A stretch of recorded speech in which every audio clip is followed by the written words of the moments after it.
We will now call this meeting to order at 10:47 a.m. We will start with roll call for the record. I'm the chair, Carmen Sultan, and I am present. When I call your name, please indicate if you are present. Vice Chair Utz? Present. Board Member Anderson? Not present. Board Member Herndon? Present. Board Member Irier? Not present. Thank you. The first item on the agenda is executive session. Do I have a motion to move into executive session for the purpose of discussing? So moved. Board Member Utz makes the motion. Is there a second? Second. Board Member Herndon seconds the motion. The pending question is the adoption of the motion to move into executive session. Is there any discussion? Hearing none, since this requires a recorded vote, Dr. Whitaker will now call the roll. Members, when your name is called, please respond with aye if you are in favor, no if you are opposed, abstain if you wish to remain neutral. Dr. Whitaker, please proceed. Chair Sultan? Aye. Vice Chair Utz? Aye. Board Member Anderson? Not present. Board Member Herndon? Aye. Board Member Irier? Not present. Chair Sultan, the tally stands with 3 ayes and 0 noes, and we have 2 members that are not present. Ayes have it. The motion is carried, and we will move it. And we'll move to executive session. Thank you.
That was early.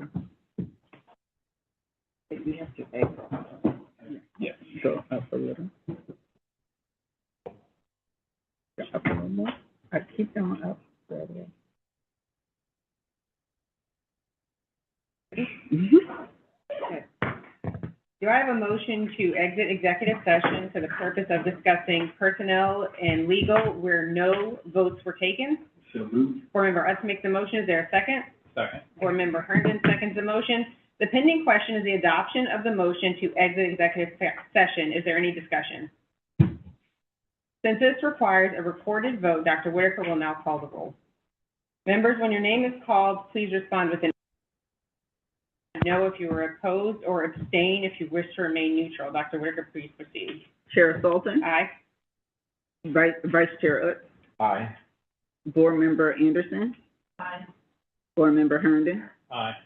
Board Member Irier? Aye. Chair Sultan, the tally stands 5 ayes, 0 noes, and 0 abstentions. Ayes have it. The motion is carried. We will now call this pre-work session to order at exactly 1 p.m. Thank you for joining us today for our Board of Education pre-work session. Our board meeting cadence allows for board members to prepare for upcoming regular meetings through pre-work sessions. These sessions are typically more casual and are primarily for information gathering. No formal votes will be taken. The chair appoints counsel from Wilson, Morton, and Downs as parliamentarians for this meeting to advise on parliamentary procedures. Before we begin our business, I invite Mr. James Brown, Director of Safety and Security, to share our safety briefing.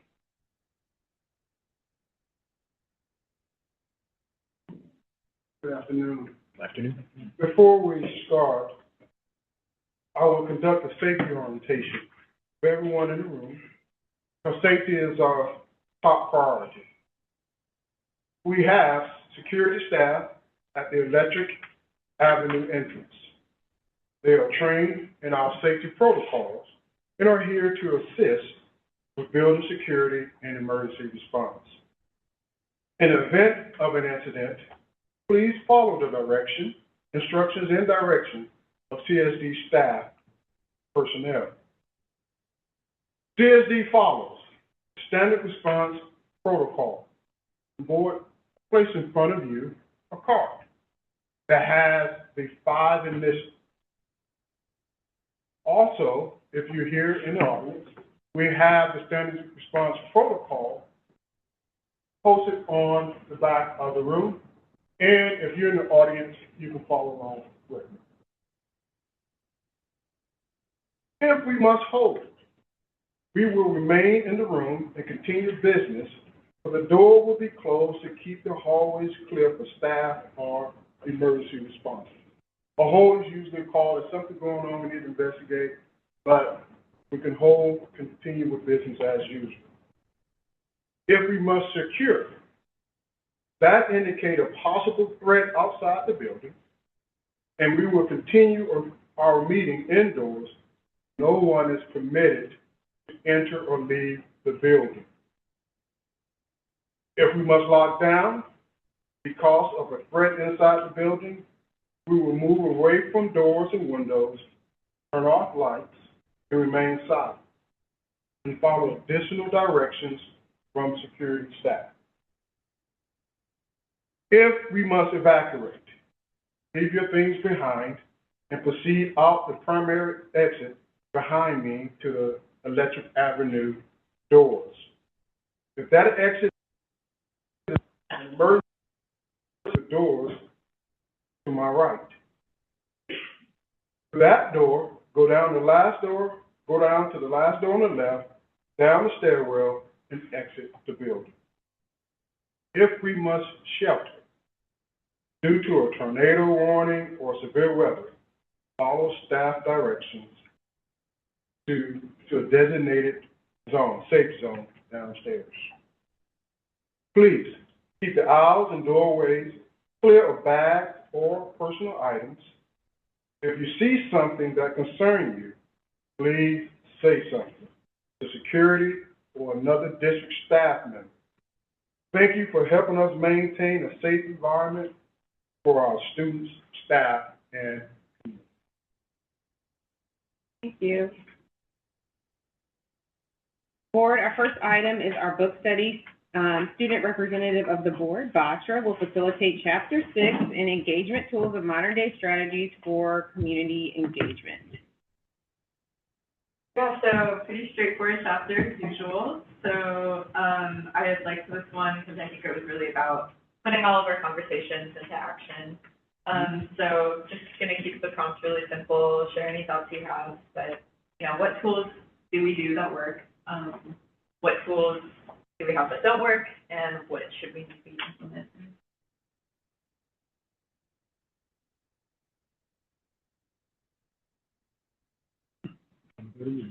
Oh, my goodness, I can start. So I do think, and this is something that Board Member Anderson has brought up a lot, which is, having some way to know, caring about whether that's like an AI summary of emails that gets released every month. I think we also talked about, I do think we have a lot of AI tools available to us that can help do the work that might be tedious for a person to do.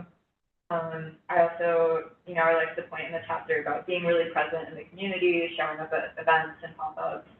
I do think that's a great way to, build trust, and then, definitely including more deliberately key stakeholders the Beacon Hill elders, some of our impacted communities and the housing authority, stuff like that. So So those are my thoughts, but anyone else? I'll start. Thanks. So, yeah, I kind of just went through each of the identified tools and kind of checked off, hey, we use this. But some, I thought of the live streaming. I still think we need to do that for community meetings. And I think we do, although I guess I would like the public to tell me, because it's the stakeholders that we're trying to engage with. So we had a great presentation of the different tools that we use to communicate. I can't remember as much about what people are saying in terms of using those great tools.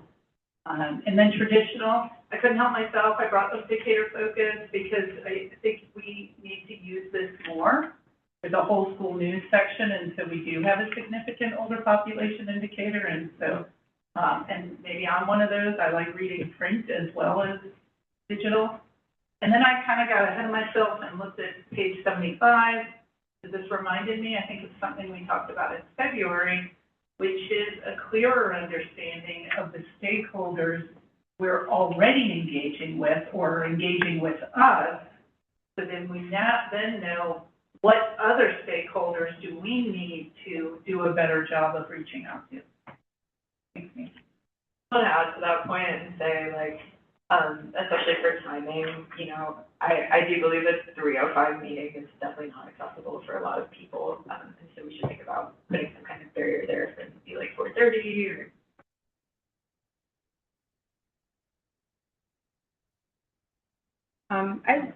I think kind of similar to Board Member Anderson, I look at this through the vein of community meetings. I just want to highlight that prior to, 3 years ago, they didn't even exist.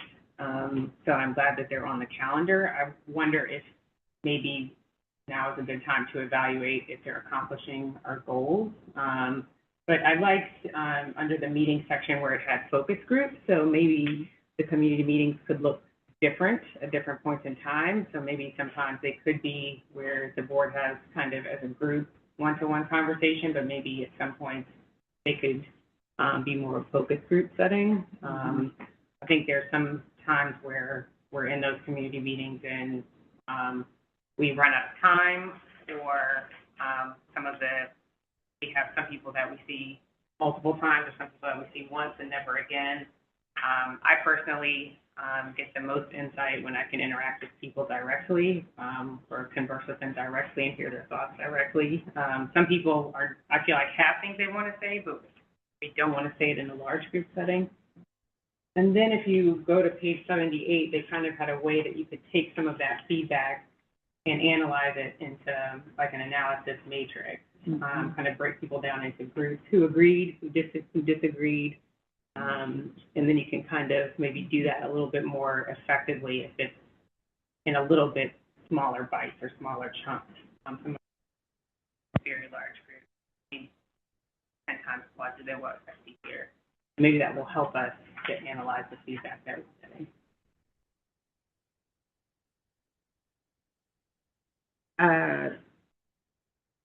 Page 80, worksheet 4, barriers to participation, really is something that spoke to me. When you think about participation for a participation strategy, to encompass the voices that are not typically represented, you need to go through and identify what the barriers are. And oftentimes marginalized communities are the communities that have the barriers. I know that one of the things that compels vision-wise of the city schools of Decatur is that all of our students would be safe, seen, and successful. So that seen piece and the way in which those that are traditionally marginalized, I think, is where identifying what those barriers are to ensure that public participation is from all stakeholders. Yeah, I totally agree. I think some of those barriers just need to come through. Like Mia mentioned, the timing of the meeting, maybe the location, maybe we need to think about, you know, interpreters if that's necessary for individual groups. But I really, I know the committee meetings are a newer thing, but I would really like to see, and I don't think it should be too hard to video them and post them, just like we do a regular board meeting. Yeah, I know for listening sessions specifically, which is not necessarily a board piece, we do have interpreters, and typically my listening sessions are virtual and at the housing authority, because I understand those that do not typically have a voice, and there is a barrier to public participation, and that has been a focus that I've had since I arrived. One final thing, I love the idea of the walking tour, and it's just because we are such a small community, so, I mean, I just do it, like, personally, because I run or I walk, and so thank you, whoever you are, if I've stopped you and asked you questions, if you know anything about the school district and the school board, but I think there's something kind of building on, I think what you were saying, Dr. Sultan, too, where, and then I think synthesizing what you were talking about, Dr. Whitaker, where we can also go to people. So, you know, if it matters, I've run around here a few Saturdays and stopped to talk to people to just try to kind of get a pulse on things, and that's just more anecdotal, but it could be kind of fun to build it in.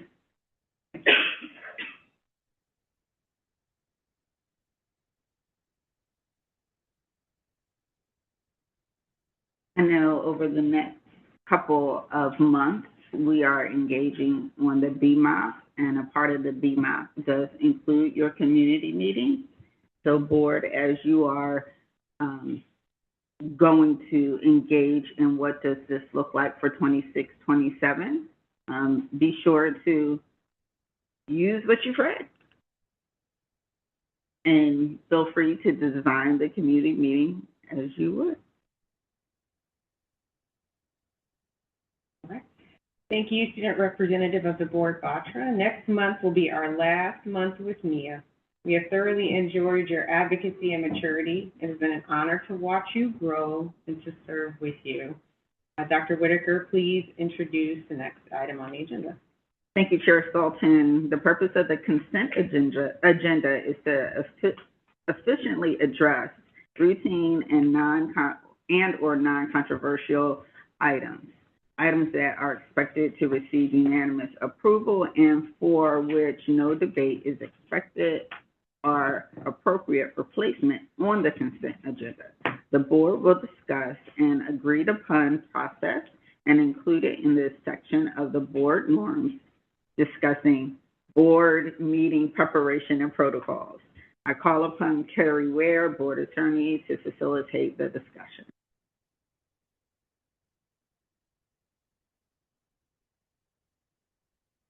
Good afternoon. So the item to be discussed is how this board would like to handle the consent agenda items moving forward. As it is a process under Robert's Rules of Order that should you all choose to use a consent agenda, how do you want to handle that? And there are a few ways that can be handled. I think the first question is, do you want to use one and incorporate that as part of your policy or your norms? I think it has been the practice of this board to use one, but that's still a question to be answered. And the second thing would be, what types of norms do you want to have around that consent agenda, or whether you want to put it in your policy? And I provided you with some examples from other school districts, but essentially, consent agenda should be routine, non-controversial items. So do you want to have, I think that the board chair could provide the consent agenda list, or should, prior to the meeting, at least, you know, at the time that the agenda is published. And then the board can have to decide, okay, do you want to require or encourage board members to review the consent agenda and request that an item be removed prior to the meeting? Is that going to be a requirement, or is that just encouraged? And then if a board member brings up at the meeting, they want to remove an item, should it be allowed? And, you know, we had recommended a course of action, being that board members are encouraged 24 hours prior to the meeting to notify the chair that they would like to remove an item from consent agenda for discussion. And then, but if they do not, they can still do it at the meeting, and they would be allowed to do that. So you understand the benefit of notice. It is so that if there's going to be discussion around the item, all board members should have an opportunity to develop talking points around an item for discussion. It should not be that just one board member is prepared to discuss it and everyone else is taken by surprise. So that's the purpose of notice. But under consent agenda, any one board member can request that it be removed. So you all, I encourage you to have a discussion about how you would like to see that handled, and I'm happy to answer any questions. Just to back up a little bit to give us context on why we're here. I think it happened at the last meeting, at the March meeting. I was prevented from discussing the memo that you circulated related to the consent agenda. Following February's meeting, when board member Anderson was prevented from pulling an item from the consent agenda. And, you know, we discussed that after the fact, we all acknowledged it. And a memo was prepared, you know, clarifying the consent agenda that we're talking about now, which is great. Procedural guidance, and it was distributed to the whole board. It's not a confidential communication. It's not attorney-client privilege. It's simply a memo explaining Robert's Rules of Order, the parliamentary procedure. I'm just concerned that a legal privilege claim was used to prevent me, an elected board member, from discussing in open session a procedure that directly affected board member rights. As a licensed attorney, I want to state clearly for the record that privilege was not legally supportable, and the memo shouldn't be confidential. It's not legal advice. I think these procedural matters are important, and the ability of the board, you know, the board's ability to function depends on members being able to raise governance questions openly. I'm glad that we are correcting the process now, and I hope we can, you know, move forward with that standard. So I'd like to respond to that, because Okay. there were two reasons why you were stopped from going into that memo, only one of which was attorney-client privilege. The other reason was because it was not an item on the agenda to be discussed, and there was no motion made to add it to the agenda. So if you recall, my question was, are you going into attorney advice? And my second question was, has that item been added to the agenda? And so my position was that that memo did contain attorney advice. That's the board's privilege to waive, which the board can do by a majority vote. That did not occur. It is not one member's position. Let me finish, please. Mm-hmm. It is not one board member's ability to determine when that privilege should be waived or that it's not privileged. That is a board decision, and so for those two reasons is why it was stopped. But it is now on the agenda to be discussed, and I think that the idea is that we talk about moving forward how we want to handle that consent. Agreed. I mean, I don't remember in what context of the last meeting that was brought up, but I do disagree for the record that this legal memo laying out consent agenda, Robert's Rules options is a legal memo. Okay, That's so their individual position, but For the to make sure that I've synthesized all this correctly. So one, consent agenda typically makes a meeting shorter. So, you know, you're always going to have a financial report, you're always going to have a personnel report. So I personally am fine with that component. I respect the fact that everyone needs time to prepare, I take serious issue with the idea that no board member is ready to talk about an item on the agenda. That's our board responsibility. And so I absolutely do not agree with the idea that a board member is not prepared to discuss an item, especially with the cadence of our board preparation. That's a concern for me. At the same time, I very much see, which is why in the duration of my 2 years serving, this has happened so infrequently. Because, it is a matter of respect and respecting people as well as our time and that we're doing our jobs preparing. I think where it can get confusing is in the specific circumstance there. So let's move what we call non-controversial items, personnel report, financial report. Those are kind of typically, provided stuff each month. When we have contracts, right, there may be a circumstance for which there is information shared during the meeting, whether it's the pre-work session, or will then influence my ability to make the decision that I thought I was going to be able to make earlier. And I never want a board member to be denied that opportunity just for the appearance of smoothness or planning. I think that that's what she's saying here, is that, at any point, you can pull something out of. Okay, because I just, I'm hearing, where I get very concerned is when our norms err on the side of interfering with public discussion because of organization. So we need norms. We need to be able to move effectively. But I thought what I heard was, one, we have to decide the agenda at all. Well, maybe. And then I thought, two, what I heard is we want to recommend a review time. And so then I'll follow up with the fact that we need to get these agendas sooner so that then we don't have to worry about time constraints and preparation. But I'm sorry if I misunderstood a suggestion that we might adopt a norm that would prevent anyone from removing a consent agenda item if it has not been requested 24 hours earlier. I didn't hear that, but maybe we do one thing at a time, The first thing is, I think, Ms. Ware's first suggestion was, do we want to keep using a consent agenda? The other details, totally valid. Do we want to keep using a consent agenda? Yes, I certainly, my perspective, Everybody, yes. Everybody okay with that? Okay.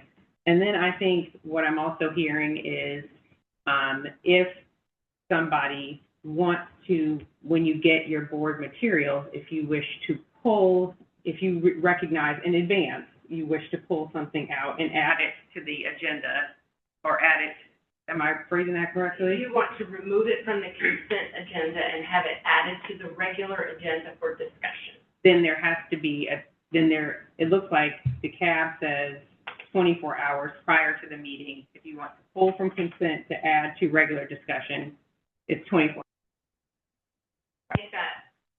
I do not encourage you to make that mandatory. Okay? Our recommendation is that board members are encouraged to notify the chair and the superintendent as soon as reasonably practical, preferably 24 hours at least, to remove it from the consent agenda and put it on the regular agenda for discussion. 24-hour period is what I was saying, gives everyone an opportunity to know, okay, there's going to be a discussion about this, and prepare themselves. If a board member does not do that because they weren't able to, or because they didn't know, because something came up at the meeting that changed your position, fine. At the time that you announce, the chair announces the consent agenda, you say, I'd like to remove the item, and it would be removed. Hopefully that doesn't have, that is the exception, because like I said, we want all board members to know what's going to be discussed. So I was prepared to argue for the mandatory 24-hour inclusion, but I do want to honor the point that Board Member Anderson raised, and I think it's a good one, and I had not considered it, where information you receive during the course of the meeting changes your perspective on something that might be on the consent agenda. And so with that in mind, I actually agree with the recommendation that's being provided here, that we recommend a 24-hour window of time just out of courtesy to your fellow board members, but leave open the option to remove it in the meeting, particularly in the instance that Board Member Anderson cited, if there is something that makes you change your perspective. And, Board Member Herndon, were you going to say something? I feel like I overtalked you. Fine. That's good. You sure? Mm-hmm.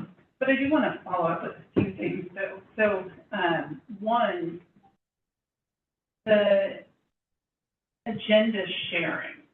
So I think we talked about this, but I'd like to understand what we're going to do. So I know there's a legal requirement that, I think each school district posts its board, agendas 2 days before a meeting. I can't remember. Well, it has to be posted within the 2-week period prior to the meeting.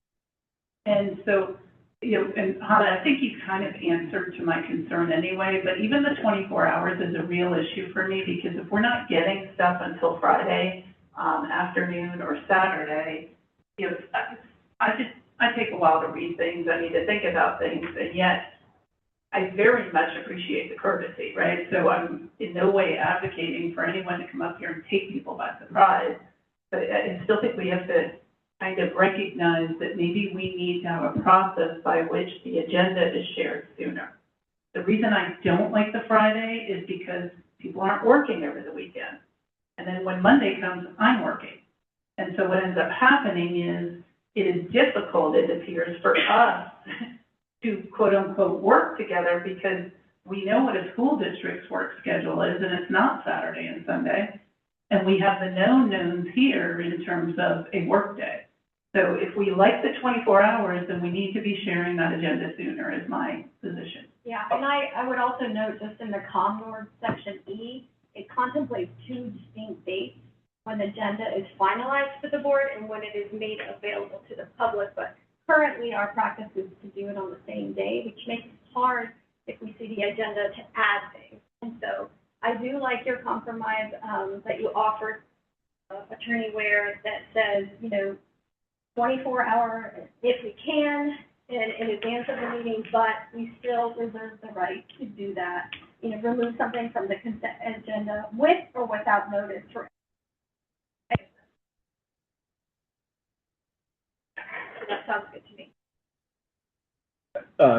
In response to Board Member Anderson, just to make sure buttoned up in following order here, I know the agenda item that we're talking about right now is the consent agenda process. When we're talking about releasing the overall agenda, does that require us to change this agenda to talk about it, or is that a topic that's open for this conversation? Yeah. It is open, or? No, I'm agreeing with you. That's a different.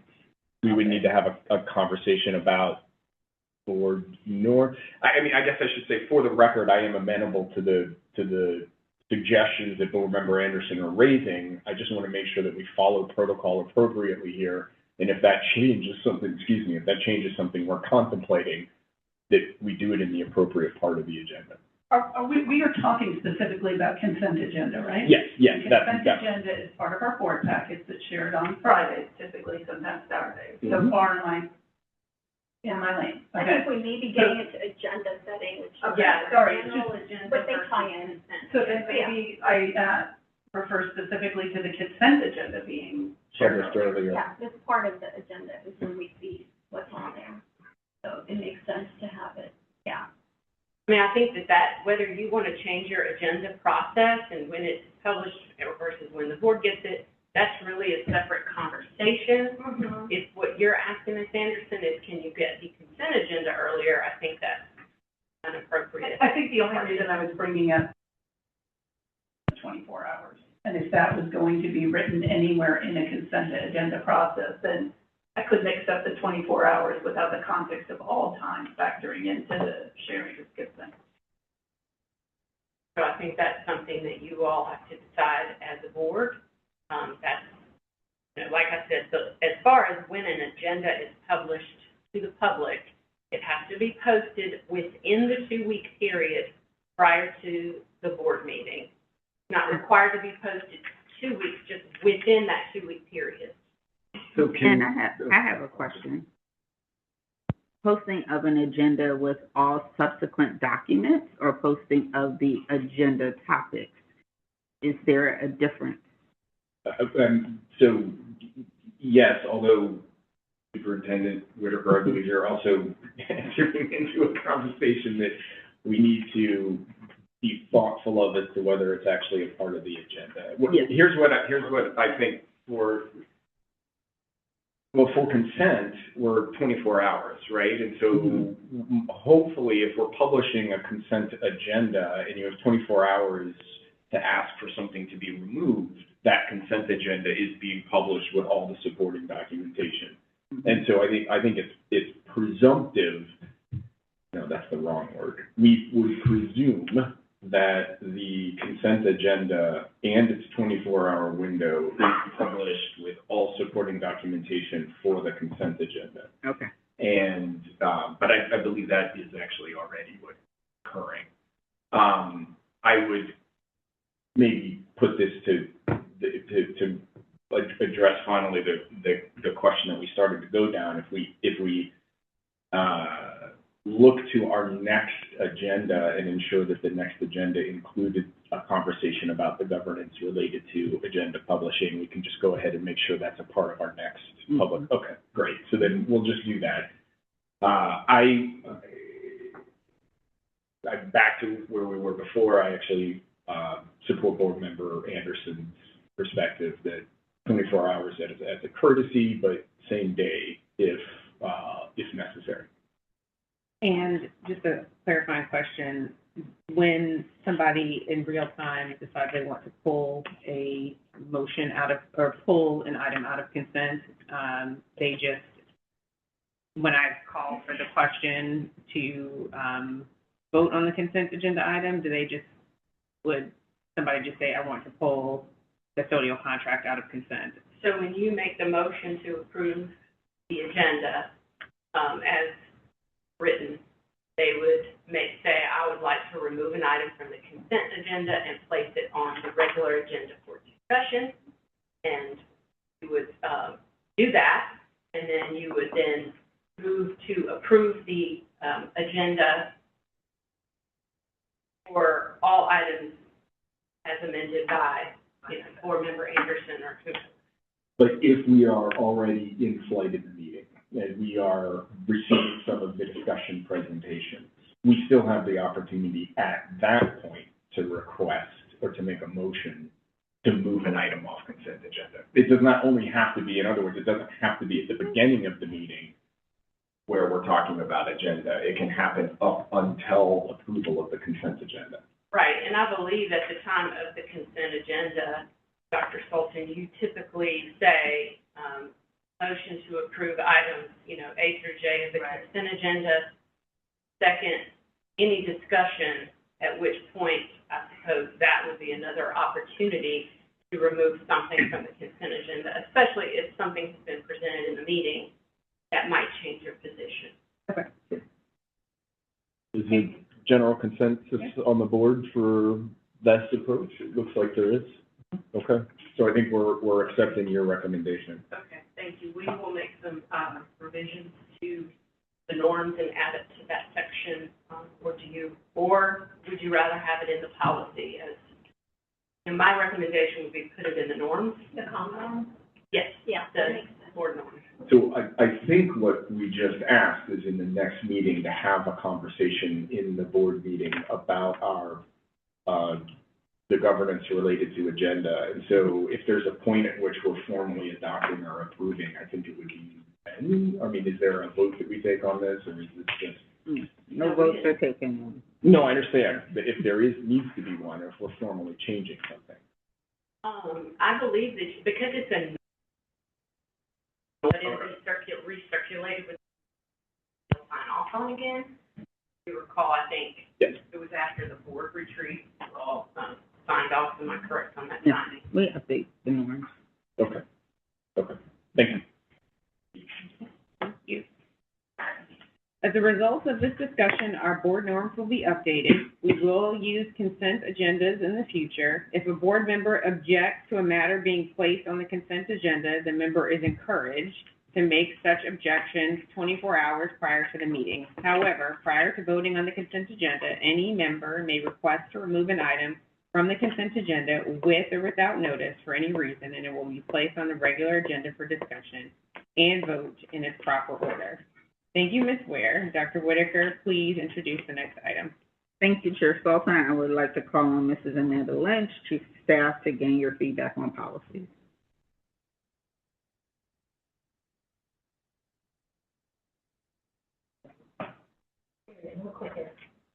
Thank you.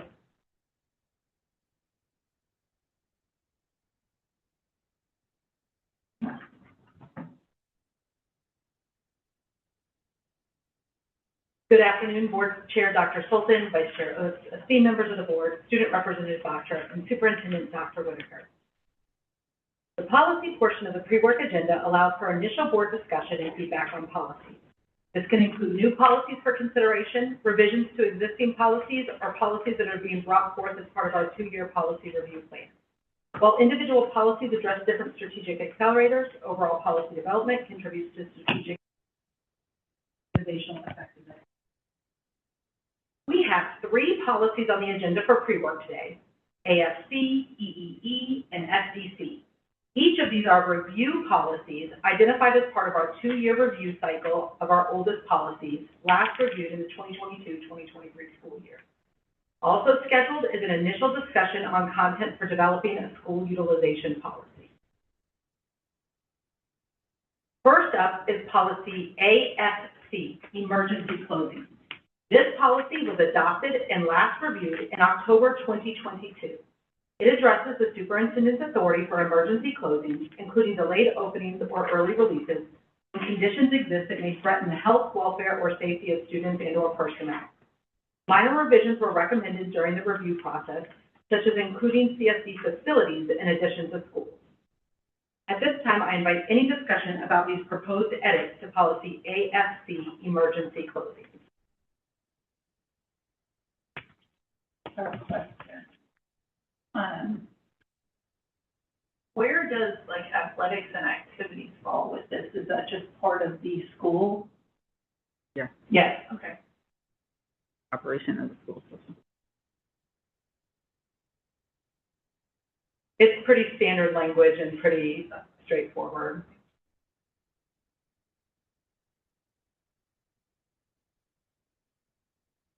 All right. So this policy will be added to May's work agenda for first read, as is with the red lines that were proposed. Next is policy EEE Wellness Program. This policy was also adopted and last reviewed in October 2022. It recognizes student wellness, proper nutrition, and regular physical activity as part of the total learning experience. One minor revision was recommended by legal during the review process to cite the specific Code of Federal Regulations rather than generally referring to the federal law. At this time, I invite any discussion about these proposed edits to policy EEE Wellness Program. One quick question. There's quite a bit of language here about a wellness committee. It says consisting of school system and community representatives participate in implementation and review wellness policies. Talked about nutrition and foods, and is that something we have, or is that something we need to create? Yes, per policy, it's something that we have, and I did invite Mr. Adams to come forward as well to address any specific questions about that. Do you want to speak a little bit about that? Good afternoon. It is something that we have that we need to improve upon. And so we have a new director coming on board soon of nutrition.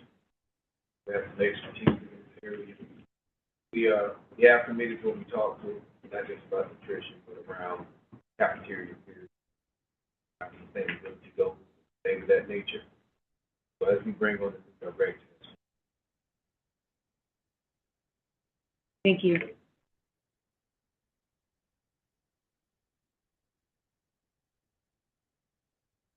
All right, so this policy will be added to May's work agenda for first read with that one red line as recommended. Third is policy FDC, naming facilities. This policy was also adopted and last reviewed in October 2022. It states that district facilities are named following an appropriate public input process, concluding with board approval. One minor grammatical issue was identified during the review process and has been addressed in the red line version. No content was changed. At this time, I invite any discussion about this proposed edit to policy FCC naming. I was confused about, that often, not really people, are we just not trying people anymore? I have the same question. It could be added. This is how it existed when it was adopted in October of 2022. So if that's something that this board would like to see as an addition, as a consideration for school buildings, it could certainly be added. I think some context as to why we didn't envision individuals' names at the time might come into play here, right? So we adopted this policy in the midst of moving away from the Renfro name on the middle school and shifting to Beacon Hill Middle School. And we wanted to make sure that we were considering names reflective of the community and not perpetuating or putting ourselves into a position to have to consider names that made with what we wanted to project going forward. And so that is the reason why we were trying to move towards community-based names as opposed to individual names. I mean, I don't see why it should be limited. Like, I would have personally loved going like John Lewis High School or Maynard Jackson High School or something. But I don't see why it should be limited if the community is, if it's significant. But I definitely do see that argument that you don't want to have to vet every person. Yeah, and so I have the question you had, Mia, and I assumed, Hans, it was what you shared. So what I don't understand is why it has to be limited to will as opposed to may. And I think similarly then in the second paragraph, I'm confused as to why it's may appoint versus will appoint. So I just want to make sure I understand what the policy is saying, because the way I'm reading that second paragraph is the superintendent could name a facility, or the superintendent could have a special committee to help name the facility. Am I misreading may as an option, not a requirement? Which section? So the second paragraph, Okay. there's only one sentence.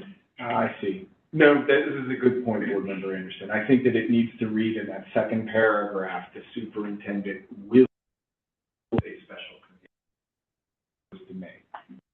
And then along those lines, I guess I'm wondering why number 2 couldn't be, I mean, it makes perfect sense what you said, Hans, but I think just to Nia's question, is there a reason why it couldn't at least be considered? I mean, I'm not necessarily committed to this, I just kind of wonder. Is there a way, and I think this is going to be directed to council, is there a way to frame it so that names that are considered, right, so going to Maynard Jackson High School is one thing, right? Going towards a George Wallace High School is a completely different thing. And So, see what I'm saying? what I will say is, having been a part of and leading naming committees for multiple schools, policy will often state that the person needs to be passed. Mm-hmm. And that gives the idea that you have essentially learned of their full body of work. Now, granted, things happen and you find out about stuff after they've been gone for a while. And so I know that is one of the things that really dictates. That's a way to put a parameter. If you're going to put a person, name it after a person, it must be a person who has been deceased, and you could say deceased for a certain amount of time if you wanted to, just because then you are getting the community through that naming, that special committee, that considers the recommendation, you're getting the community's input, which would reflect what it is that you're referencing in that, without you legislating it at a policy level, which is what I'm trying to help you understand. Attorney Ware?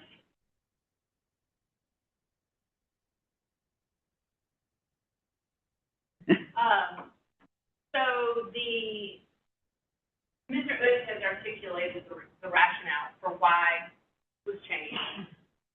You know, there's no legal reason why we couldn't do exactly what Dr. Whitaker had just suggested. Obviously, the board we have now is of similar mind about certain values. You may get board members in the future who do not share those same values. So now you have schools being named perhaps after someone alive or dead that does not share the community's values. So that's kind of the rationale, but there's nothing that would prevent you from. And there's really nothing we can do now in policy that would prevent a future board from changing the policy anyway, right? And so I think the other thing too is when this naming policy came into play, Renfro was the only school that was named after a person. The rest were actually, and I believe, were this facility is named after a person, but schools. I see. Okay. Schools. Yeah. I think it was the only one that was named after a person. Yeah. Yeah. But the others were actually named after streets, neighborhoods. Well, the Fraser Center is an example where we actually have. That's a program part of Decatur. A program, it's not the school itself. Okay. I mean, I would love to have an Elizabeth Wilson school in our district, right? I think that would be fantastic, and I would be open to figuring out a way to allow that to happen in policy. Well, I wondered why, and it makes sense, so, you know, I see there's a methodology to the naming of the facilities, but is it too broad to simply say local history and then include so we have, I believe, local communities, neighborhoods, streets, or landmarks, and then if you add history, then that may or may not involve a name, because whatever you want, Hans, may not be what the committee wants. So I'm just thinking of a way to allow for what you talked about, as well as other ideas that the board didn't think about in 2022. I would, local just puts you at local. If there was a national something. So I think the key question is, do we want to add to number 2 that names can also be allowed? Obviously, the other provisions are in place where the committee is still coming to the board to make a recommendation, and the board would still have to approve the recommendation by the board. So we could broaden the scope and come back with some language for first read next month that includes names, if that is the will of the board, so that it's not as limiting. Or if we feel good, we want to keep it consistent. Yes, they could always change the policy in the future, but if we want to keep it consistent with kind of the current naming practices, then we would not add that part. So what are we thinking? I mean, I'm thinking we're planning on building a new facility that's going to need a name, and so I think we need to be a little more attentive to this policy. Right now, I am not comfortable with the limitation of will, even though it seems to be quite logically supported. Yeah, I fully support changing may to will in paragraph 2. I don't think that should be an individual act. And then I think that trying to future restrict someone from naming a school after a heinous individual is probably beyond the scope of this board or this policy. So I would support adding name to it. Okay. As part of the act. That was the will of the community and the board and the superintendent, which the rest of the policy checks. But Are we all comfortable adding names? As an option. As an option. No, Yes, we're not going to get rid of the other options that are on there. But it would be that this committee reports, this committee gives recommendations for a name back to the board. Correct. So in paragraph 2, we're changing may to will. So if a facility is to be named or name change is proposed, the superintendent will appoint a special committee to consider nominations and make a recommendation to the board. Okay. Board then. And the board would approve. All right, so we'll add some language around that, but also plan to add it to the work session next month for first read. All right, now we will move into a facilitated discussion.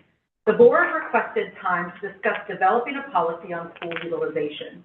An environmental scan showed that school utilization was primarily addressed by other Georgia districts in policy AD, school attendance zones. Policy AD has been provided to you from Atlanta Public Schools, DeKalb County Schools, and Fulton County, provided as samples to help support this initial discussion. You have also been provided with a note catcher, as us teachers are apt to do. So during this facilitated discussion, I will present you with a number of prompts as seen on this slide. I will start by giving you a few minutes just to organize your individual reflections for all of the prompts, and then we will discuss each question as a group one by one. There are a total of 5 questions. What do you agree with in the sample policies? What do you argue with in the sample policies? What needs to be adjusted from the sample policies? What might be missing from those policies that might need to be added to a CSC policy? And what additional information might you need? We recognize that we might not have all of the answers today. Again, this is just the initial discussion. So first, I'm going to give you 5 minutes to collect your individual thoughts for all 5 questions on your note catcher. I encourage you to use it to capture these individual reflections in column 2 for each prompting question. And if you finish early, if you'll please look up at me. If everyone's done, we will move along.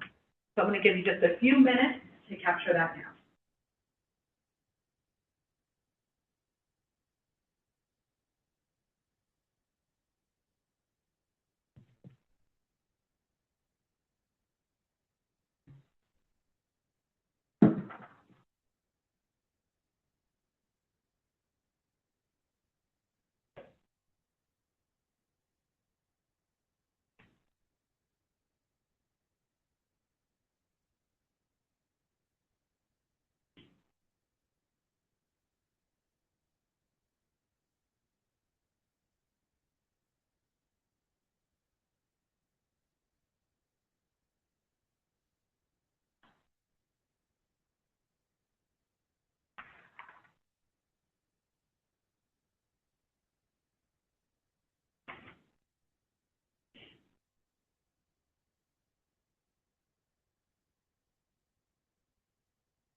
About 30 seconds remaining.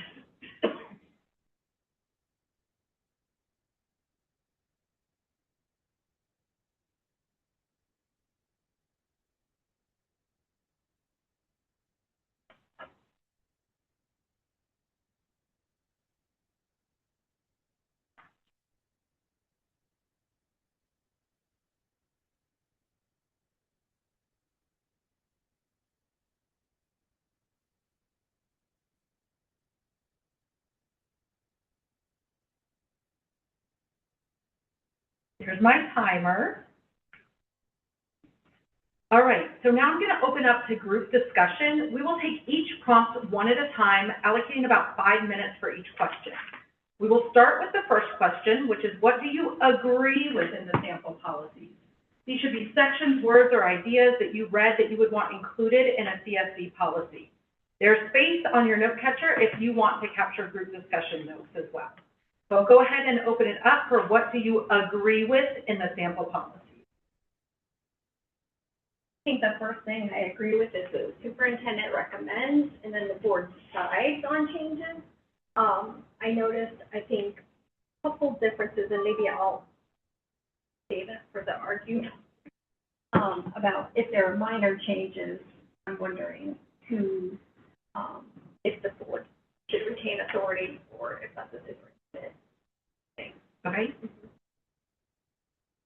I agree with the specificity and completeness of the APS conditions. I don't like splitting the conditions up. I think all of the conditions should be reviewed, much in the way that APS puts it forward and not in the way that Fulton or DeKalb split it out. I also agree with Fulton's specificity about the process itself. I think we're going to need some clarity around that. I'd like that, I think this is APS's, they said that on an annual basis, the superintendent shall report to the board on school utilization and capacity rates. And then each one, APS and DeKalb, there's quite a bit of overlap. They've got definitions on what they're looking for, so what their criteria are: utilization, proximity, so distance between elementary schools, traffic and safety patterns, any past rezoning, neighborhood cohesion, equity impacts, and then they define those things. So whether or not you're going to have access to special programs, special education, those sorts of things. And then they also talked about language about, and I may have to get into this later, about facility conditions. But they had all of those things laid out as to what criteria they were looking for. Which policy was that? This one was in DeKalb. Thank you. And also school feeder alignment. So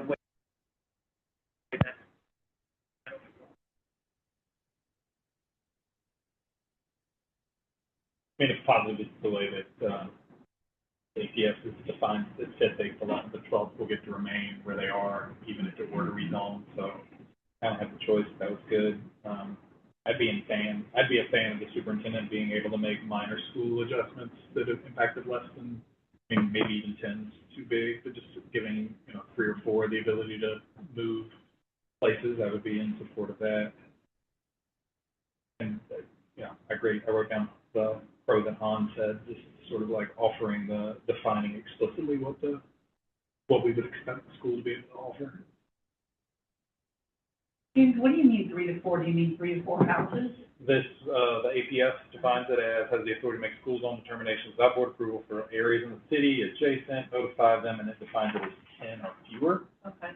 I don't know if I'm okay with 10, but I'm definitely okay with the things that meet that level of, like a new set of homes comes aboard or someone. We don't need the board. Superintendent could just say like, hey, Bobby's family wants to go to Claremont. And we previously had the line here at Westchester. I think that's fine. I like that level of flexibility. So, I really like the way, I don't look at that, but I mean, that's something that I think no one wants, I don't know. Anyway, proximity. I really like the way APS specifically cites maximizing the number of students assigned to a school who are within the walk zone, because The other districts seem to talk more about just traffic and safety, and, yeah, DeKalb, Mathis, Bolton's big. ATS does seem to have more of the kind of neighborhood construct we do, and I think that's really important. Everyone else does the other stuff. Yeah, I do want to raise I just think, it's not that I argue with flexibility when that is necessary, but I think the impact, even on a single family, being rezoned out of a school is large enough that I just think we should assume, especially in a district as small as we are, any rezoning questions need to come to us. Any redistricting questions, anytime a child is moved from a known set of teachers to an unknown set of teachers, I would want to weigh in. I think that's something that we want to weigh in.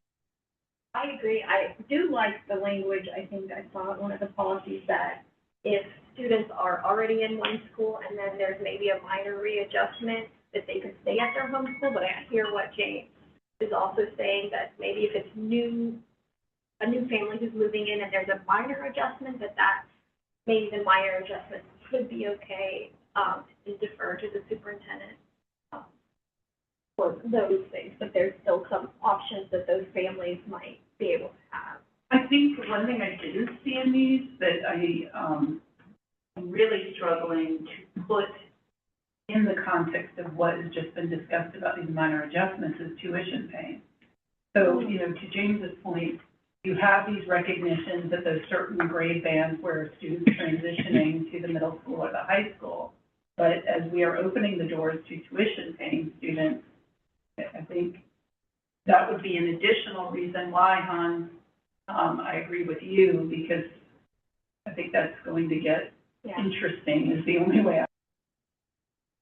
In the interest of time, because we have limited time, so this is all good. We're not creating the full policy, we're just opening the door for discussion, and then we'll see kind of what comes up and where we land. So let's move on to the next prompt, which is, what do you argue with in the sample policies? These should be sections or words, ideas that would not be a good fit for CSD policy. We've kind of brought up a couple potentially already, but again, we'll have about up to 5 minutes to discuss. So what would you argue with? Okay, the first thing I think that is very significant, and we went through this recently, is when there's a school closure, if there's a potential school closure, I think we have to be super careful and have time frames if that's the question that we are, going about. I mean, our school district is super unique because it's so small. We only have one middle school and one high school, so we're really just talking about K-5 changes here, right? And if a potential closure is happening, I just think, given what we've gone through in the recent past, that has to be done very carefully and with very defined time frames to, in community input, allowing, that to settle and be absorbed. And I think, yes, to that point, I think some specificity, there was a lack of some specificity in the policies, but I think, in hindsight, this makes an awful lot of sense, right? The school that was most worried about being closed is the school that the most active parents came from, right? But if we're having a conversation about redistricting, it really impacts the entirety of the district, right? And so some, both time and effort to ensure that there's a comprehensive perspective across the district, and then all parents are engaged, or as much as possible, all parents are engaged. I think that gets into like the committee issue. Exactly. Yeah, that we encountered, and I think being really cognizant of how those committees are formed. If we're talking about a school closure, like remember us said, it affects everyone. And I also wonder, I'm just wondering out loud, if the consultant should be hired by the school board when it comes to committees, or if it's somebody in-house, because I think just the framing of how these committees are formed and how, what questions are posed to the committees are super important, and we need to be cognizant of the framing. Maybe I'm just repeating what we're just talking about, but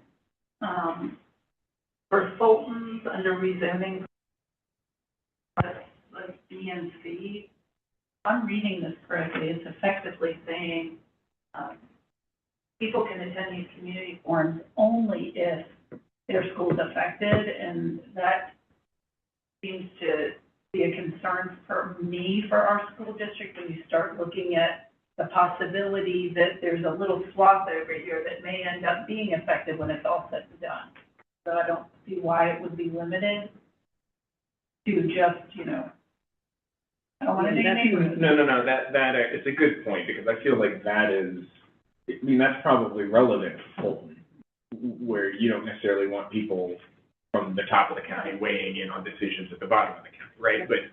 But for our district, I don't think there's any reason to. That's a great example of argue with. I wouldn't want that included in our policy because I argue with Yes. its validity here. On the flip side, the way I read this, I think it's maybe kind of the way that you're reading it. It starts, if they have it separated, which could be arguable language as to the way that you want it. They have public input as one, and they have that multiple opportunities, and then they have community forums where, when you're going through the rezoning process, that sounds like it's a hearing.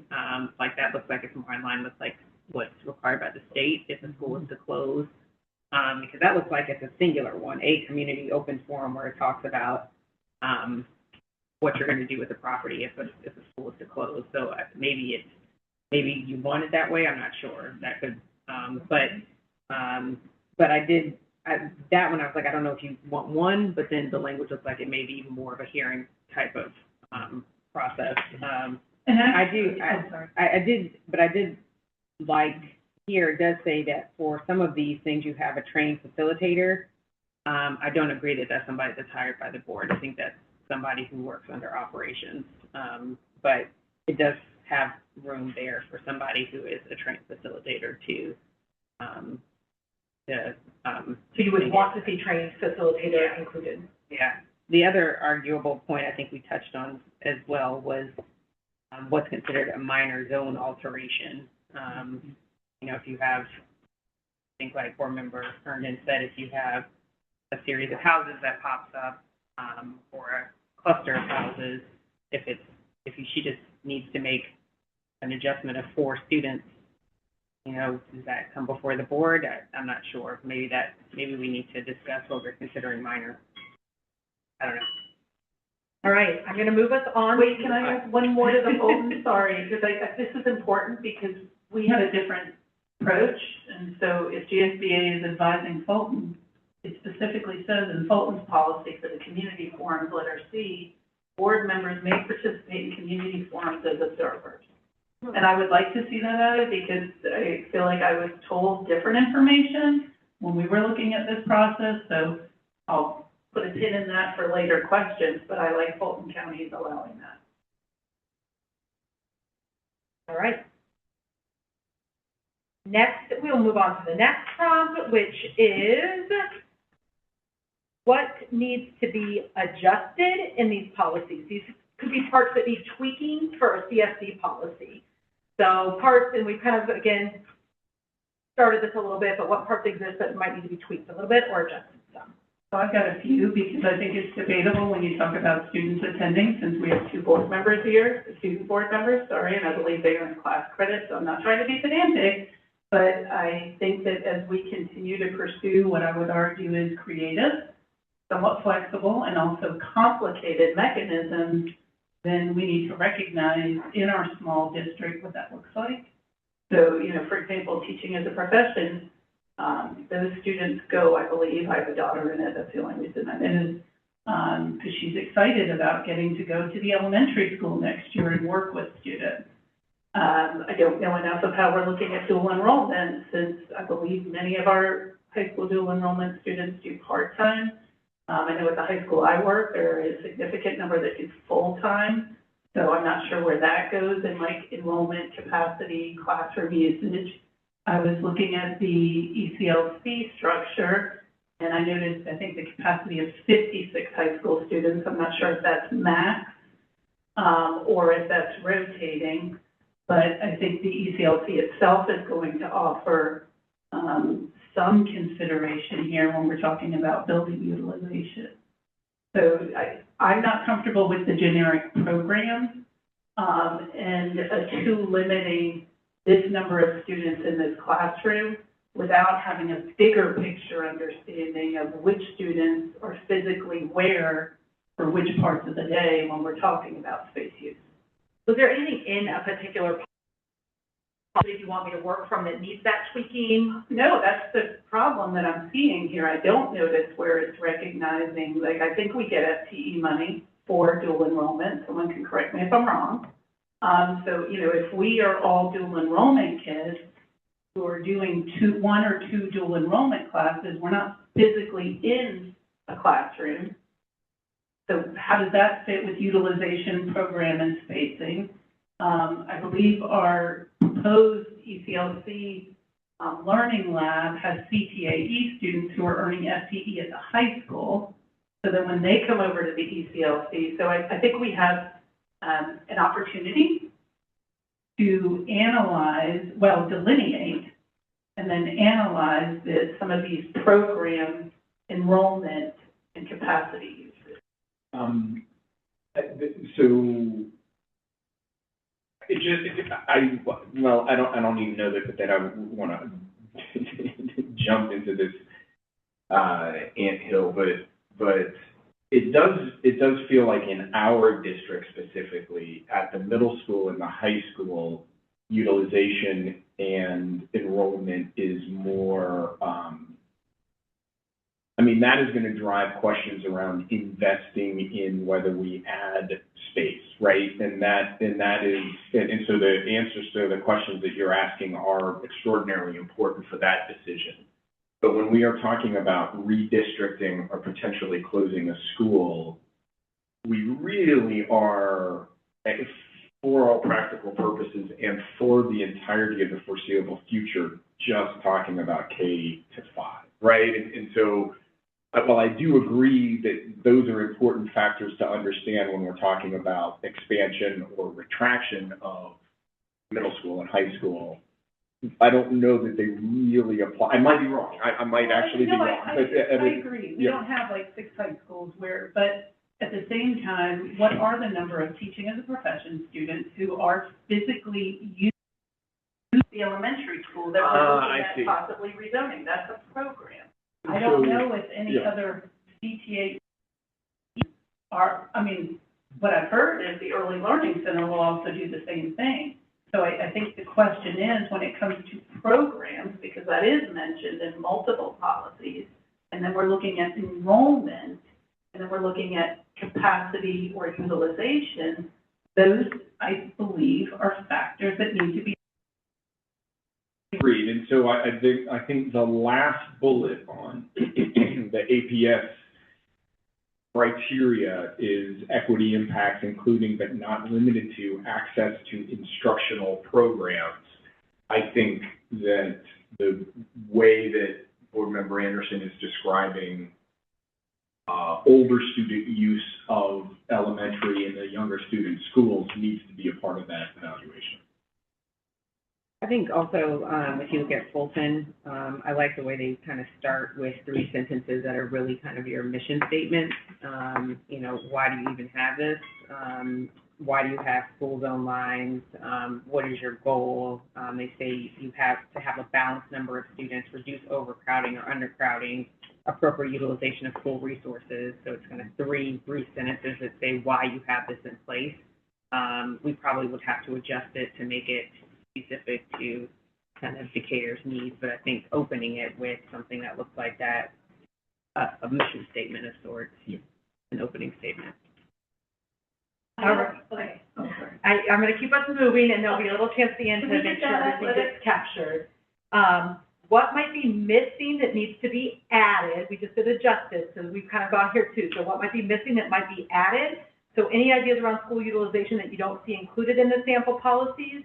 It might be that the ideas will be included in future drafts, or they might be parts of other new policies or already existing policies as well.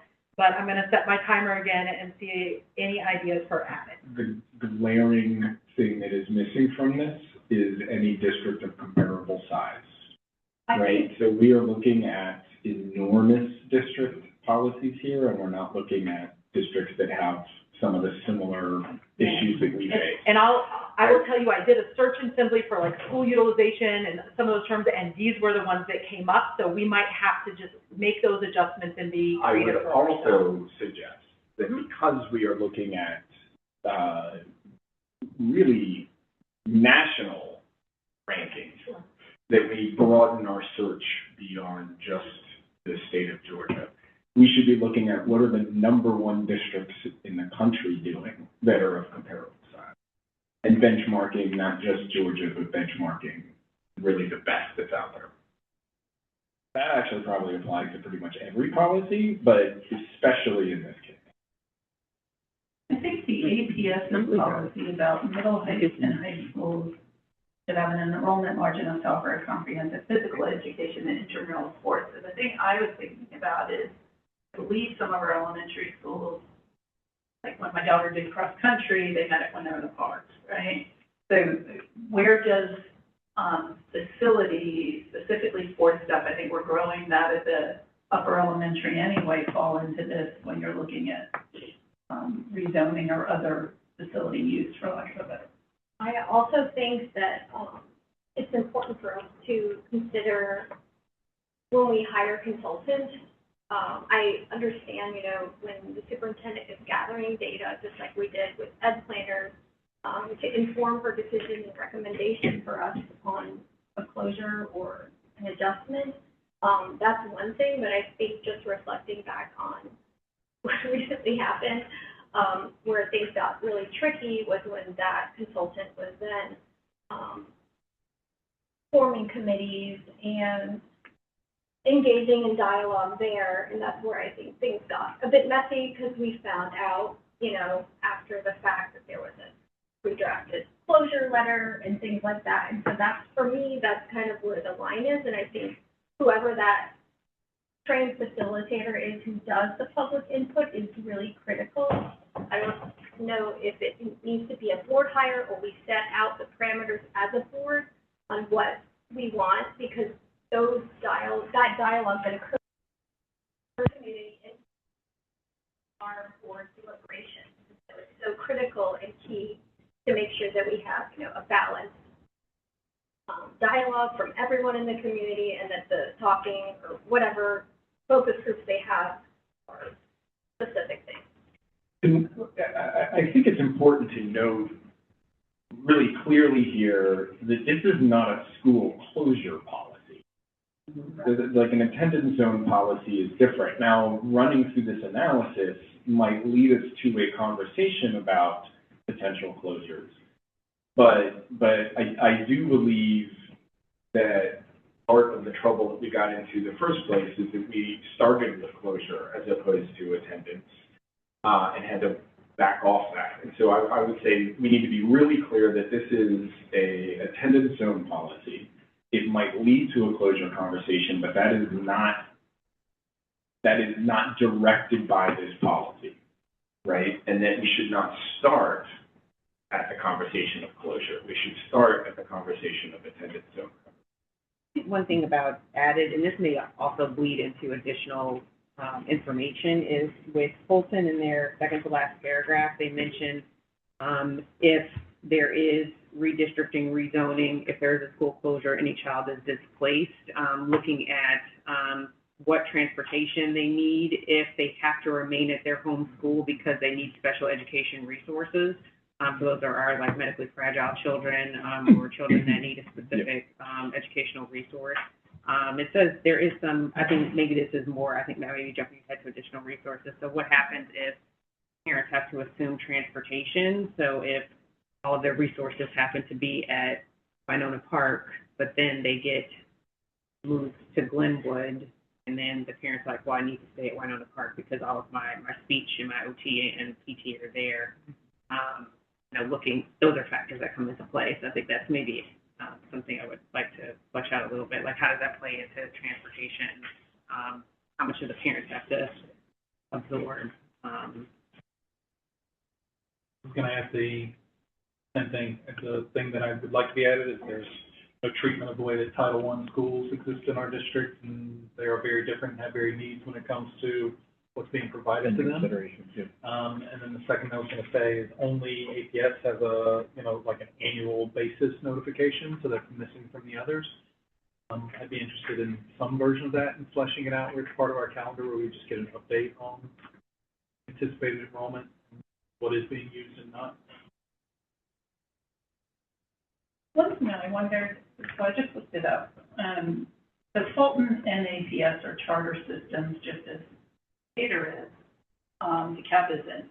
And so I don't see charter language in any of this, but it feels strange to me that it wouldn't, we have our SCLT, and I think it has some identified roles. Each school has an SLT, and so I'm just wondering where they would fall in this, if at all. But again, APS and Fulton are also charter systems, but it just seems strange that the charter would be disassociated from school usage, because that's basically what the attendance policy is looking at. You mean including charter-specific language around using our SLTs or SCLTs or something to that effect? Well, it feels to me like we have this community input, we have these public forums, but I mean, the first go-to seems to be logically the SLTs. They're the ones that are most versed in that particular school. Yeah. And they're helping inform school improvement and allotments and everything else. So I guess what I'm proposing is some inclusion of SLTs and the SCLT in this process. That's a part of it. Yeah, I like that. Yeah. And we moved into additional information time anyway, so I'm capturing some of that. I have some environmental scan, I have some other things. Is there anything else? What additional information do you need from me, from legal, from staff to help us as we're continuing to inform the policy? I heard clearly national environmental scan. I heard a lot of things. But anything else that hasn't been said that you would want researched? Matt, I remember when I ran for the board, getting to see, it's fairly easy here, but then you have these like weird pockets, and so I would like to see a clear map. One, I would like to know any changes, have we had attendance zone changes in recent history? So I'd like to see where those fell. What I did not see, which I thought was noteworthy, was I didn't see any numbers. So I didn't see that a particular number triggered a rezone, or a particular number triggered that, a school would, a percentage of this way or that way, or would trigger that a school would be looked at for a potential, moving around in none of those policies. I don't think, someone else more versed in this could chime in, but I don't think people want to do that. I think that's why class sizes have a range. I'm just saying, it was noteworthy that it was not there, so I'm remarking that it was probably on purpose. And it also seems clear that we are not using this for closure of schools. Yeah, the ask of the board was to talk about school utilization. So this is our jumping off point to have some conversations so we can determine what, if any, policies you want to develop. So our next steps will be, I will take this and kind of synthesize this information. There will probably be some future discussion next month about decision points that still need to be made so that we can make sure we're kind of clear, or potentially a draft to look at. And we will go from there to continue the conversation. I would. It's just, we have a student board rep, and we are a student-focused community, and so it was really nice if somehow students got some involvement in this. Maybe that's assumed with community, maybe that's assumed with public, but I think of the kids that came here to talk about the styrofoam trays, and I think of a lot of the kind of embedded learning we have in this district, and it would just be neat to hear from students. The one thing I just wanted to say is attendance zone policies that districts have are different than school closure policies. Those are two different policies. So some of the things that you all are referencing we're talking about closure, not attendance zone. So that's one of the reasons why it's missing from all those policies, because you're not talking about. Okay. Thank you for your engagement and discussion. Thank you, Mrs. Lynch. To summarize, policy AFC, emergency closing, will be added to May's work agenda with edits. Policy EEE, wellness program, will be added to May's work agenda with edits. Policy FDC, naming facilities, will be added to May's work agenda with edits. Policy AD, school attendance zones, will be brought next month. There being no further business, this pre-work session is adjourned at 2:26 p.m. We will now call this work session to order at 2:26 p.m. Thank you for joining us today for our monthly work session. Work sessions are designed for in-depth discussion, study, and planning regarding district policies, issues, and upcoming discussions. Many items presented in a work session inform future board meeting agenda items, including the consent agenda. Board members, we have 2 presentations and 2 policies to discuss. Questions till the presenter concludes their portion of the presentation. The chair appoints counsel from Wilson, Morton, and Downs as parliamentarian for this meeting to advise on parliamentary procedure as needed. Dr. Whitaker, please introduce the first presentation. Thank you, Chair Sultan. I would like to call on Mrs. Jennifer Burton, Assistant Superintendent of Teaching and Learning, to provide the state of the division. Good afternoon, Board Chair Dr. Sultan, Vice Chair Utz, esteemed board members, Student Representative Batra, and Superintendent Dr. Gina Whitaker. As Assistant Superintendent of Teaching and Learning, I'm proud to present the state of my department. The support provided by the Teaching and Learning Department is vital to the success of all students. The work of our curriculum and instruction team this year has centered on moving from adoption to deep, authentic implementation. A major cornerstone of this is our standards-driven literacy rollout. We've successfully launched Wit and Wisdom for grades K through 5 and HMH for grades 6 through 8, ensuring every student is engaging with rigorous grade-level text that meets our new ELA standards. To support this, we've prioritized instructional clarity. Last summer, the elementary ELA coordinator created daily guidance for 6 grade levels. This included aligning the new ELA standards to the newly adopted resource. In fact, because of this rigorous implementation approach and our alignment with the science of reading, our district is increasingly recognized as a leader in literacy across the state. We aren't just adopting new curriculum, we're setting the standard for how to move from theory to deep, authentic classroom practice. On the screen, you'll see an example of daily guidance that was provided to our teachers.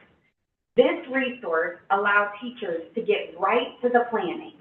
Using these resources, coordinators led quarterly sessions in which all K through 8 teachers sat down together by grade level and/or subject areas.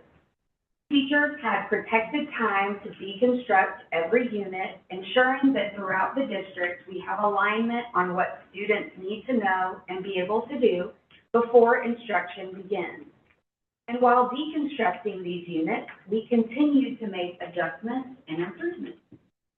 Here you'll see another document created collaboratively by teachers during these planning sessions, identifying scaffolds and extension opportunities. Teacher voice and expertise has been an important part of this work, and this level of collaborative support isn't just in ELA, but in math and all EOC courses. We are already prepared for the recently passed math legislation, or the Math Matters Act. This legislation requires the State Board of Education to develop an advanced math pathway by January 2027. So students are prepared to take high school math in middle school. With the honors courses we added 2 years ago and the enhanced algebra course offered in 8th grade, the majority of our students are already taking a high school math course in 8th grade.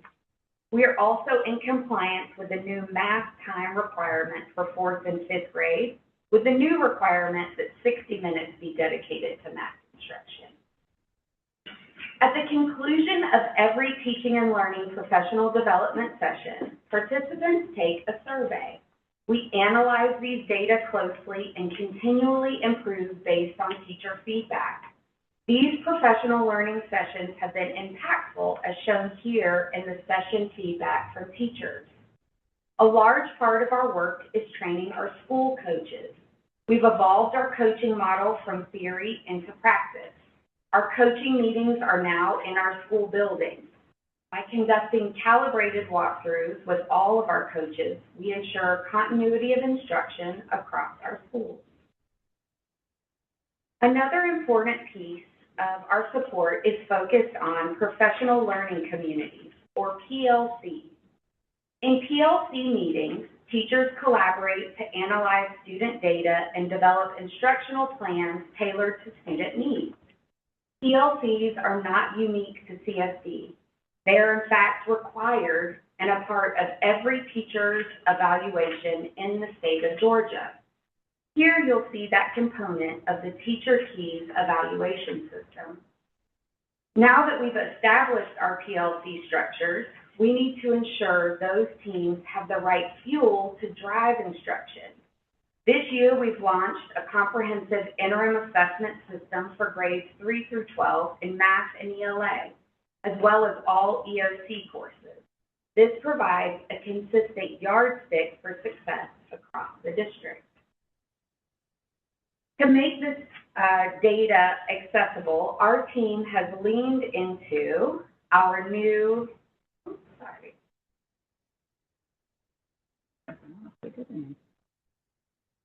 full preview. To make this data accessible, our team has leaned into DNA, our new assessment platform. The real power here is in the integration. DNA feeds directly our district interoperable data system. We're eliminating the wait time. Teachers and principals can now see standard level mastery almost immediately after a student hits submit. Instead of waiting for a single end-of-year milestone assessment to see how students did, we now have 3 district windows to check for mastery. This allows our schools to pivot and provide interventions while the learning is still happening, ensuring our students aren't falling through the cracks. This has been a deeply collaborative process. Our team has worked side by side with building level coaches to write and refine these assessments. We've listened to feedback from schools and made adjustments to items to ensure they are high quality and fair. And we recognize that this year has introduced a significant amount of new for our educators, from ELA standards to updated PLC structures. We're paying close attention to our staff climate data, which reflects the natural tension that comes with large-scale instructional shifts. At the last board meeting, Mrs. Walker presented data on teacher satisfaction with professional learning and work-life balance. To ensure our support is high and sustainable for teachers, we have launched targeted focus groups. We are listening intently to understand teachers' challenges while maintaining high-quality implementation standards so we can achieve strong student outcomes for all students. The Director of Academic Enrichment Areas supports visual and performing arts, world language, physical education, and librarians. All enrichment areas, visual arts, performing arts, world language, PE, librarians, and gifted, have had vertical collaboration and planning meetings during pre-planning as well as during our early release days this year. Instituting these meetings and planning time for our enrichment areas allows for vertical and horizontal alignment and consistency in these programs K through 12. Strong enrichment programs lead to highlights such as 81 students who graduated in 2025 receiving a biliteracy diploma seal, a testament to the strong world language instruction in our district beginning in kindergarten. We also started offering the Fine Arts Seal for the first time last year, and 28 students achieved this seal in its first year. We expect more this year as more students have prepared for this distinction. Our music program has received the distinction as Best Communities for Music Education for 4 years in a row now. and has just applied for the 5th. All of our middle school and high school music programs, including band, chorus, and orchestra that went to the Georgia Music Educators Association annual large group performance evaluation, received superior ratings in 2025. At the end of March, hundreds of pieces of visual art were showcased at our annual art exhibition at the Solarium. And we've also deepened our partnership with the Alliance Theater. And this spring, all CSD second graders are attending a play at the Alliance with a pre-theater workshop at school beforehand. And we're continuing to pursue more opportunities with the Alliance Theater and the Woodruff Arts Center. Our Director of Academic Enrichment Programs also oversees the Gifted and Talented Program. Unique to CSD, all K-2 students receive critical and creative thinking weekly with the Gifted Teacher, providing access to gifted strategies and talent development for all students in early elementary years. On the other end, DHS is currently an AP honor school with designations as a school of distinction, which is for schools with at least 20% of the total student enrollment taking AP exams and at least 50% of all exams earning scores of 3 or higher. And we're an AP STEM awarded to schools with at least 50% of all AP STEM exams earning scores of 3 or higher. This year, we laid the groundwork for adding the AP Capstone Diploma as another advanced academic pathway for our students at DHS. The AP Capstone Diploma requires students to score 3 or higher in AP Seminar and AP Research, plus a 3 or higher on 4 additional AP exams of their choice.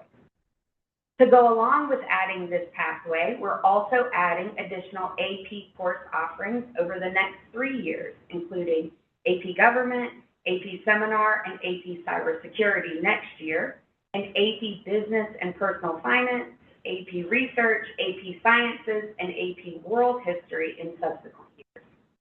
We are dedicated to providing a flexible environment where students can choose to pursue either the AP or IB pathways, and our commitment to the IB curriculum remains firm. As such, our IB diploma program continues to be the largest in the state. And to maintain our high standards, all IB teachers are immediately sent for course changes or syllabus updates to IB diploma and career-related program courses. In October, I presented that Teaching and Learning was engaged in the move towards Georgia MTSS. With PBIS being absorbed into the MTSS structure, we have streamlined our tiered intervention strategies to ensure academic, behavioral, and well-being supports are no longer siloed, but part of a whole child framework. As such, Teaching and Learning has collaborated closely with Student Support Services to implement an integrated system of support that weaves academic, behavior, and well-being to support the whole child. This year, CSD presented at the Student Support Team Association of Georgia Educators, or STAGE Conference in Athens, Georgia, to share with other schools and districts across the state how we are navigating literacy initiatives in response to the Early Literacy and Dyslexia Act, and how we're approaching the integrated implementation of Georgia MTSS. We are continuing the use of innovative models for the strategic delivery of the early intervention program. With our rigorous screening process, we identified more students who benefited from EIP services, and through targeted interventions and data collection, increased our mid-year exits from the program by 12% in reading and 13% in math. EIP is intended to be a temporary program, so students exiting mid-year provide evidence that the intervention work we are doing is addressing a skill deficit. I would like to thank the board for their continued support of our MTSS implementation. following Dr. Whitaker's 90-day findings that identified the CSB NTSS framework in need of a complete redesign. We know that the work to reduce disproportionality takes all departments to be all in. With the addition of our 3 school-based student outcome support positions, the implementation of an integrated Georgia MTSS has accelerated beyond initial projections. SOSs provide consistent guidance to facilitate data-driven meetings, support staff and families, and ensure a unified approach across elementary schools while still allowing schools to tailor practices according to their unique needs. The board encouraged innovative and strategic support for expanding literacy support rooted in the science of reading for our secondary schools. Thanks to the board, we have a dedicated literacy specialist who not only supports students at the elementary level, but also at the high school. Regarding our expanded literacy support, we began at the high school and used an oral reading fluency measure to assess students' reading needs. You have seen our elementary literacy data tracker. On the right is our modified high school version. With one measure, we were able to assess a high school student's decoding, fluency, and comprehension ability. Our literacy specialist then began working with a small group of students, focusing on morphology and spelling rules, and using a curriculum-based measurement to assess progress in fluency and comprehension. Overall, participating students have had a positive experience as their reading confidence increased. And we're continually meeting with community members. In fact, next week we will share our innovations and receive feedback from community members. We believe this collaboration strengthens our practices. The Director of Alternative Programs oversees the district's virtual learning offerings. The district's virtual learning offered through the Decatur Virtual. The Academy gives students the necessary flexibility to complete their coursework. The students served include, but are not limited to, 5th grade accelerated math students, middle and high school students pursuing arts and athletics at the local and national levels, students enrolled in courses not offered at the high school, and students requiring a short-term alternative setting. The first semester concluded with a 93% pass rate for all online courses. This year, the staff set up more opportunities to meet with students in person at the Wilson Center to provide additional support. Decatur High School collaborated with the DVA by proactively encouraging students to attend the extended day tutoring program to minimize the number of students who would need to recover course credit. Meetups are organized to help students and families connect socially. Students met in the fall, and there are plans for at least 2 more meetups in the spring. And finally, the DVA school counselor makes every effort to meet with students and parents regarding their academic, social, and whole child progress. As a result, 2,752 contacts were logged last semester. Our immediate next steps are moving DVA to be part of the new Blue and Gold Institute, where DVA students will be able to receive in-person support at the high school. We're hosting summer school this year at Decatur High School for grades 3 through 12. Teachers will have a paid opportunity to assist with revising and improving our district interim assessments. We currently have a textbook adoption happening for a few classes, and we are most excited that beginning all 8th grade students will take high school physical science, which will mean all students will enter high school with a physics credit.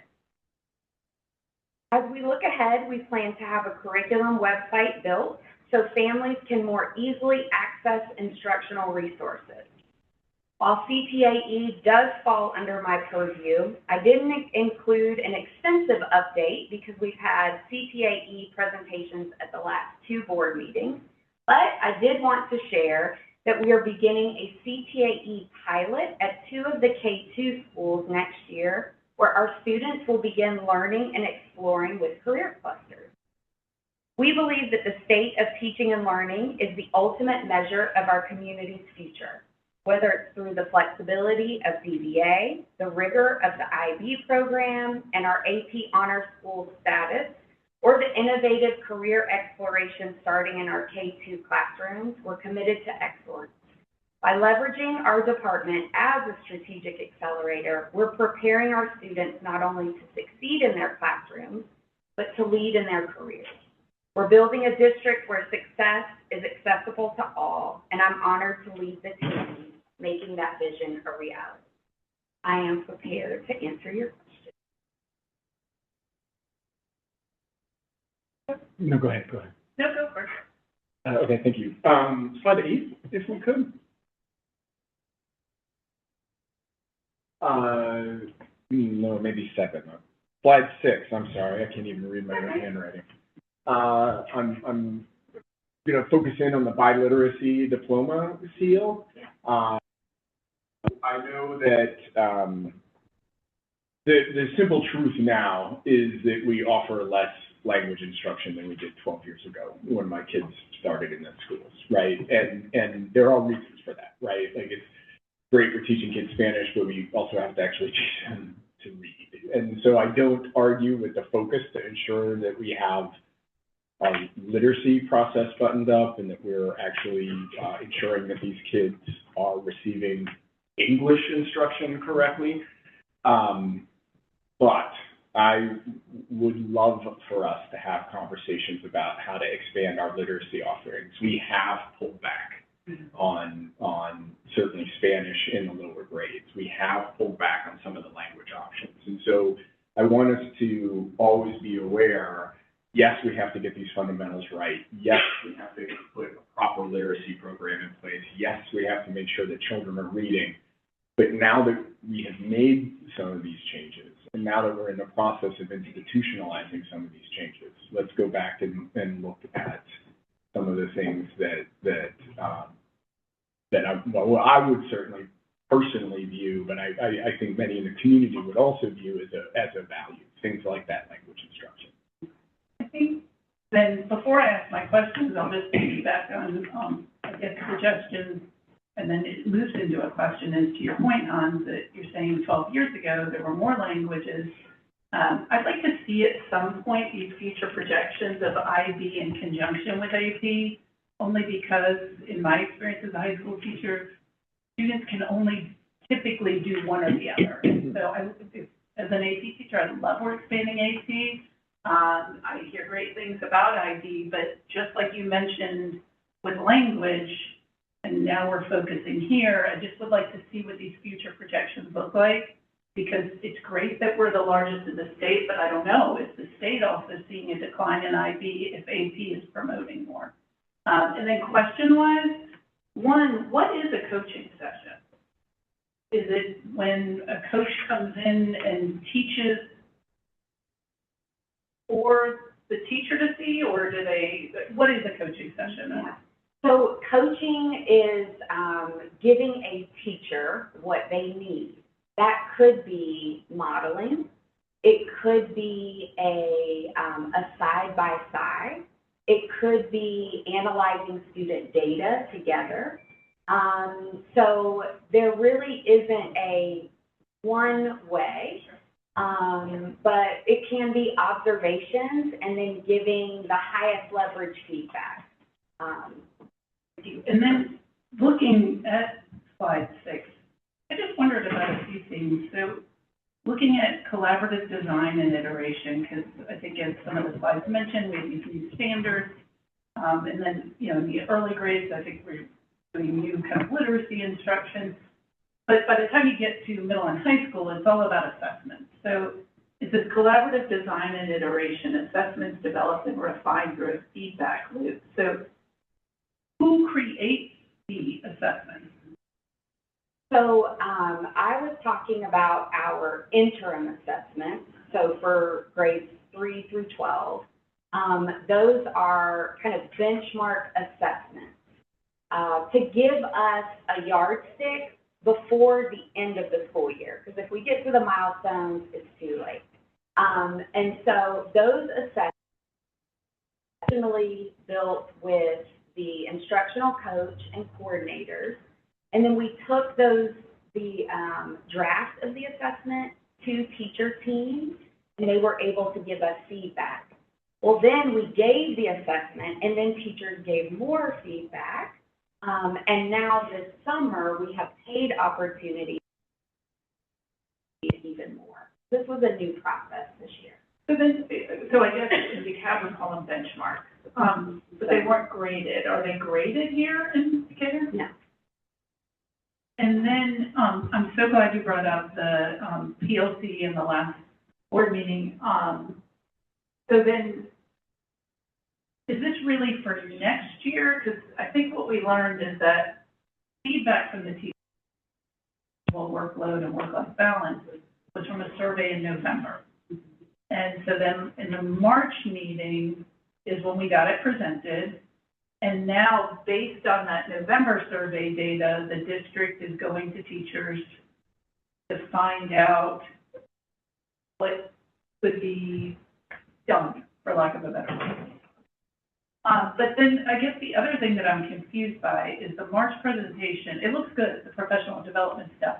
It's just, I don't know how to read it, because in March, I think that same presentation with the work-life balance, 43% of teachers agree that the professional development organized by their district helped them improve teaching. But then we're looking at this slide about professional development, and I think it's somewhere here. So it's all like So I'm trying to, I guess, reconcile the two, because in March, it was like less than half of the teachers surveyed. We don't know how many teachers it was. But then here, it looks different from 43%. Yeah, so this is immediately following any professional development or training that my team does. They complete this survey. And so when teachers and participants are walking out, this is the feedback that they've given. The Upbeat survey was a overall district survey provided. So this is, real time. This is the immediate feedback that we're receiving. And you can see that we still have room for improvement. And, we take this to heart, and we really do try to improve along the way. Thank you. Mm-hmm. Just one very quick question.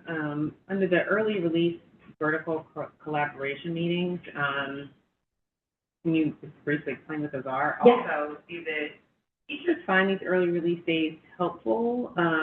We keep putting them in the calendar year after year, and are the teachers giving you the feedback that they're using examples like this as helpful in their own learning?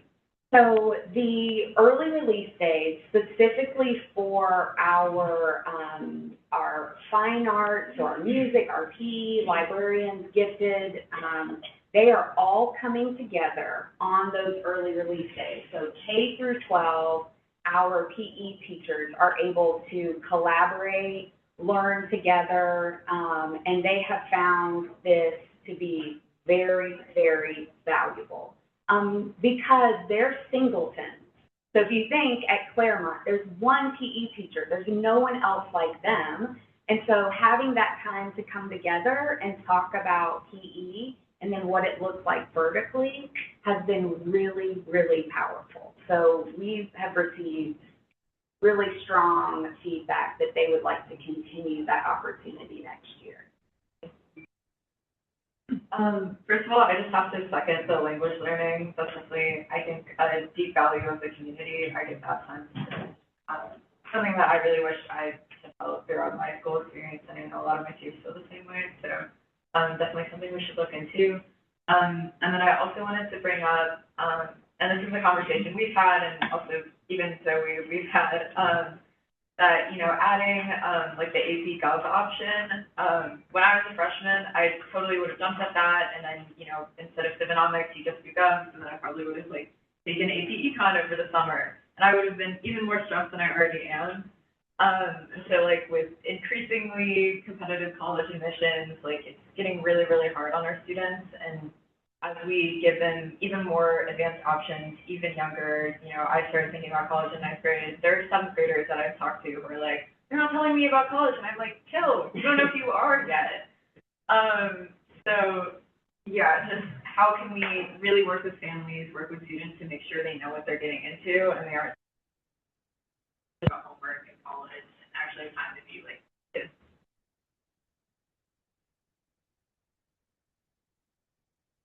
Well, I have a recommendation there. But this may be more high school level, because I was looking stuff up in Midtown has an AP study hall. So to your point, yeah, I mean, I guess you're not really asking, I'm sorry, it's just, I didn't want to forget it. Yeah. So, yeah, I think it's What an I- important point. What I will say is that we received counseling training this past semester, specifically on by College Board, so that they are able to help assist children and students based upon what you've said. You know, there's opportunity there, and so we have capitalized on that. And so, Board, I do want to thank you for your support on MTSS. The Student Outcome Support Team is out in our schools, ensuring decisions are based upon data. Also, the work around secondary literacy support has yielded gains according to our data tracker. And the at or above grade level reading data at the high school is one of our proudest points. Thank you, Mrs. Burton. It is good to see the expansion of AP offerings to ensure all students have access to rigor rather than just limiting it to IB or dual enrollment. Dr. Whitaker, please introduce the next presentation. Chair Sultan, I would like to call on Mrs. Amanda Lynch, Chief of Staff, to provide this data.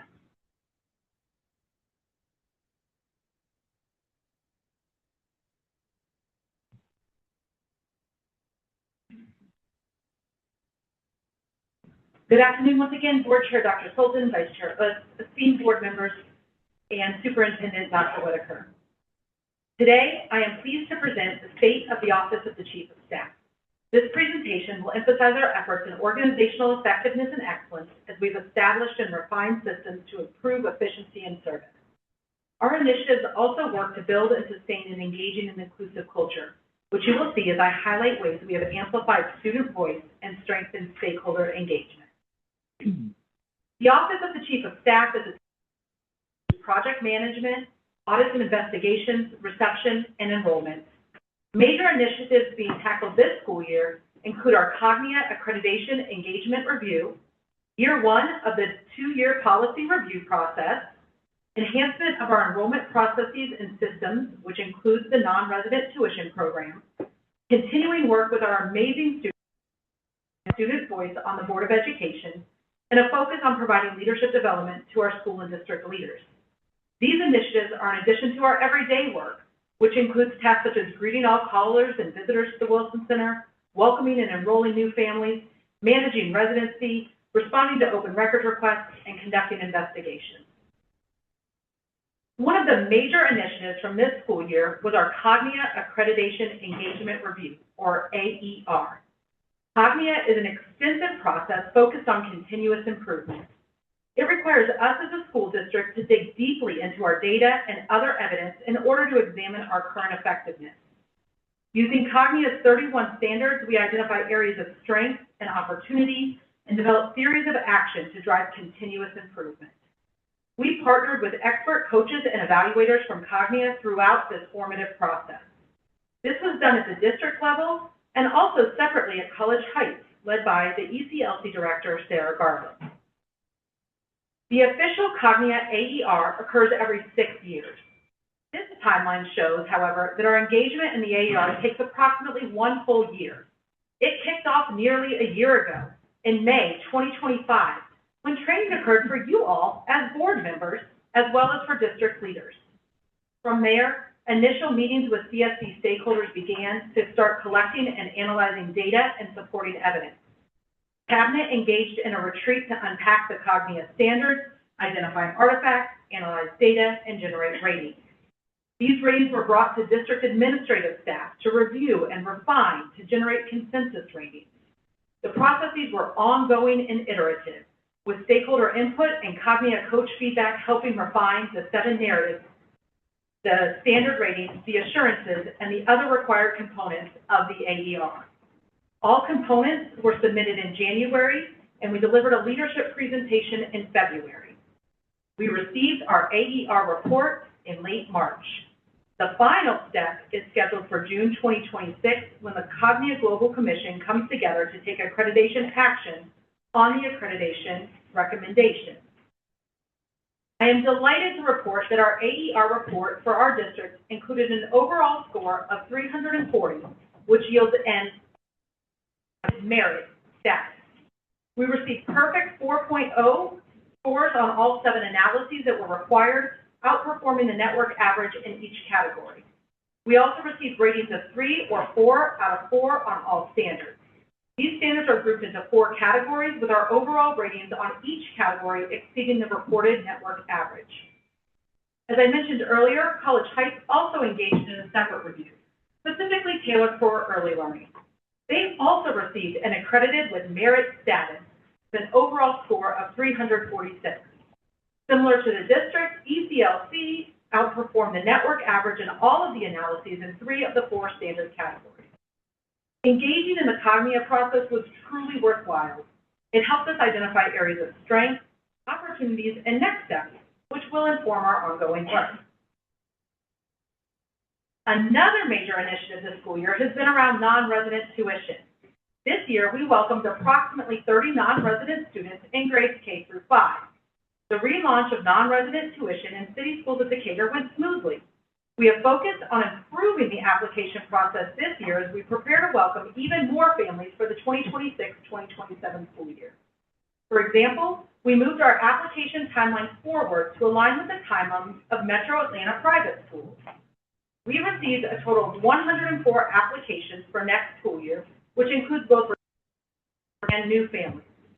As prioritized by this board, all current non-resident tuition families were offered continued enrollment for next school year.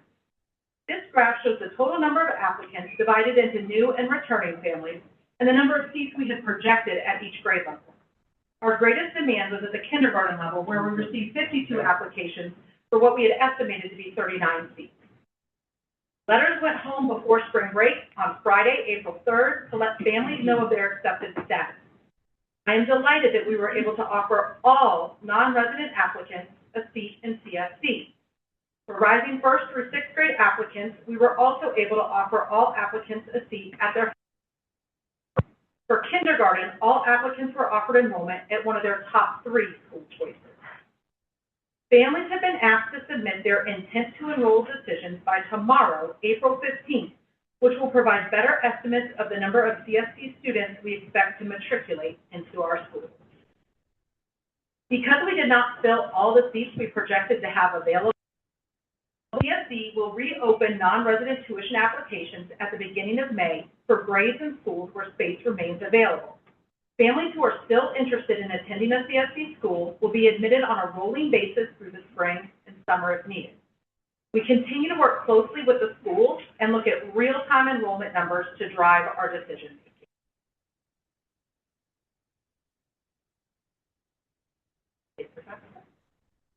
In addition to our Cognia AER and non-resident tuition work this year, we are also proud of other achievements from this year. As the board introduced a 2-year policy review plan to ensure timely review of our oldest policies, those from the 2022-2023 school year. To date, 36 policies have been introduced, revised, and are reviewed this year. This year, we have also made significant enhancements to our enrollment processes. We've identified resident families with expired leases and automated notifications requesting updates. Staff is following up with families, resulting in a significant reduction in the number of expired leases in our system. Similarly, we identified gaps in our processes for verifying enrollment paperwork at transition 3, 6, and 9, and are developing systems for this verification to occur. In partnership with our technology team, we have streamlined processes in Infinite Campus for resident, courtesy, and non-resident families. This has yielded cleaner data and a reduction in time taken to process complete applications. We were also delighted to open enrollment in early February this year. This is a month earlier than past years for resident families and several months earlier than our non-resident and courtesy tuition applications from previous years. Another exciting accomplishment this year was continuing to provide school and district leaders with professional learning critical to their role as leaders. Specifically, all principals, APs, and district-level directors and above were trained in crucial conversations. Training has also begun on project management, led by our project management director, to help staff lead their work even more effectively.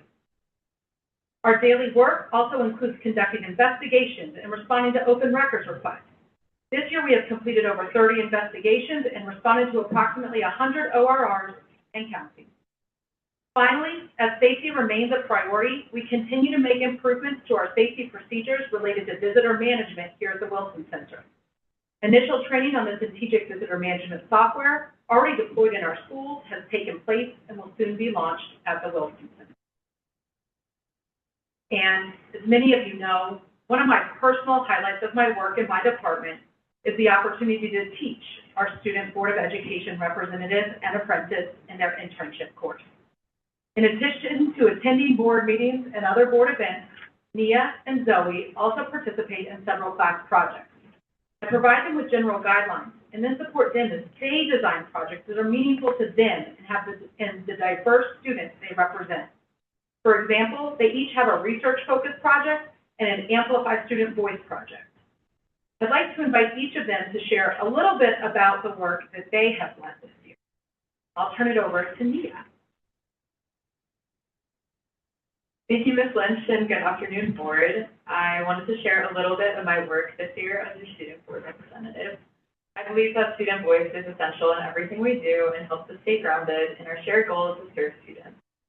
As a reminder, beyond my duties as a student serving on the board, my role also includes an internship period where my coursework concerns the expansion of student voice in whatever form that takes. As I am personally very interested in policy, and I'm working with the National Student Board Member Association to create and support student representatives, I worked with the CSB team and Representative Omari Crawford to create legislation to expand student voice. The final form of this legislation was simply a House resolution that urged local boards to add student members to their boards. While the legislature works fast, legislation moves slow, and I experienced firsthand some of the frustrations of advancing my own interests at the Capitol. Unfortunately, for a combination of reasons, the resolution did not gain traction and ultimately failed to pass in the House this year after staying suspended in Rules Committee. I will say, though, that I am disappointed that our delegation did quickly advance different legislation that feels to be a gross overreach into our district's local authority.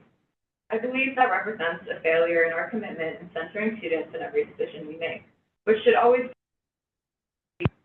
While the resolution did not pass, through my journey, I've been grateful to encounter many opportunities and connections I did not have before, including opening doors to adopting student representation as a priority for organizations like GSBA and COSPA. I hope that you all continue to advance this interest at the Capitol. Though it starts with a resolution like this, we should not just include students, but actively make room for them, whether that is compensation or voting rights or more. We're starting a new conversation about Georgia school boards, and it's one concerning student voice. As my time draws to an end on the board, and I'll save my tears about that at the next board meeting, I wanted to extend my deepest gratitude for this board for including me and uplifting me at every opportunity it has. While I didn't get to every priority of mine this year, I know that my contributions have advanced the development of Decatur's student board members as a whole. This role is a work in progress, and I hope that every year each of my predecessors continue to refine the way we cultivate student voice in this district. Finally, thank you so much to Ms. Lynch for being such a fantastic mentor to me over the past few years and working tirelessly for the City Schools of Decatur and its students. With that, I'll hand the reins over to Zoe, who is working on some incredible things herself. Hey, Nia, good afternoon, board. My name is Zoe Smith, and I'm the current student apprentice. For my project on amplifying student voice, I've been working to research and gather data to inform AI policies for the district. AI is a widely controversial topic at schools, so to integrate successful regulations, the student voice needs to be amplified and heard. On the screen is a snapshot of the statistics from a survey I designed and sent out a couple of weeks ago. Students from the middle and high school were able to fill out the survey in their school success classes or advisement time. The survey gave us a chance to gain basic statistical data on things like how many times a day students use AI and what they use it for. It also gave students the opportunity to share their questions and concerns about AI and how it is being integrated into an educational setting. We received about 700 responses, with the majority of students concerned about the ethical and environmental aspects of AI.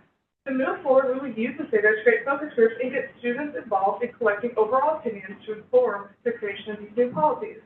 My goal is to make sure that these new policies cover all areas of concerns for students, create a firm stance on what is allowed versus not allowed, and educate those on the benefits and potential concerns of AI.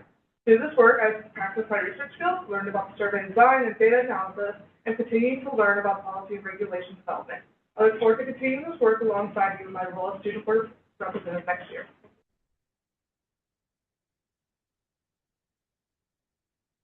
Thank you, Mia and Zoe. I'm also going to try to save my tears for next time, but I am so proud of each of you and your work this year. While our work for this school year continues, I'm also excited for the work ahead next school year.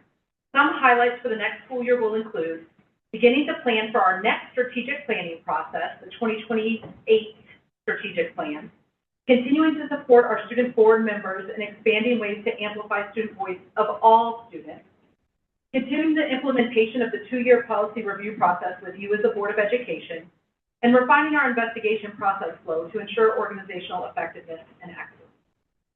Thank you for the opportunity to share our work and for your continued support. I'm happy to address any questions you may have at this time. I just don't know. And it's about the tuition paying students. So I'm guessing since the deadline's tomorrow, we don't have a readout on the numbers that have. Yeah, the deadline's tomorrow for them to sign their intent. It is normal for not everyone to sign the intent and to matriculate through. And then the payment will be probably another point where once payment is in July, the numbers may change a little bit then. Then the only other thing I wondered, because the graphs are green for the new applying and blue for the reapplying, I think we heard like we had 30 some odd. So if I'm doing the math with the 14, 2, and 3, 19, 23, so are we looking at about 20% of the tuition paying from this year not returning based just on the blue number there? Yeah, we made actually personal contact with all families. We called all current families to make sure that they were aware. We have some that are moving away and things like that. It was just under 30, to be honest. I said approximately because things change. We had several families move into the district, so they're no longer categorized as non-resident families. In fact, some of the applicants here have even reached out and said, great news, I got a house, I'm now under contract, or, we plan to, so the numbers will shift. And, Just annually, the Office of the Chief of Staff leads strategic projects. The Cognia accreditation was a big lift. And I'm grateful for Mrs. Lynch for her leadership. And as we begin to sunset our current strategic plan, all indicator, Mrs. Lynch will put forth so we are ready in 2028 for a new strategic plan. Thank you, Mrs. Lynch, for the update on non-resident tuition. We look forward to welcoming our new families in the fall.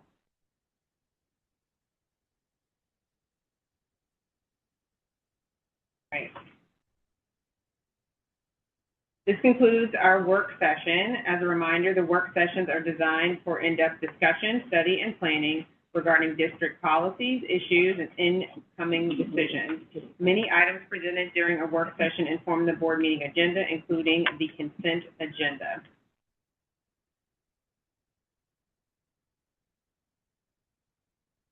All right, we will call our board meeting to order at 3:14 p.m. We ask that you silence all cell phones at this time. We will begin with a moment of silence followed by the Pledge of Allegiance. At this time, I ask that everyone joins me in a moment of silent reflection.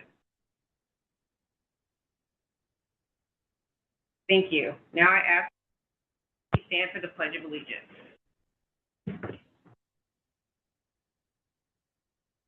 I pledge allegiance to the flag of the United States of America and to the republic for which it stands, one nation, under God, indivisible, with liberty and justice for all.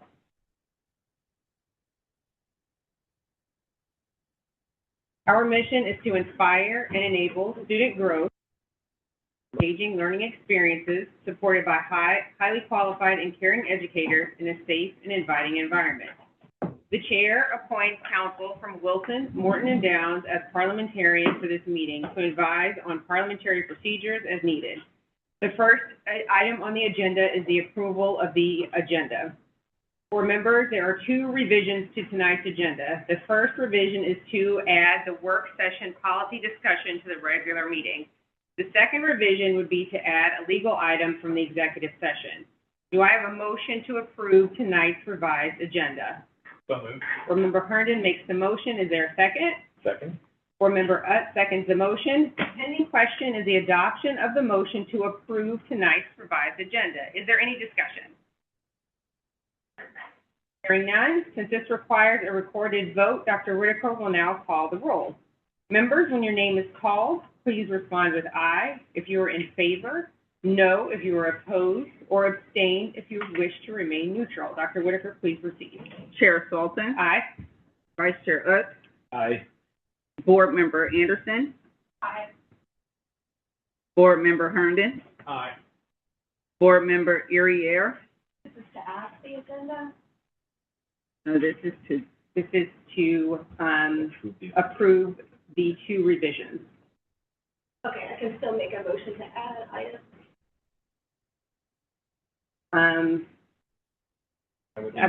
Yes, yes. Mhm. Okay, I'd like to make a motion, to add governance responsibilities and open records to today's agenda. On April 10th, I submitted this request via email. Board Member Anderson, seconded it, and I was told the agenda was closed. You refer me to the communication norms, which I've reviewed. I just want to note that Section E contemplates 2 distinct dates when the agenda is finalized with the board and when it is made public. They're intended to be separate steps. There's a board review opportunity in between. In practice, board members are learning the agenda the same date that it goes public. Other common norms also require board members to fully participate in the agenda review process, and that's structurally impossible when board members have no access to the agenda before it's published. I'm not raising this as a criticism, but this is a process that needs refinement. The norms as written were not fully followed, and I respectfully request that you allow the board to discuss these items today. Ms. Ware, there's a motion being made, but I also have a motion on the floor. Motion and motion on the floor to add 2 items. And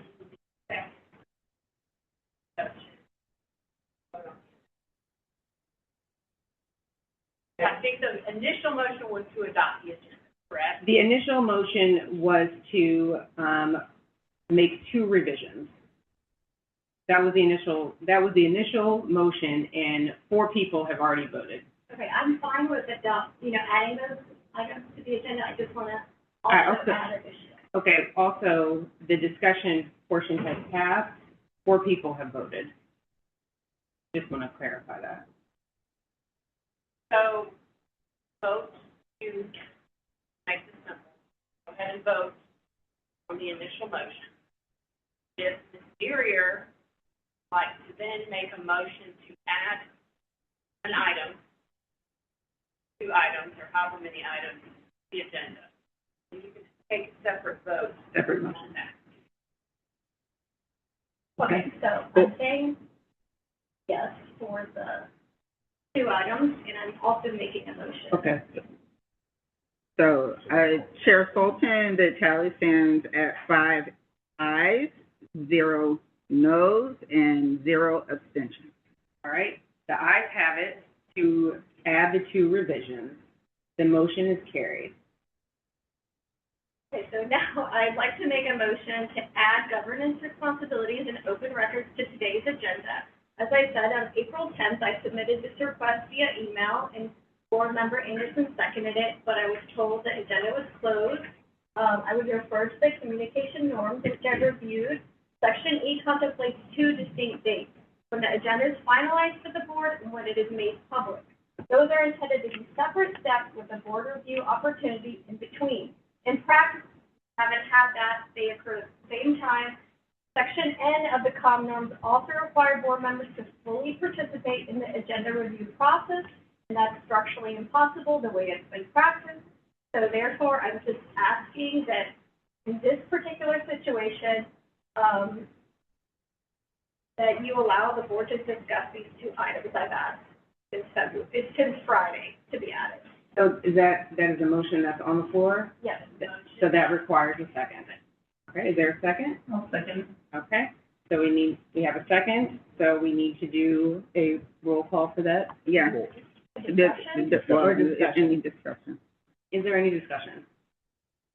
Okay, I'll just respond to that, board member Earrier. There, in the comms norms, every board member can participate in the agenda. However, there are deadlines to when you can add to the agenda. I'm happy to discuss whatever you wish to discuss, but there is a deadline to submit agenda items, and I just respectfully ask that you get those in prior the week before. So the week before the agenda is prepped. So agenda prep is the week before we release the agenda, but you submitted this when the agenda was already released. Right. So asking an agenda item to be added after the agenda is released and then expecting it to be added in real time is just impossible.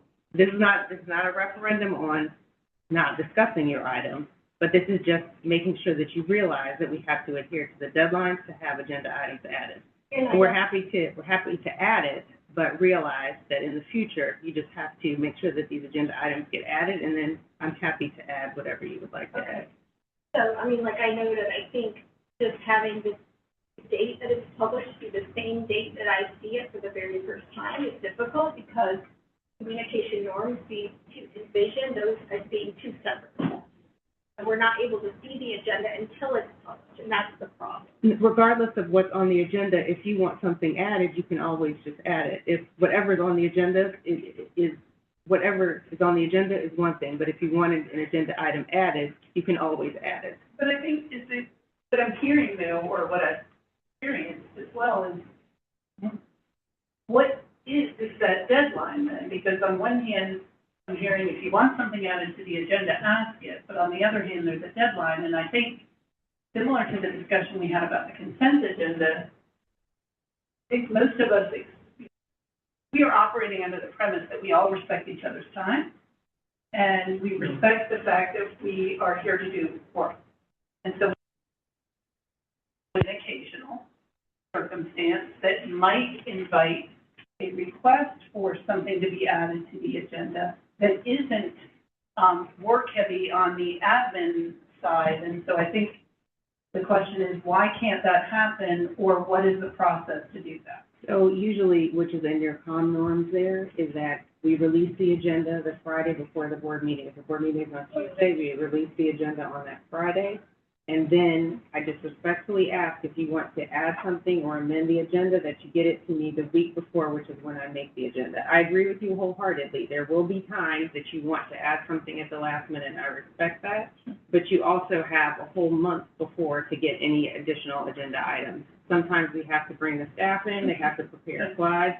But I just want to be clear for board member Earrier that she had a whole month to get in an added agenda item before it was released. I can also, which you asked, I can release a draft of the agenda several days early. I'm more than happy to do that. But I also want to make sure that we're clear that there is a deadline to get agenda items added. Minute is not in the best interest of the staff. Sometimes they have to prepare. Is the detail of the request just to ensure that board members see the agenda prior to its publication to the public, so can we just make a motion to do that? I'm happy to do that. You don't even have to vote on it. I can do that. But what is, I'm sorry, and I know we're all here for some good things, so want to respect the time, but I think the question still is the same one. What is that time? So the Friday is not a good thing, it appears, because of work schedules.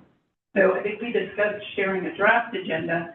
Is there a time by which that draft agenda will be shared, so therefore the board has time to review it? So if we say the draft agenda is generally done that Tuesday, we can share that. So what I think would it be amenable to the members of the board here that we adapt our norms, right? These are the governance norms, we would adapt our norms to release the draft agenda to all board members by the end of the day. The draft agenda will not include the materials for presentation, right? Because that's not going to be prepared. But all board members would get the draft agenda Tuesday evening, and then by Friday, the request would be that board members have any amendments to that agenda made prior to publication. Is that a mental, is that? No, that reasonable? seems fair, Okay. and that seems to be what the COM norms actually So- envision, because it says that. Well, you know, we're putting there's two specific days in there. We're putting the specific Right, but days. I was denied the ability to add it on Friday, and that was problematic. Because that was- structurally, But that, there's once it's no published. agenda review process. It was So the same what we are time I got saying, it. what we're saying is that we're able to get it out on Tuesday now, and then Friday when it's published, it's closed. Yeah, that makes sense, but I Okay. just want, some acknowledgement for you to hear. It's structurally impossible to be included in the agenda review process when it's published the same day. And then as soon as I see it, I notice that there's something that needs to be added, and I'm denied. So that just seems very unfair, because the entire board should be involved in that. So are we in agreement that we make the norm change that we are describing as this, is this something that we would have, what do we handle at this We point? can do that. Okay. It's really more. Question is, agenda, I want to draw our attention back to the motion, which is, can we add these two items to the agenda for tonight? In a motion and a second, and we just. So everybody needs to vote. Well, That was her motion, so we have to vote on it. okay. Yep. So are you going to? Depending question, you have to share. To add to tonight's rise agenda. Okay. The pending motion is to add 2 additional items to tonight's agenda. We have a motion and a second. So are you going to can you call the roll, please? Yes. Chair Sultan, Aye. Vice Chair Utz, Aye. Board Member Anderson, Aye. Board Member Herndon, Aye. Board Member Irier. Thank you. All right. Chair Sultan, the tally stands at 5 ayes, 0 noes, 0 abstentions. All right. Our next agenda item is the approval of minutes from previous board meetings.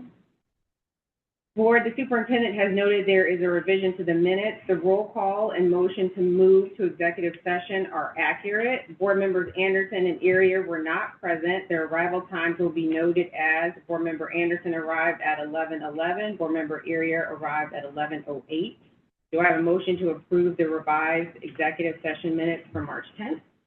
So moved. Board member Utz makes the motion. Is there a second? Second. Board member Herndon seconds the motion. The pending question is the adoption of the motion to approve the revised executive session minutes for March 10th. Is there any discussion? Hearing none, so this requires a recorded vote. Dr. Whitaker will now call the roll. Members, when your name is called, please respond with aye if you are in favor, no if you are opposed, or abstain if you wish to remain neutral. Dr. Whitaker, please proceed. Chair Sultan, Aye. Vice Chair Aye. Utz, Board Member Anderson, Aye. Board Member Herndon, Aye. Board Member Irier. I abstain.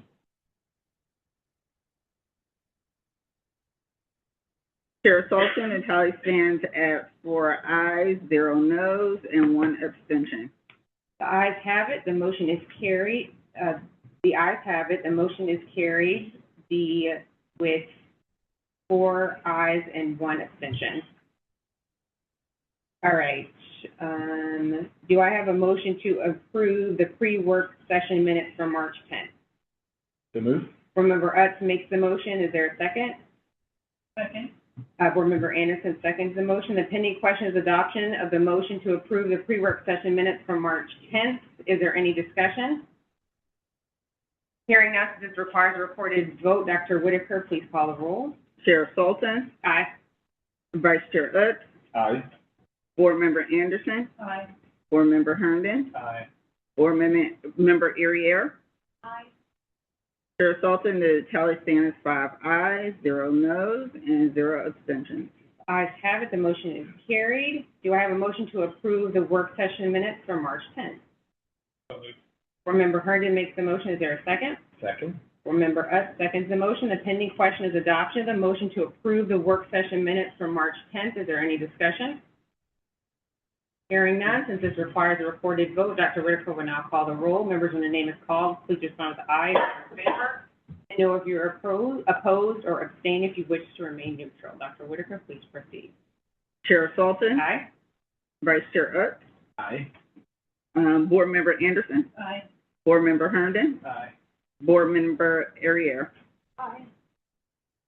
The tally stands 5 ayes, 0 noes, 0 abstentions. The ayes have it. The motion is carried.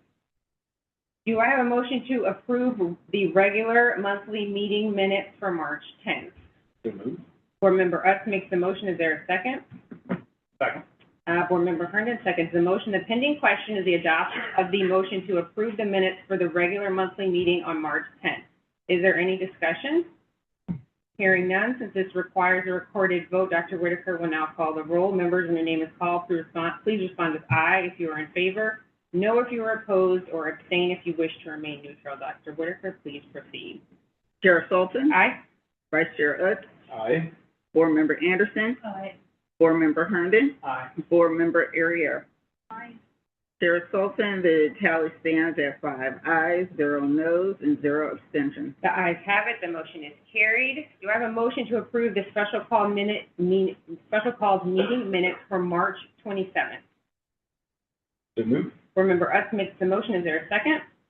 Second. Board Member Anderson seconds the motion. The pending question is the adoption of the motion to approve the minutes from the special called meeting on March 27th. Is there any discussion? Hearing none, since this requires a recorded vote, Dr. Whitaker will now call the roll. Members, when your name is called, please respond with aye if you are in favor, no if you are opposed, or abstain if you wish to remain neutral. Dr. Whitaker, please proceed. Chair Sultan, Aye.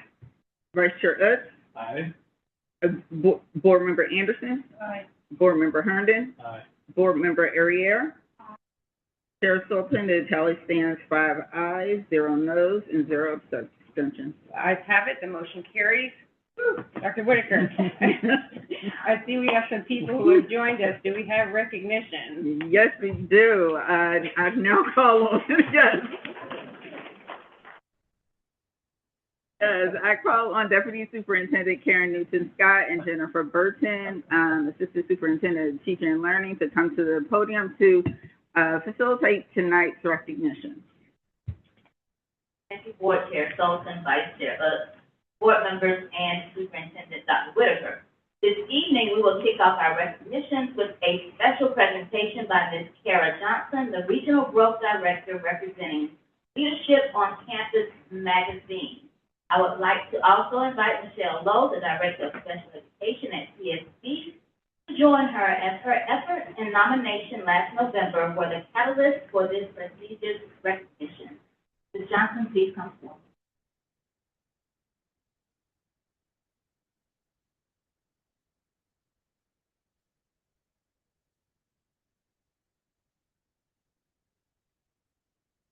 Happy to be here. Hey, thank you guys for having me. I wrote this down. I love speeches, by the way, but I promise I won't keep you here all night. As mentioned, my name is Kara Johnson, and I work for an organization called Campus Benefits, which produces a magazine called Leadership on Campus, which is very near and dear to my heart. So it's a privilege to stand here today before you and recognize an extraordinary leader whose work reflects the very spirit of leadership on campus. This recognition is more than an award. It is part of a broader mission to celebrate those who are actively transforming education, uplifting their communities, and shaping the future of students and educators alike.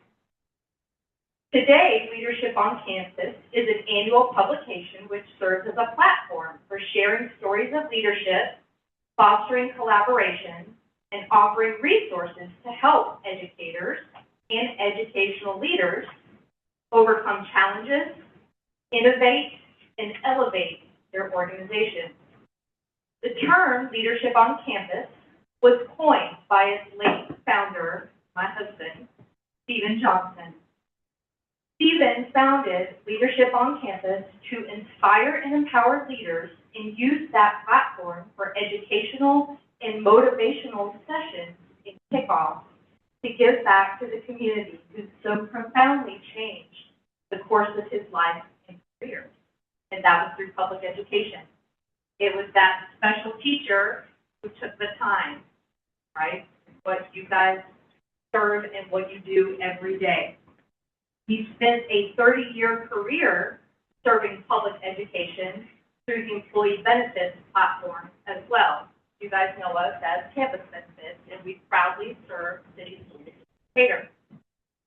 As Stephen once said, leadership on campus empowers, educates, and inspires. That's spelled in theme here, right? Leadership on campuses to elevate both faculty and students, equipping them with the tools to excel in their personal and professional journeys to change the world.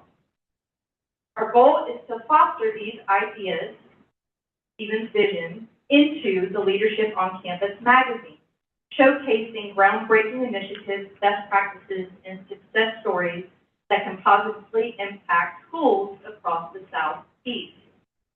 The inaugural 2025 magazine, which came out this time last year, announced and opened the Leadership on Campus Make a Difference Award nominations, and has allowed individuals to nominate those within just the educational arena for this award. So, without further ado, this afternoon we honor someone who embodies that vision in every sense. As one nominator so proudly shared, Dr. Whitaker is a visionary, inclusive, and equity-driven leader whose forward-thinking approach has transformed the culture, outcomes, and systems of city schools educators in all of the educational areas she has served. In just a few short years, her leadership has driven measurable growth in academic performance, strengthened staff engagement, and deepened family trust, all while keeping students at the center of every decision. She leads with a rare combination of positivity and purpose, grounding her work in service, showing up for her community, and championing the belief that all means all. Her passion for public education is not just professional, it is deeply personal. And that passion is evident in her commitment to equity, innovation, and continuous improvement, from advancing literacy through the science of reading to creating systems that ensure every student has the access to opportunity. I'm especially proud to share that our Board of Business Professionals and retired educators carefully reviewed the 2025 nominees and voted Dr. Whitaker as the 2025 Leadership on Campus First Place Winner Award recipient. Congratulations. Dr. Whitaker, you exemplify integrity, accountability, and visionary leadership. Your work not only advances outcomes, it strengthens the very heart of your district and community. On behalf of Leadership on Campus, it is my distinct honor to present you with this award in recognition of your leadership, your vision, and your unwavering commitment to excellence in education. I wish my husband could have met you. Congratulations, and thank you for the difference you make every single day.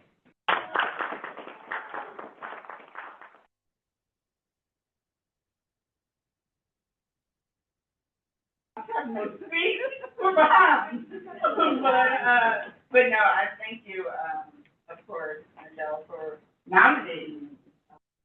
Obviously, my heart for all children to be safe, seen, and successful leads and guides every decision that I make here in the City Schools of Decatur. And definitely, Ms. Johnson, just to say thank you to all of the members of the board who voted, retired educators within the state of Georgia, to recognize me as the leader for the state.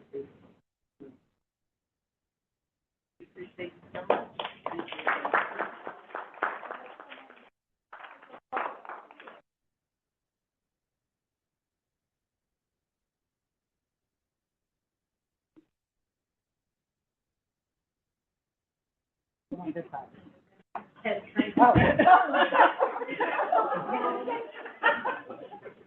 Thank you, Ms. Johnson, for your presentation on behalf of Leadership on Campus Magazine. Congratulations again to Dr. Whitaker. Pleasure to meet you. And at this time, we ask Dr. Whitaker to remain where you are, and we invite our board members to come forward for our school recognition.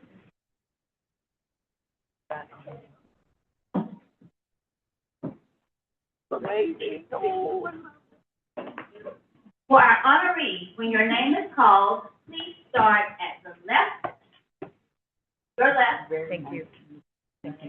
Greet each board member with a handshake, and then lastly, receive your certificate from the principal, who will be on the far right.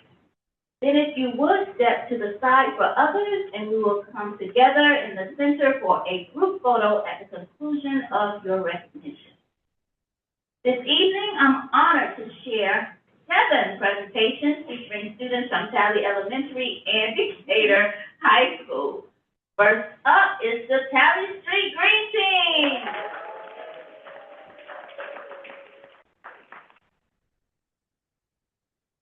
The Talley Green Team is a group of students, teachers, and parents who are passionate about sustainability and want to help make Talley a zero-waste school. While recycling at school is the Green Team's mission, the group also promotes the principles of reduce and reuse. The Green Team was formed in August 2024. In its second year, participation has more than doubled to more than 30 active volunteers. It has added recycling efforts during breakfast, assisted by Decatur High School students who volunteer their time before school, also lunch and after school. We have several representatives from the Green Team who are here with us this afternoon, as well as their sponsors, Dr. Kirsten Berglund and Catherine Roberts.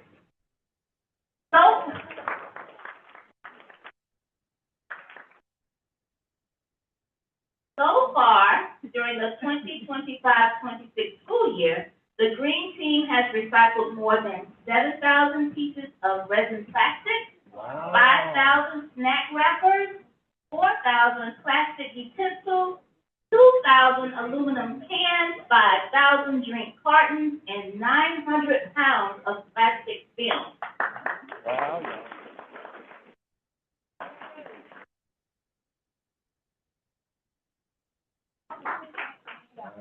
We would like to say congratulations to our Green Team. Keep up the great work.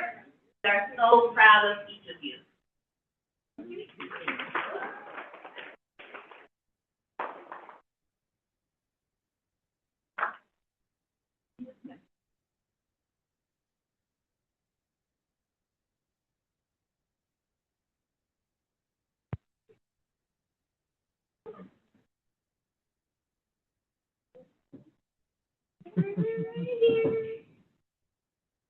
Another part of this group's mission is also to provide educational programming that helps students and parents learn more about sustainability in real-world applications. Through its monthly guest speaker program, the group has organized workshops with local business leaders, artists, and nonprofit educators to learn more about circular waste, circular use, waste reduction, and material repurposing. Again, let's give the Green Team a round of applause.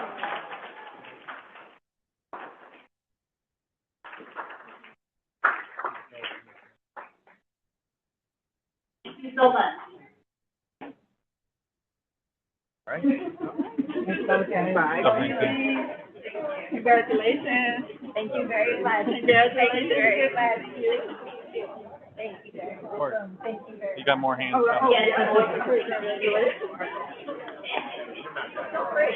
Dr. Sproul, please make your way up front.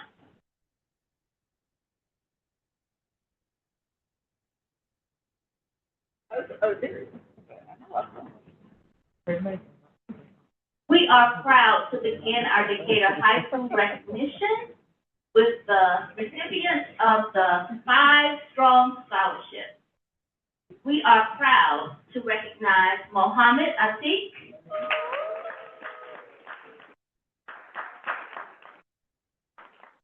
Morgan Arnold,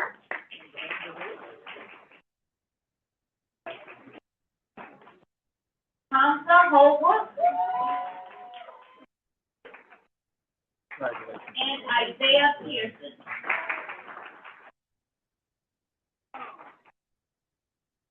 Five Strong is a nonprofit 501c3 organization that partners with historically Black colleges and universities to provide promising student leaders with full tuition scholarships and ongoing mentorship and support from matriculation to graduation.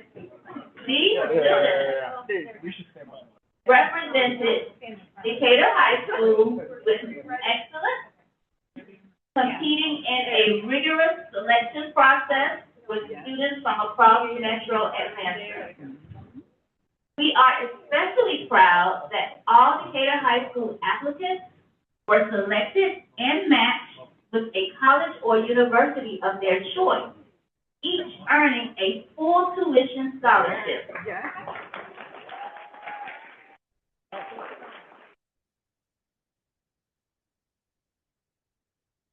Additionally, Isaiah Pearson and Mohammed Atiq were awarded full scholarships, an outstanding accomplishment.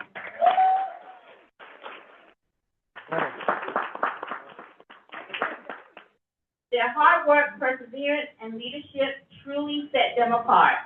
Please join us in congratulating these exceptional students as they begin the next chapter.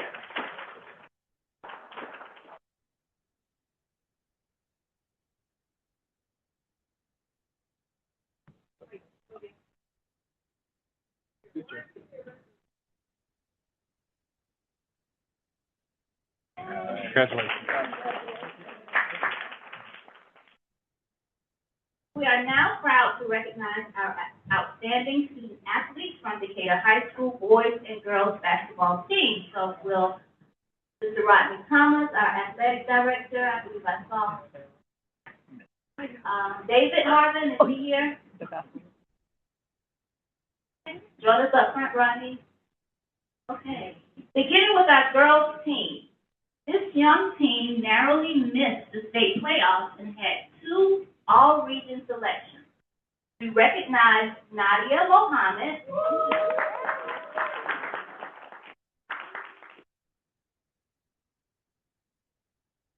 Lanier.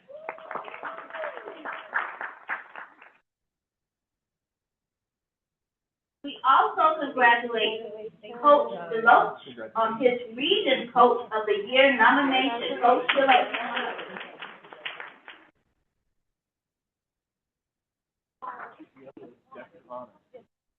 Our boys team also had an exceptional season, finishing second in the region, earning a signature win over Grayson and advancing to the Elite 8 in the state playoffs.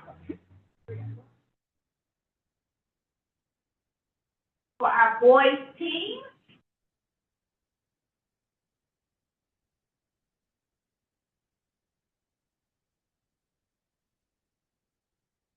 we recognize the following student athletes. Up first, Jason Wellborn.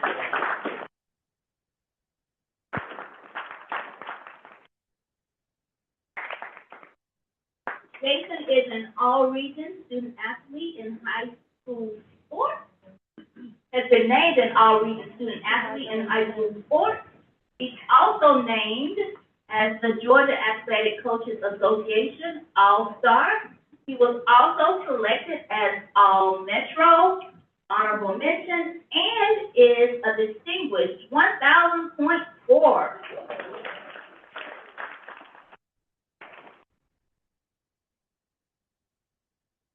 Next up, Tobias Brinkley,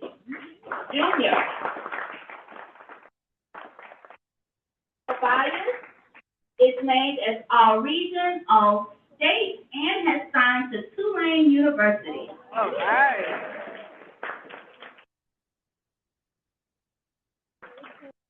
Next up is Eli Beard.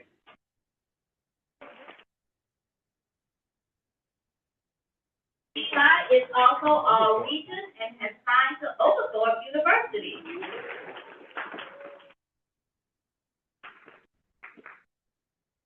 Bryce Housen. Bryce is also our region, all state, and another 1,000.4.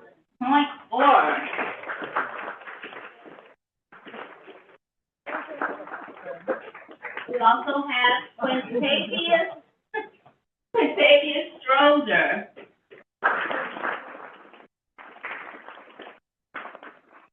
Quintavious has proudly signed to Georgia College and State University.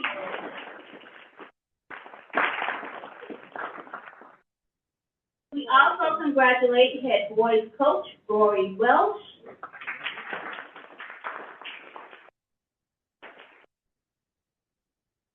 Coach Welsh has been named Region Coach of the Year.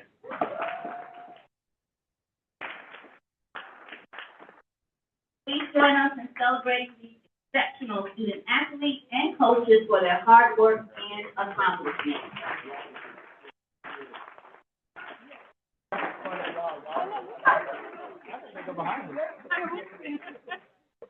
Yeah, come on in the record. You come on behind y'all. Honestly, you're right. Y'all behind the board. Y'all do your job. Yeah.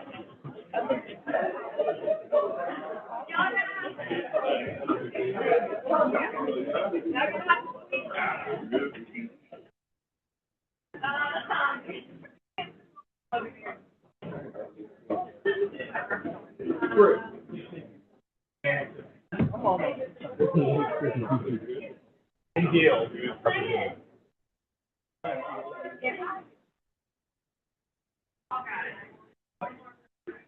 Oh, yeah, come on, go ahead.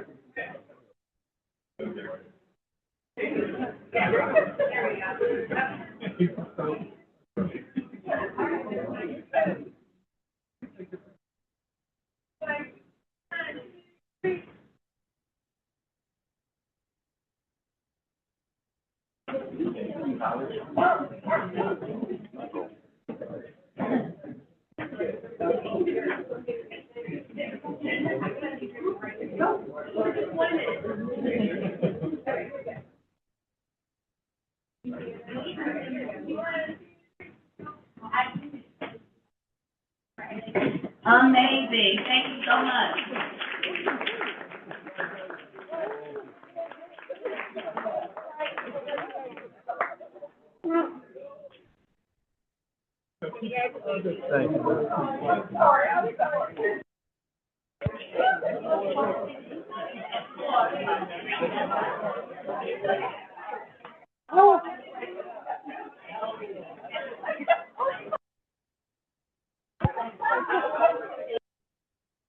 Our recognition, continuing with Decatur High School.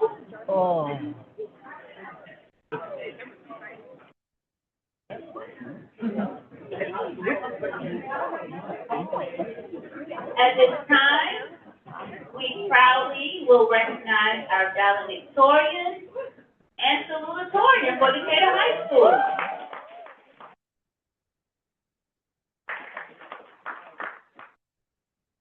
Neve Marston is our valedictorian.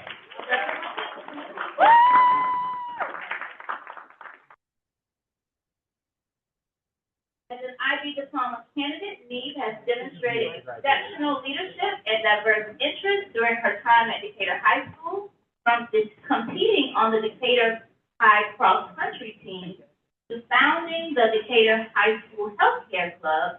She has consistently balanced athletics with academic advocacy.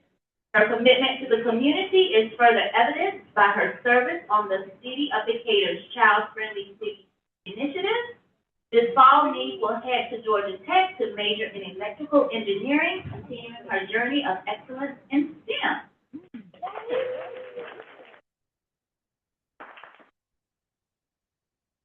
We also extend our heartfelt congratulations to Leora Eustein.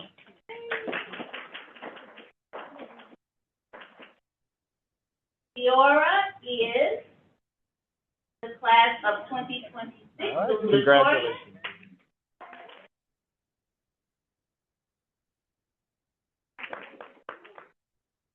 Also a candidate in the prestigious IB diploma program, Leora has made a significant impact on campus as a leader in the Ivy League and the Literary Club and a dedicated member of the Gardening Club. Her communication and leadership skills shone brightly during her tenure as co-captain of the Decatur High School speech and debate team. Leora's hard work and perseverance have set a remarkable benchmark for her peers, and she is set to pursue a major in chemistry at Bernard College this upcoming semester. Congratulations to you both.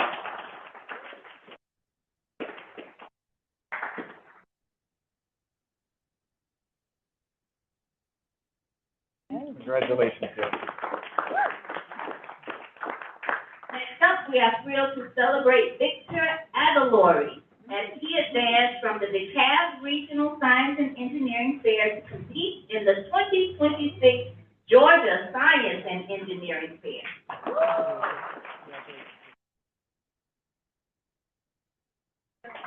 While this invitation formally recognizes the academic rigor of his project, check this out, root nodulation in Pisum sativum in varying soil organic content.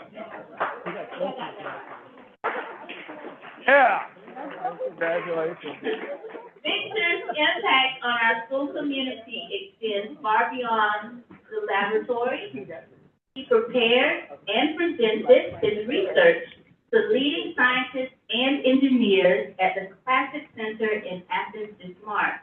He represented the very best of our district's commitment to STEM excellence.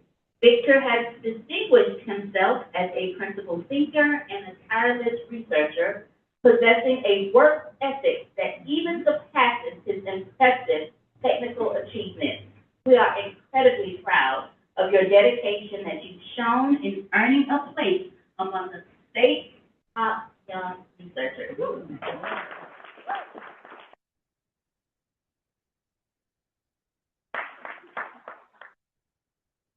Next up is Paige.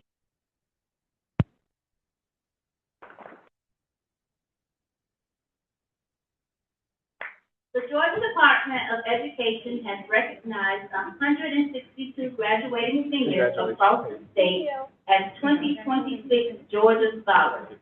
We are proud to share that Peyton Sobin, a Decatur High School senior, has been named among this distinguished group. Through the Georgia Scholar Program, Georgia DOE identifies and honors students who have demonstrated excellence in both school and community life. Each honoree receives a diploma seal and graduation cord in recognition of his achievements. Georgia Scholars carry rigorous course loads through high school to demonstrate outstanding academic performance, actively engage in school and community activities, and serve as leaders in extracurricular and service organizations. Congratulations, Peyton. This is a well-deserved recognition. Congratulations. At this time, I invite our Assistant Sup of Teaching and Learning to recognize our Teachers of the Year.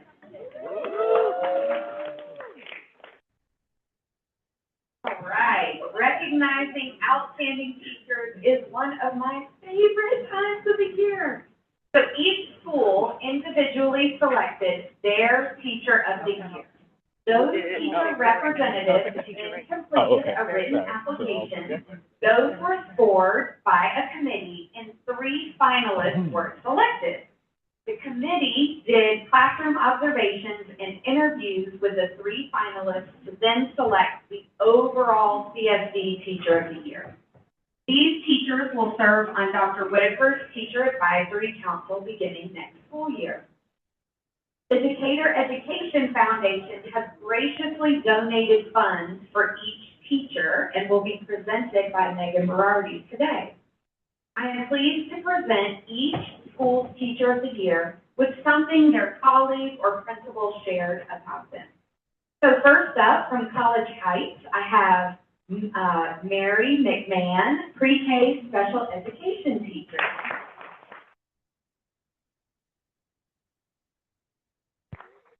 With 30 years of expertise and a commitment to lifelong learning, Ms. McMahon is a true expert in meeting diverse student needs.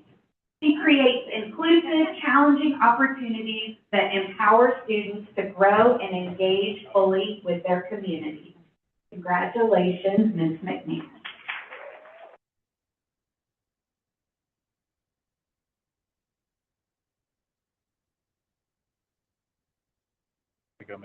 Next, from Claremont, we have Stacy LaBouche, one of our title teachers.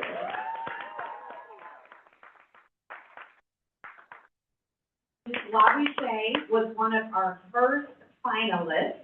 She is an exceptional collaborative team member who consistently goes above and beyond to support both students and staff. During math time in particular, she is an invaluable resource to my classroom, a colleague shared. She regularly steps in to work with small groups, reteach challenging concepts, and provide targeted support to students who need additional intervention or enrichment.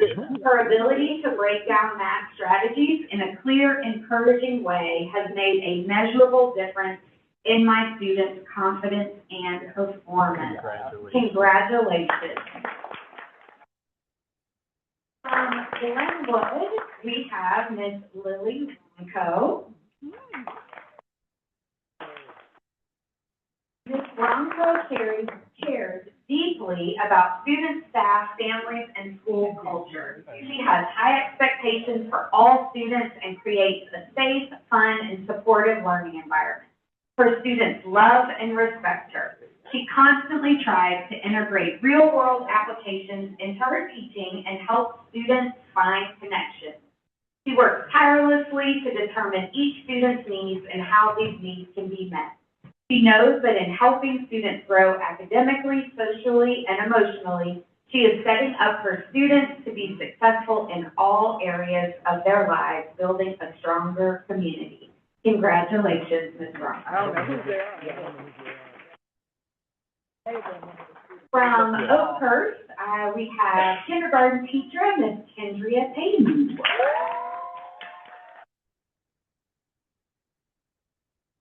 Ms. Payton is recognized for her mastery in building authentic relationships and maintaining high expectations while providing the stability and kindness students need to excel. Her leadership is characterized by a quiet professional demeanor, often serving as the moral compass and the standard for what would Kendria do among her colleagues. A collaborative team member, she's known for her generosity, frequently volunteering her time for school events, and being among the first to assist in things like early dismissals. Her commitment to the district's mission is evidenced by her steady focus on student achievement and her willingness to roll with the punches to support her school community. Congratulations, Kate. Next up for Winona Park, Mr. Matthew Hicks. Matthew Hicks motivates and inspires students by being consistent, holding them to high expectations, and providing high-quality instruction in his classroom. He provides a structured and nurturing environment for his students to thrive and take risks in their learning. He goes above and beyond to strengthen his instructional practice and even dedicates his own time to further his knowledge of best science of reading practices. Congratulations, Matthew Hicks. For Westchester, we have Ms. Tiffany Wright.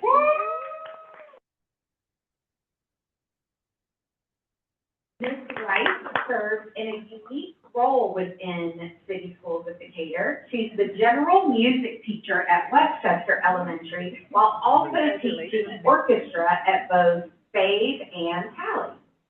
General music and orchestra requires a wealth of knowledge to effectively teach and help students become performance ready.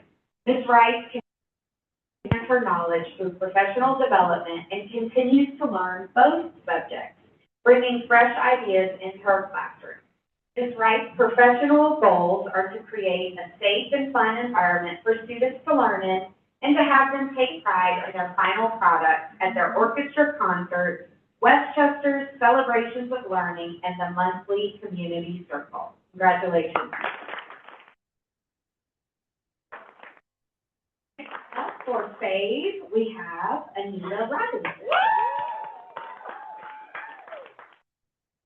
Ms. Robinson is an outstanding educator, exemplifying excellence through her commitment to equity, student advocacy, and personalized instruction that meets each learner's needs. She motivates and inspires students with enthusiasm, high expectations, and a nurturing environment that builds confidence, resilience, and a growth mindset. A respected leader, she contributes meaningfully to the school community through her dedicated service committee and her role in the color and culture performance, fostering positivity, collaboration, and inclusivity. Her deep-rooted commitment to the City Schools of Decatur, spanning 33 years from student to educator, reflects her alignment with the district's mission to inspire and support all learners in a caring, inclusive environment. Congratulations, Ms. Martin. From Tally Street, we have Jayra Childs.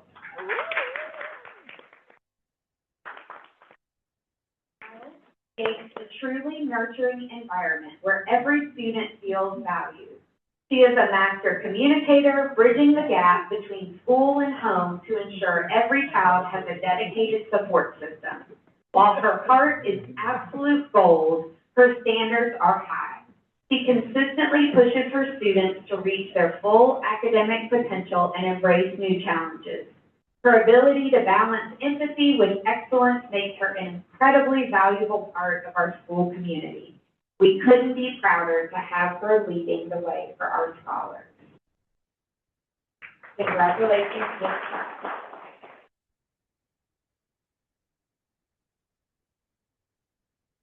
Our second finalist is from Decatur High School, Ms. Kristen Embry. Ms. Embry is the definition of a lifelong learner and is dedicated to developing her students in the same vein. She was selected as a Peace Teacher Mentor by the U.S. Institute of Peace after completing the program. As a Fulbright Scholar, she will take a 3-week trip to India this summer and bring back her experience to share with our students. She develops critical thinkers not only in her classroom, but also through Model UN and Close Up.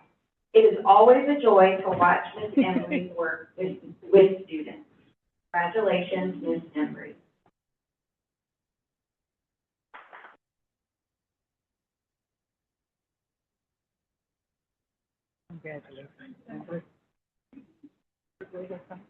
I'm pleased to announce our last finalist and 2027 City Schools of Decatur Teacher of the Year, Beacon Hill Middle School Adventure Quest teacher, Christy Schauber.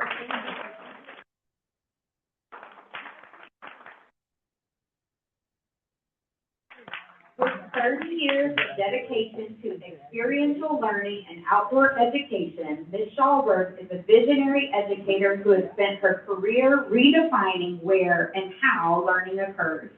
Her teaching journey, which began during a formative year of AmeriCorps service connecting city school children with nature, has evolved into the pioneering Adventure Quest program at Beacon Hill Middle School. Throughout her career, she has remained steadfast in her mission to get students outside to play and be active, providing a vital alternative to traditional physical education and a necessary break from the distractions of technology.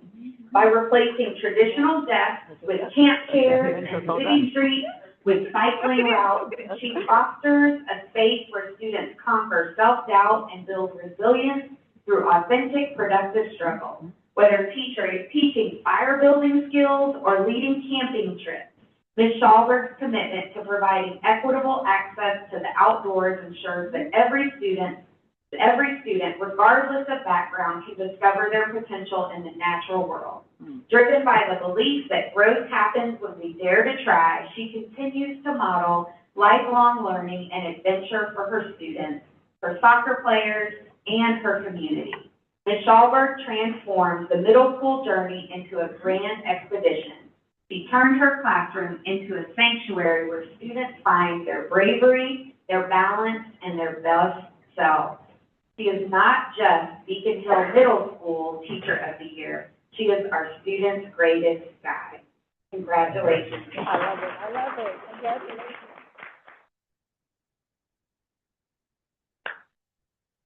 That concludes our recognition.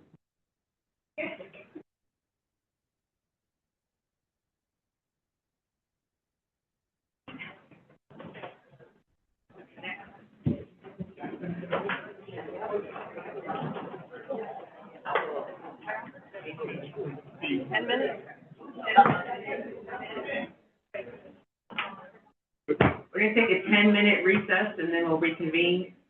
Come back at 4:22.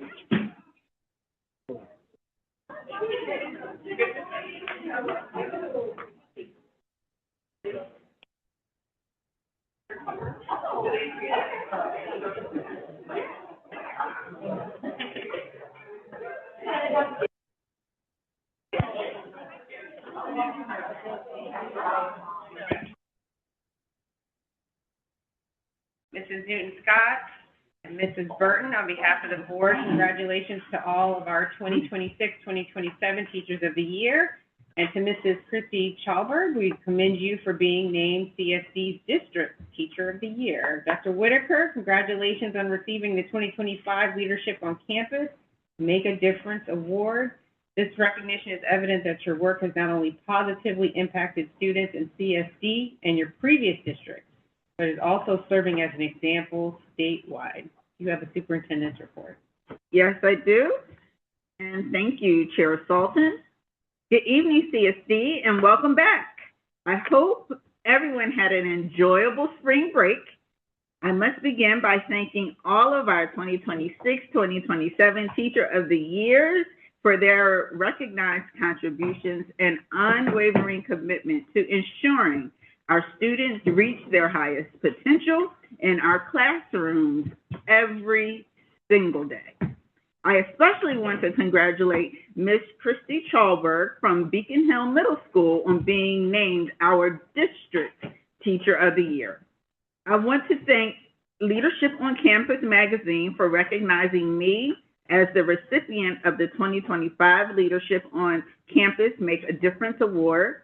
I'm honored to receive this award and to be among the many dedicated individuals in the state who are leading and driving innovation and excellence within school systems. Prior to spring break, our chair, Dr. Salton, and Vice Chair, Mr. Utz, and board member Iriere visited College Heights, Glenwood, and the Fraser Center at Decatur High School. These school visits offered a firsthand look at our strategic priorities in action and the care, responsiveness, and engagement of our highly qualified staff and their commitment that defines the city schools of Decatur. CSD also commemorated Developmental Disabilities Awareness Month by hosting the second annual Yes, I Can Awards and the accredited Special Olympics. I must thank staff, families, and our board members, Dr. Carmen Salton and Vice Chair Hans Utz, for helping to make this year's events amazing for our students with disabilities. The smiles, joy, and engagement were truly heartwarming as we celebrated our students their demonstrated determination. This month, we will autism awareness aimed at increasing understanding, fostering inclusion, and supporting individuals with autism on the autism spectrum disorder. Earlier today, we joined Beacon Hill for a ribbon cutting in the school's new courtyard, previously known as the Dust Bowl. Special thanks to the students of Principal Glenn's Principal Advisory Council who assisted in selecting the turf that meets the school's needs while adhering to the community's environmental values. We appreciate our operations team for leading this project. Over the past month, our operations team has also been preparing schools across the district for the onset of mosquito season by installing environmentally friendly mosquito buckets designed by a CSD parent.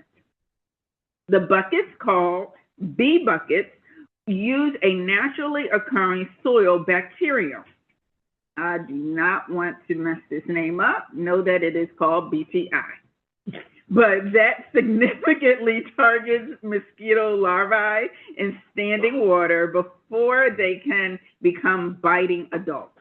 BTI is proven to be an effective alternative to conventional fogging and perimeter sprays, which must contact adult mosquitoes. Chemicals from fogs and sprays can drift to the neighboring properties, potentially killing bees and other beneficial insects. The project started at Oakhurst Lower Elementary School last year and will expand to all 10 campuses this year. In April, we recognized the commitment of our assistant principals and administrative professionals, and we are highlighting the importance of reading and the dedication of our media specialists during School Library Month. We are also joining the global movement to create a brighter future for people with autism.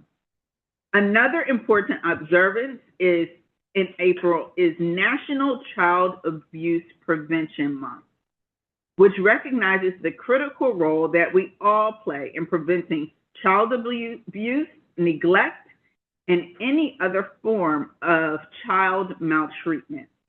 At the end of the month, we will join districts nationally in highlighting National Youth Violence Prevention Week, April 20th through the 24th.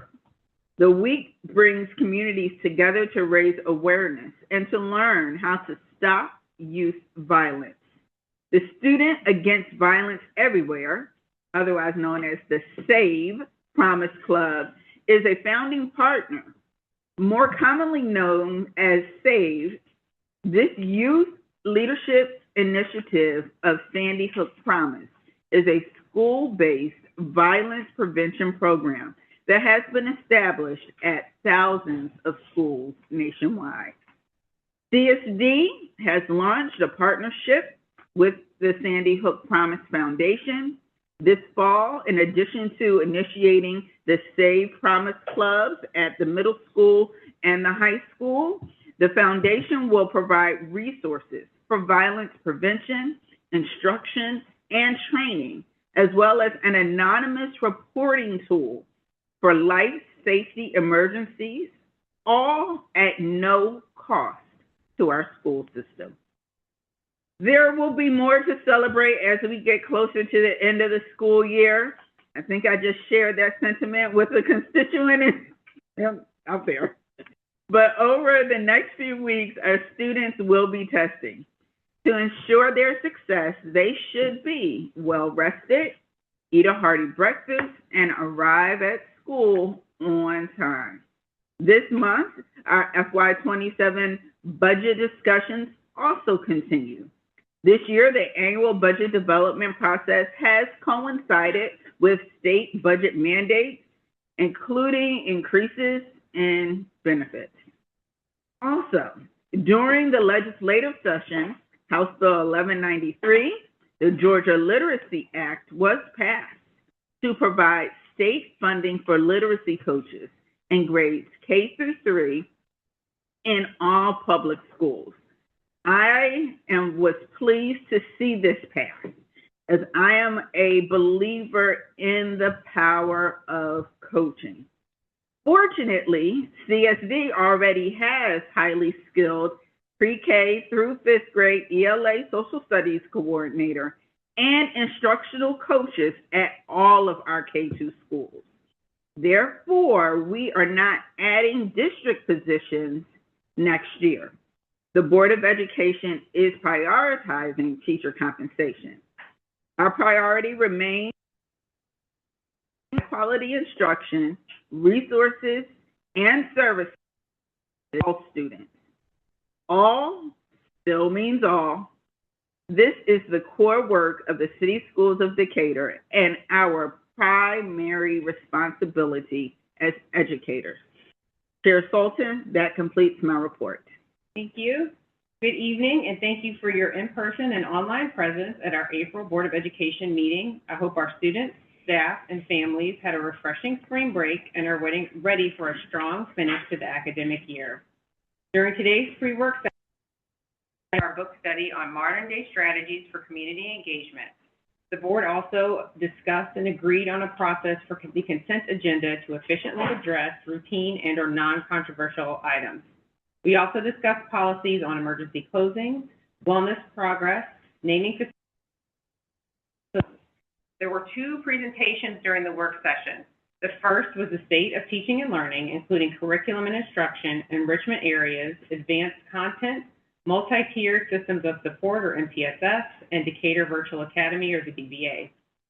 The second presentation provided an update from the Chief of Staff's office, highlighting key initiatives related to Cognia accreditation, strategic plan project management, policy adoption, non-resident paid tuition and enrollment systems, along with insightful contributions from our Student Board of Representatives and our apprentice.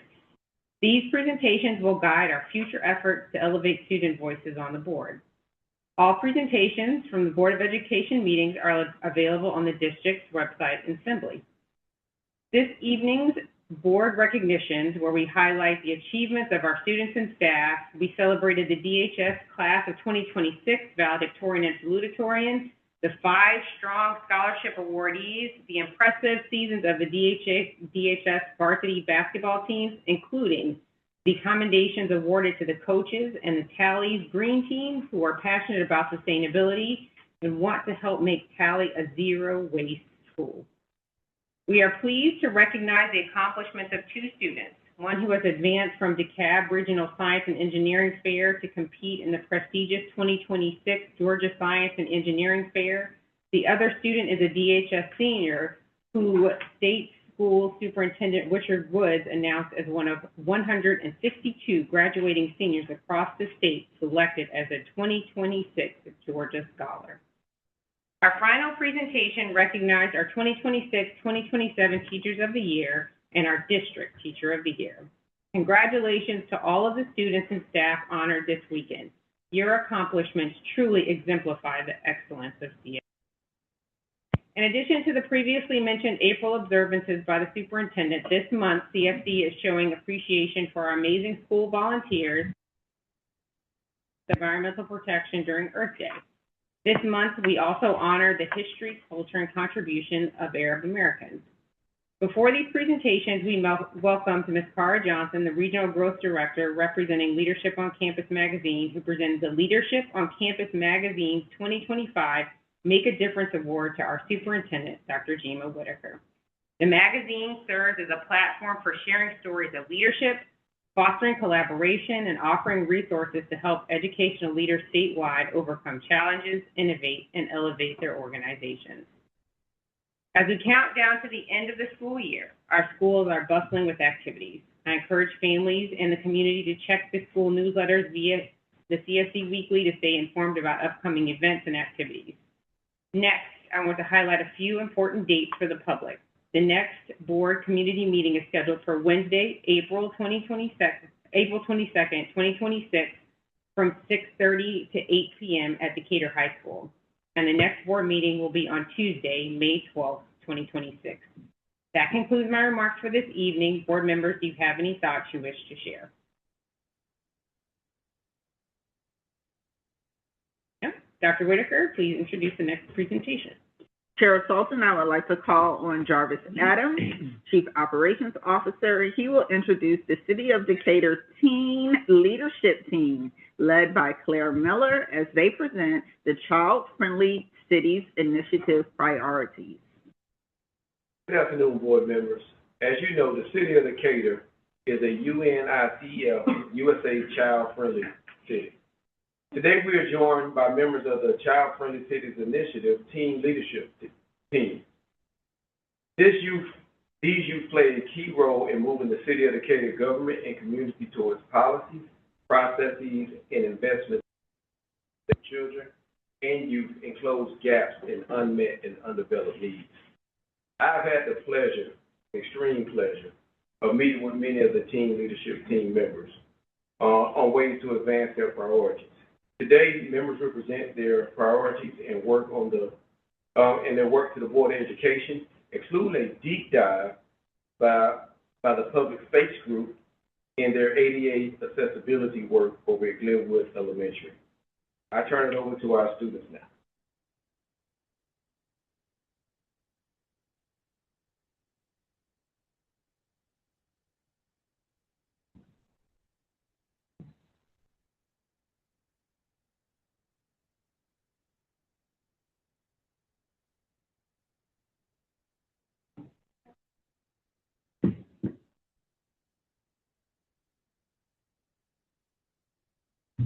Good afternoon. My name is Issa Rasnick Stryker, and I'm a senior at Decatur High School. I'm here representing the Child Friendly Cities Initiative, or CFCI, more specifically the Teen Leadership Team.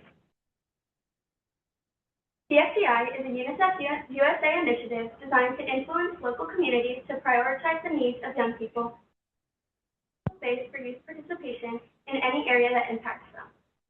The City of Decatur was officially recognized as the third child-friendly city in the U.S. in March 2025, following Houston, Texas, and Minneapolis, Minnesota.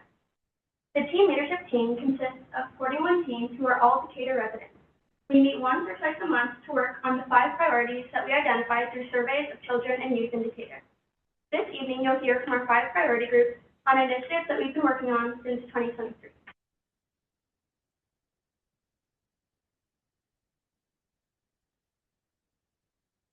Hello, I am Andy Passon, a senior at Decatur High School and a member of the Environmentally Conscious City Focus Group.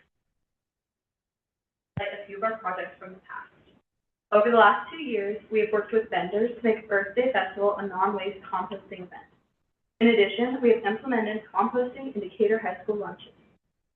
Finally, after a year-long effort of communicating with school personnel, including Dr. Sproul, to achieve our goal of reducing unnecessary plastic waste in the DHS cafeteria and lunches, we are delighted to hear that Mr. Adams informed us last month that the school is committed to adopting plastic-free lunches. We'd like to thank the school board and superintendent for their support, and we are excited to see this implementation aligned with student and community values. Thank you very much.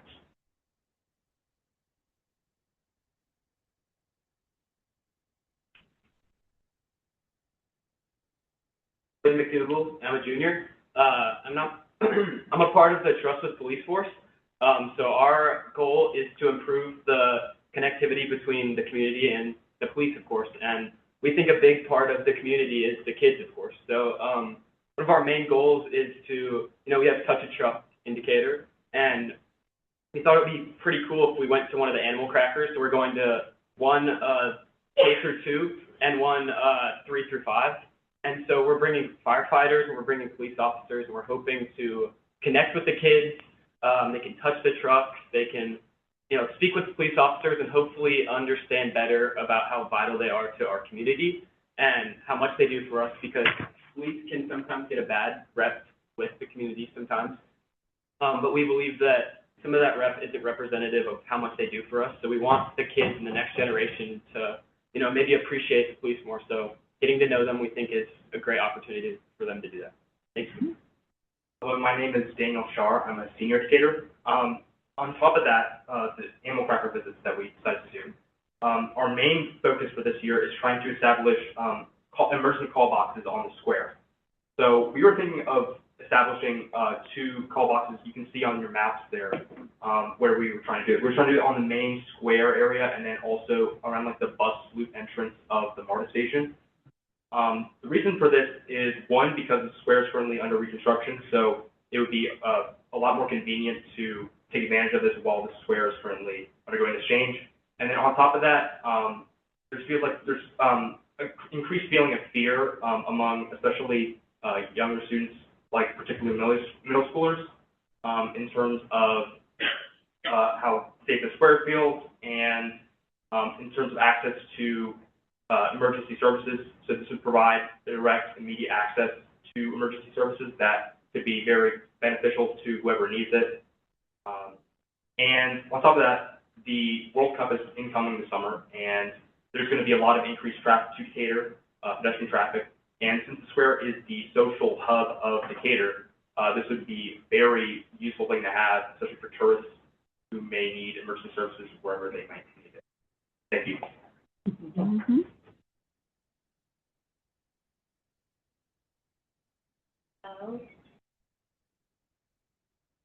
My name is Zoe Taylor, and I'm a sophomore at Decatur High School.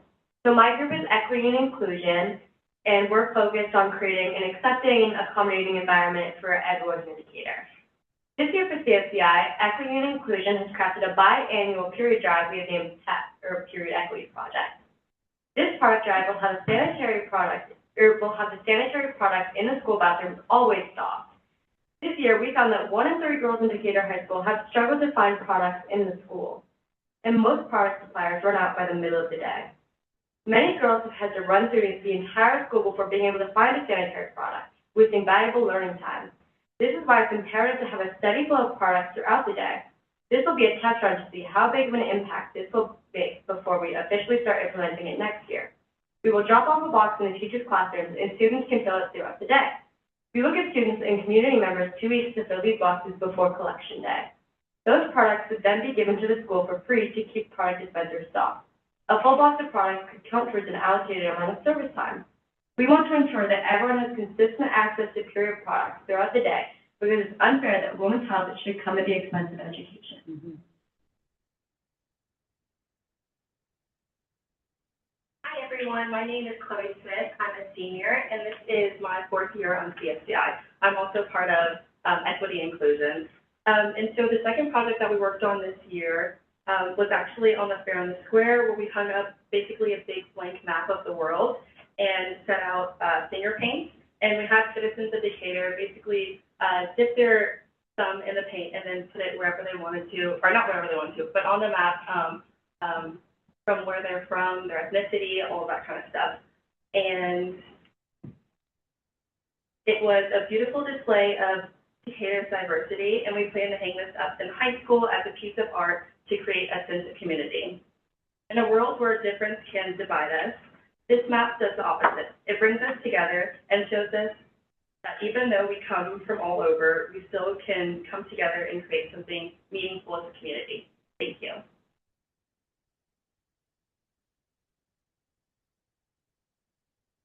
Hi, my name is Ian Cobb. I am a junior at Decatur High School, and My name is Nathan Mulatsu. I'm a senior at Decatur High School. My name is Karma Solomon. I'm a junior at Decatur High School. we are members of the Mental Health Priority Group for CSCI, and we're here to talk to you about Narcan at Decatur High School. So what is Narcan? Narcan naloxone is a medication used to rapidly reverse opioid-related overdoses by blocking the effect of opioids in the brain. Narcan is used as the first form of treatment for all overdoses, meaning it's safe and reliable. Right here, I have a box of Narcan, and it has directions on it. The first direction is to check for suspected overdose if the person is well not breathing. And it also has the third step is to call 911, and it has directions on how to apply the nasal spray. Naloxone is an opioid antagonist, meaning it has higher affinity for opioid receptors than the opioids. It knocks opioids off the receptors and takes their place. Naloxone lasts 30 to 90 minutes, accounting for more than enough time for an ambulance to arrive. Disposal is simple. Put the used naloxone nasal spray into this box and dispose of it in a solid waste trash bin. Statistics why is Narcan important? In 2019, we had 4 fentanyl overdoses among Georgia adolescents. In 2020, that number increased by almost 900% from 4 overdoses to 36 overdoses. We need to remember that the rate of death is not just a numbers, it is children and students' lives we are losing every day. And you may be thinking, how does this apply to us? So earlier this school year, we had a medical emergency at DHS where Narcan could have been essential in helping that student. But why wasn't Narcan used at the school? Because at the moment, we only have one unit at the entire school, and not only is it there, it's not in a central nor convenient location. Student lives should be the #1 concern of the student board, and which is why we believe that increasing the amount of Narcan at Decatur High School is essential. But, that task brings with it a few concerns, such as legality. Well, thank goodness, according to recently passed Georgia Senate Bill 395, any school personnel who in good faith administers or chooses not to administer an opioid antagonist pursuant to this code section shall be immune from civil liability. In addition, school, including a charter school, shall be immune for civil liability for an act or omission related to the implementation of the provisions of this code section, except that such an immunity shall not apply to an act of omission or willful wanton misconduct. Additionally, another issue is initial supply. Narcan is no longer free. It used to be supplied by the state government, but it now costs around $50 to $100 per box. However, the Decatur Fire Department has donated 96 boxes of Narcan for free to support our cause. This ensures that we will have a good stock at the school for a long time. However, we strongly suggest that Narcan be included in the CSD yearly budget. Given that every dollar in the budget should be focused on student well-being, we think this is a necessary expense. As of now, every city school in Decatur school only has 1 kit of Narcan. We are asking for multiple kits in every large area where students gather. This would ensure visibility, safety, and ease of access. Using Decatur High School as a frame of reference, we would be asking for Narcan kits on every floor, in addition to the common areas of our building, such as the PAC, the library, student center, and the gym. We choose on a given floor, there are an average of 15 to 20 classrooms. This would be an average of 300 to 500 students and faculty. We want to place Narcan in the most central locations that are accessible to students and faculty around the building. In an overdose or medical emergency, seconds and minutes are crucial. We can't have students being in critical life-endangering conditions because they couldn't get to the nurse's office in time. As for our planned storage, we would be implementing clear storage kits that would be visible at every selected or floor. These storage kits would not only incorporate visibility, but these would be financially and economically feasible, to not only add to the high school, but also to the middle school and our elementary schools as well. However, we would like to keep working with the school board to find better solutions and more solutions that would work with both the board's needs and students. Thank you.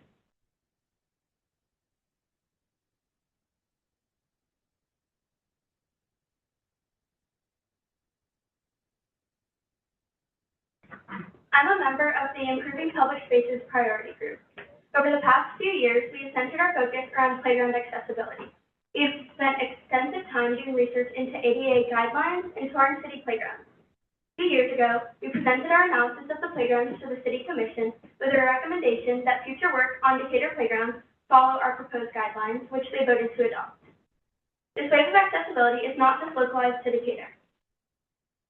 This year, Governor Brian Kemp signed Georgia House Bill 371 into office, requiring future elementary school playgrounds to be constructed following strict guidelines with regards to accessibility, size, safety, and inclusivity. While we are grateful that these new standards are being set, they don't cover everything. We'd also like to draw back to our guidelines. This is our list of Tier 1 and Tier 2 priorities that we presented to the City Commission. Given the time, effort, and research that went into them, we ask that you keep these priorities in mind throughout any future playground design or renovation. Now, on to our specific project for this year, accessibility at the Glenwood Elementary School playground. For anyone unfamiliar with the area, the exit from the school down to the playground involves a steep staircase with no wheelchair ramp or alternative pathway. Before I get into the details of our solution, there's a very important perspective that I'd like to highlight. Ms. Nancy Turnipseed attended Glenwood Elementary starting in 1985. As a wheelchair user, her life as a student at Glenwood was very difficult.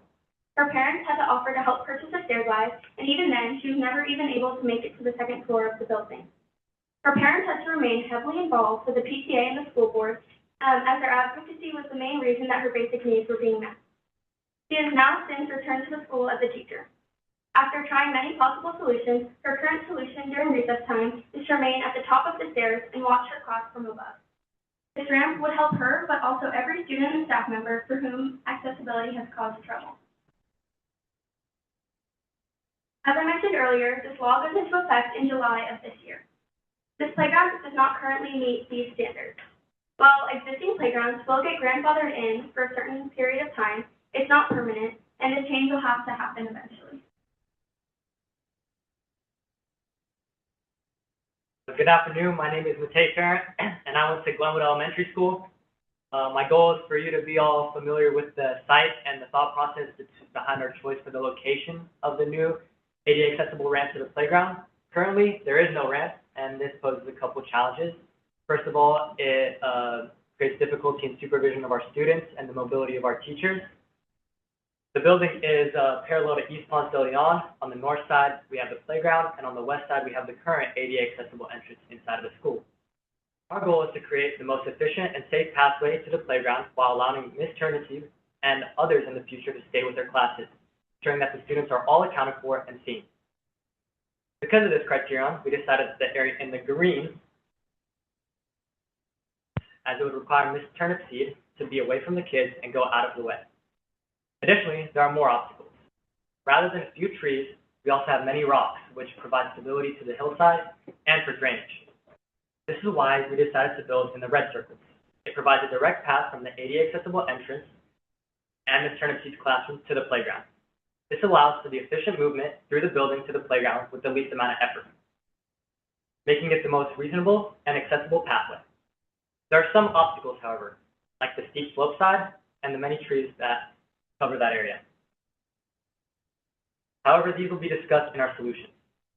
This addition is extremely important for setting the standards for accessibility and inclusivity throughout our schools. Please take a listen to our solution. Thank you.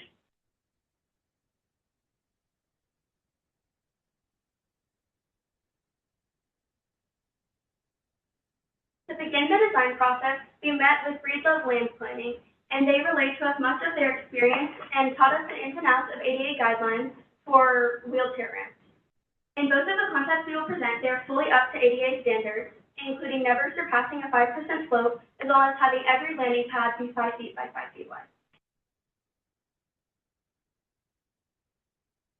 For concept A, we wanted to focus in the dense forest area, so we had to bridge a gap of 14 feet, and to meet the 5% slope guidelines, it had to be a minimum of 320 feet, but to give contractors some wiggle room so it doesn't have to maintain an exact 5% slope, we added an additional 6, and the purple indicates the 5-foot turnaround spaces that also meet ADA requirements, and we also have guard walls throughout the ramp as a safety precaution.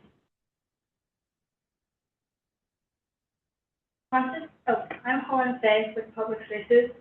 Concept A has both advantages and disadvantages. The major benefit is that it takes up less space during construction, causing little to no disruption to the field and the playground. It also requires low maintenance since the walkway would likely be concrete or pour in place. This design meets ramp guidelines and includes extra space, allowing contractors to be flexible and adjust the incline for a gentler, safer slope. However, it would require removing more trees than preferred, around 17, 7 of which are matured, which will be harder to take out. It's also more expensive as well as complex due to the retaining walls needed to prevent erosion and flow. For the overall cost, if we use concrete, it would cost around $118,500, and as an alternate option, the pour in place would cost around $122,500.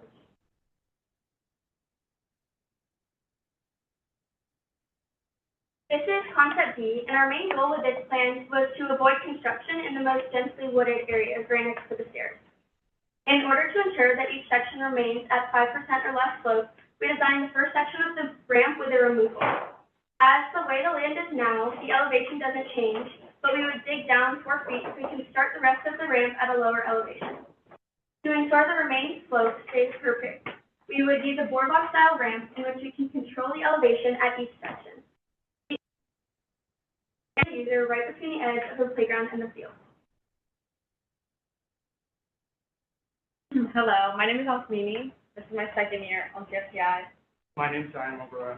And, basically, the pros of our option B mainly maintain, they maintain our ADA guidelines and also the guidelines of City of Decatur because there's specific things that you guys put in place. The most important part, I believe, is the fact that there are only 8 trees that would need to be taken down and 4 mature, which obviously, of course, it's a lot of trees, but I feel like we could find a way to work around the trees as well as hopefully plant some more in if we needed to. And it's also just a less harsh approach, considering the way in which you would go down the ramp. It's not as twisty-turny.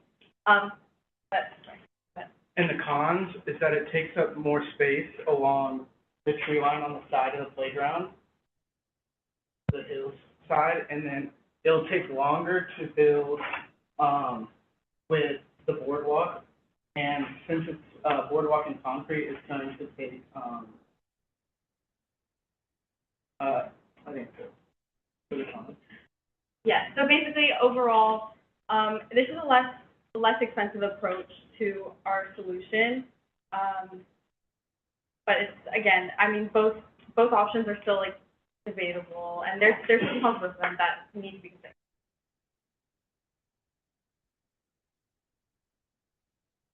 I forgot to mention, my name is Mercy Barrow. I'm a junior, and this is my first year on CSCI. Our additional request is for a pour-in-place or a bonded rubber surface on the actual playground surfacing, because even though we would make a ramp, she wouldn't be able to navigate the playground appropriately, and this would cost around $150,000.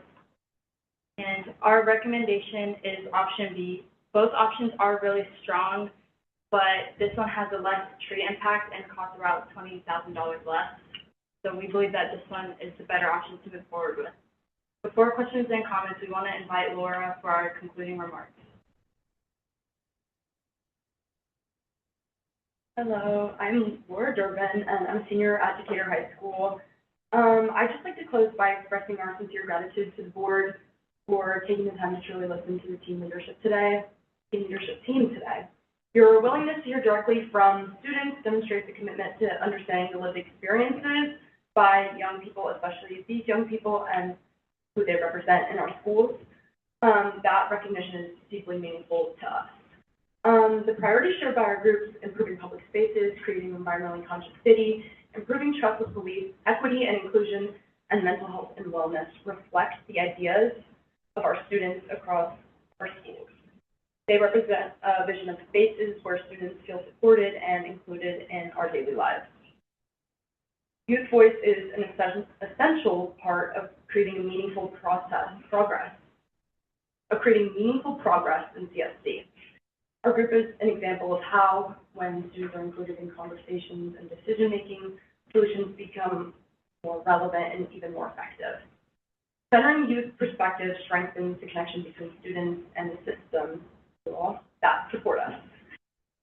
We hope this conversation serves as a strong foundation for the partnership between the school board and the Child Friendly Cities leadership team. We look forward to working alongside you and school systems to further develop and implement these initiatives and to build a community where student voices help guide the future.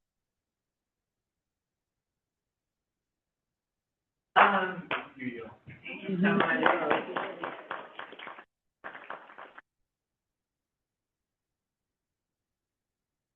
So I do have questions, but before I say that, I just want to say, student reps to student reps, I really think y'all are proof that students care, and if we actually know what's going on, if it'll actually include us in the process and let us know how governance works, we can actually be innovative and accomplish a lot of things. These are really innovative ideas, very sensible ideas, and well-researched ideas. You guys should be really, really proud of the work that you did to do a presentation like this, and this is definitely a really overdue partnership for us. So this was awesome. I'm like so floored. And I will do my questions really rapid fire because that was a lot and I have a lot of them. And I do need a copy of the presentation after so I can like think through everything. So the first one is for like period products. This was a discussion the board had before, but the nurse's office does offer period products, but it seems like virtually nobody like knows about them. Have y'all looked into partnerships there? And then the other question was, you know, girls are having, or probably people with periods are having their periods earlier and earlier is a growing trend. Is y'all reach mostly the high school, or are you looking into middle school as well? Currently, we're fairly high school concentrated just because we're very early in the development stage of this, but we are hoping to expand to the middle schools. And then, have you worked with the school nurses at all? Right. We have not yet. Our main issue is that the nurse's office is so far away from a lot of those places, and I know they really have a limited stock, the same as the rest of the schools, where I know people who are like, well, only use pads, but they go to the nurse's office and there's only tampons or vice versa, things like that. So we just want to make sure that there's enough for everyone and a fast way to get it, like in all the bathrooms where. I've definitely seen that. It's actually doing great work. And then the next questions are for the Narcan. So the 96 donations from the fire department is amazing. And I know you guys mentioned like including that in the budget, but I was looking at like the shelf life and stuff, and it seems like it keeps for like a few years really well. And I feel like maybe 96 might be enough for a few years. I don't know. So do you have any sense of that, or like what do you envision the board? Yeah, I mean, the shelf life is like 2 to 3 years, and I strongly suggest putting it in the yearly budget because the risk of not having it is great. I think that the 96 will tide us over for a long time, and maybe this isn't something that needs to go in the budget immediately, but it is something that needs to go in the budget at some point. Thank you. Yeah, definitely an increasing trend we're seeing with like the drug use, and that again with middle school as well. They're all middle school. And then finally, I guess this is probably more for Mr. Adams with the ramps on the playgrounds, but what would we have to do to make this happen? Like, what? I'm sure you have done your own analysis of that, so I'd love to hear your thoughts. So that your question was, what do we have to do to make it happen? Yes. And so this group, they did a great job. Breed Love, well, many of you all know they do a lot of work. So they volunteered to really do the underground work, engineering work that needs to be done. This is already on our radar to do. So what's next is, this was the first time they shared their recommendation. So they didn't even share their recommendation with me yesterday as we were preparing for today. So I have to go back to my team, and they chose option B. And then as we start to build out this ADA accessibility at Glenwood, we invite them to be at the table. Anything in construction, the initial plan doesn't always end up being the final. Because you still have to, the arbors, I don't know if arbors will let us remove 8 trees. Right, and so we have to do what's really feasible. But I think for the group, them to be at the table with us, go through the process, they're going to learn a great deal about how governments work and how government entities. But they're going to learn a lot working. But it's part of our strategic plan, ADA accessibility everywhere. So we're going to make it happen. They'll just be part of our team. Perfect. I love to hear it. And then I think on the plastic-free lunches, all of the things we've seen just now. So I really feel positive about a lot of these things. So thank you. Yeah, that was amazing, and thank you so much for expanding so much of, I think you were talking about the lived experience of a student, so I really appreciate that. I have a question about the Narcan budget. So besides, I think as Nia was asking in terms of, okay, so the fire department's already donated 96, that is a shelf life of 2 to 3 years. The proposal, it almost looks like a case of like a fire, fire extinguisher in it. So would that be largely the budget item that you're talking about? Yes, we are working on coming up with solutions for storage right now. The solution that we think is most feasible is these plastic, or not, like the glass, like container things that you were talking about. We also have additional solutions, and we are working towards, we would love to collaborate with y'all on, so we can get this out as soon as possible. Yes, that would be part of the budget. We have other solutions that we can discuss. To piggyback off of that, that was going to be my question. I think that's great. And at Showa, we store reversal kits mounted to the wall. I'm happy to help you in any way that I can. I can absolutely send you a picture. I think that would be a great solution. It was super cheap, so plastic thin, and that may work. Also, let me look. I'm sure there's some grants out there through pharmaceutical companies, through organizations like ASAP or the AAP that might help have some kits that get you started, that might bridge that gap, when your kits expire or if you use them, but also to provide some training for your teachers and your staff so they think the nasal spray is not hard to use, but when you're panicking, things become immensely hard. But we store NARC in a little plastic box on the wall with a little zip tie. I can totally show you. Yeah, I apologize for how bad that picture was. We looked, and that was the best one we could find, but I guess we know what they look like already.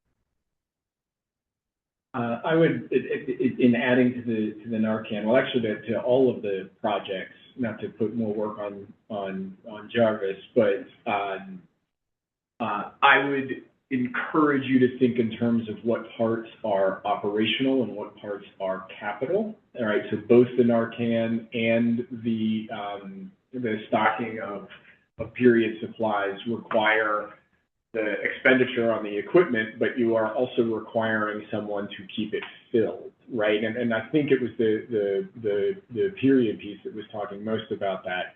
It doesn't do us any good to have the spaces in the bathrooms if somebody isn't routinely checking them and filling them. So whatever the process is to ensure that gets solved, I would encourage y'all to also explore whose responsibility is it going to be, how often are they tracking it, et cetera, just to make sure that those always stay full. Regarding Narcan, I'm a little bit concerned that we only have 7 defibrillators in the schools. And so I would say if we need more of those, and those are NARC, let's also explore expanding that. Early on in this process, we went and looked at where the defibrillator locations are, and I'm realizing that isn't on our slideshow, but it's not, they're not central locations, it's not. There are 3 in the PAC and then 4 in the rest of the building. And if they're not in locations that are central enough for easy access like I talked about. So if that is also a problem, make us fix it, right? I mean, I don't want to spend your money for you, but I think that's a fantastic idea. Okay. Hey, may I ask one, I should probably know this, but what is the amount of time to administer the Narcan? 30 to 90 seconds. And then, on the topic of getting people to actually have them stocked, we are currently trying to contact the school, or not the school board, but the principal, and figure out who we can talk to give them those products once the drive is done, and to keep them updated. That's also why we're doing it biannual, so that hopefully we raise enough that we can keep it at least mostly stocked, to also help the school, because I know they already do purchase them, to keep it more stocked than it currently is. Yeah. And for the who's going to administer and keep the Narcan stock, we have explored options such as finding teachers that would act as a guardian over it. Kind of, we are working on solutions for that right now. Great. Thanks, Joe. I just want to reiterate what Mia said. Thank you for what you're doing. I mean, this is very affirming. Y'all are awesome out there, from the you know, where Decatur comes from. Shout them all out, right? Like in community policing and making touches, and our police officers will show up and connect and touch a truck, and the community is better because of you all. So thank you. You should be proud of yourselves more than anything. I did want to just add the anecdote. I have, in front of large numbers of people, face planted down those stairs behind Glenwood. So anything that you can do to ensure that there are alternative ways to get down to that playground, I'm a fan of. Great job. Thank you.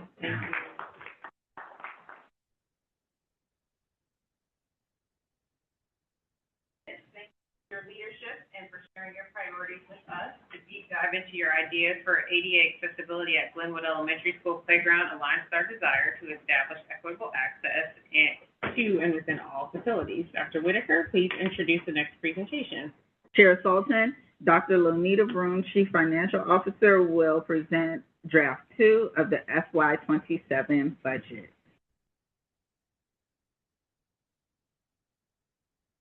Good evening, Board Chair, Dr. Chair Hahn, members of the board, student representative, Superintendent Dr. Lee. Although the fiscal year 27 preliminary budget will have an impact on all 4 strategic accelerators, the fiscal year 27 preliminary draft budget number 2 falls directly under Strategic Accelerator 4, Organizational Effectiveness and Excellence through Financial Transparency and Sustainability. As of March 25th, the district has received 79% of the budgeted revenue. It is normal to receive this large percentage of the revenue at this time due to receiving 97% of the budgeted tax revenue.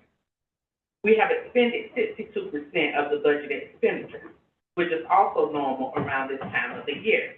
Currently, revenue is trending higher than expenditures due to the large percentage of tax revenue received to date. In the remaining months of this fiscal year, the receipt of revenue will begin to decline and monthly expenditures will come in higher than monthly revenue.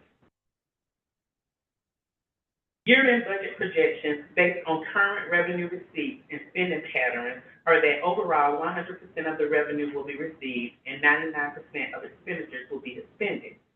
Revenue for taxes is anticipated to come in at 99%, and other local is anticipated to come in a little under $600,000, or 88%, due primarily to receiving less tuition than budgeted, the K-12.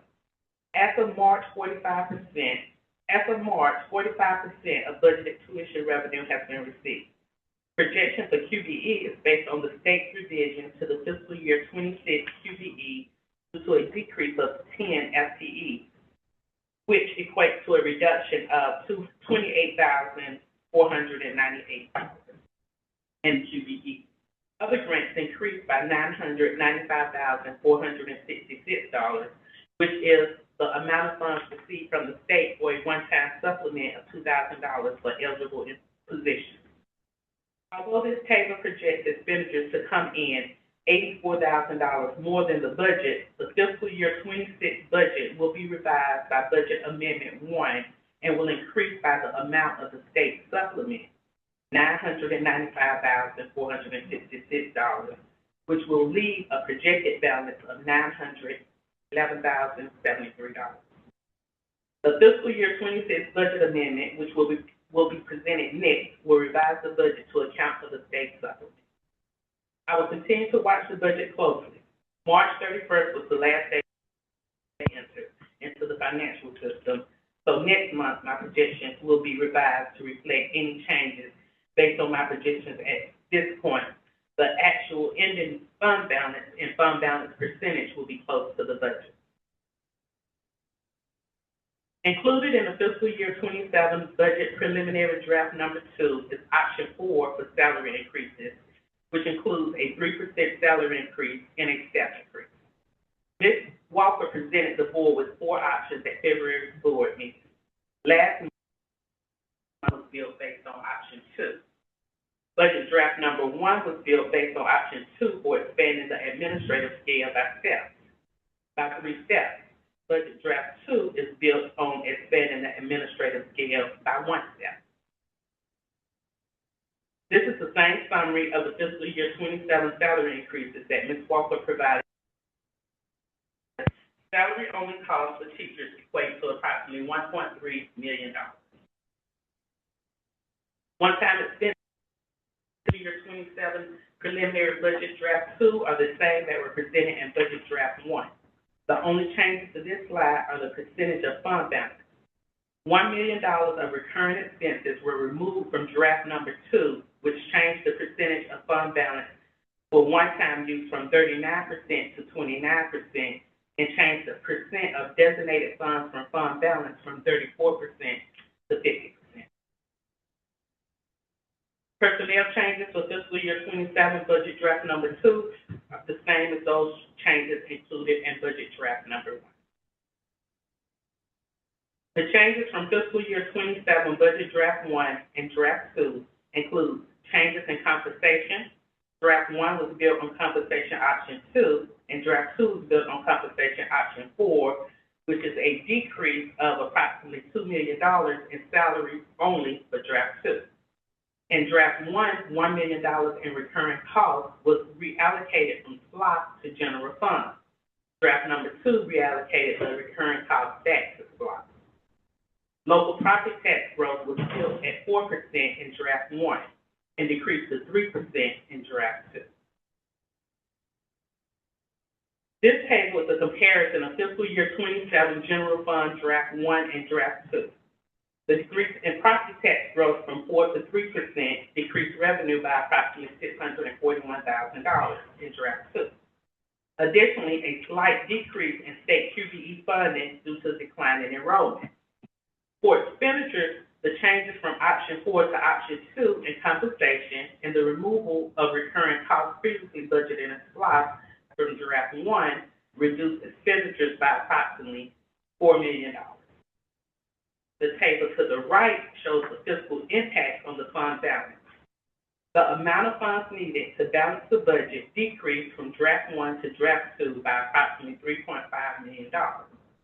The new estimated ending fund balance for draft 2 is right at $13 million, which brings the fund balance up from draft 1 by 3% to right under 11%. This is the fiscal year 26 budget and the fiscal year 27 preliminary draft 2 budget. Starting with the table on the left, the first column is the current fiscal year 26 budget. The second column is the fiscal year 27 preliminary budget draft 2. Revenue is anticipated to increase by 1% or approximately $867,000. This is based primarily on the 3% increase in property tax.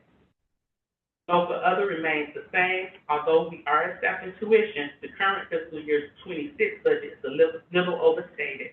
So I think keeping the budget where it is will be more appropriate for fiscal year 27 until we solidify the numbers. State revenue decreased by $28,000 due to a decrease in enrollment. Once the state finalizes their budget, we will have a better idea of revenue from QBE. Our grants, with the exception of about $120,000, have been removed from both fiscal year 27 revenue and expenditure budget.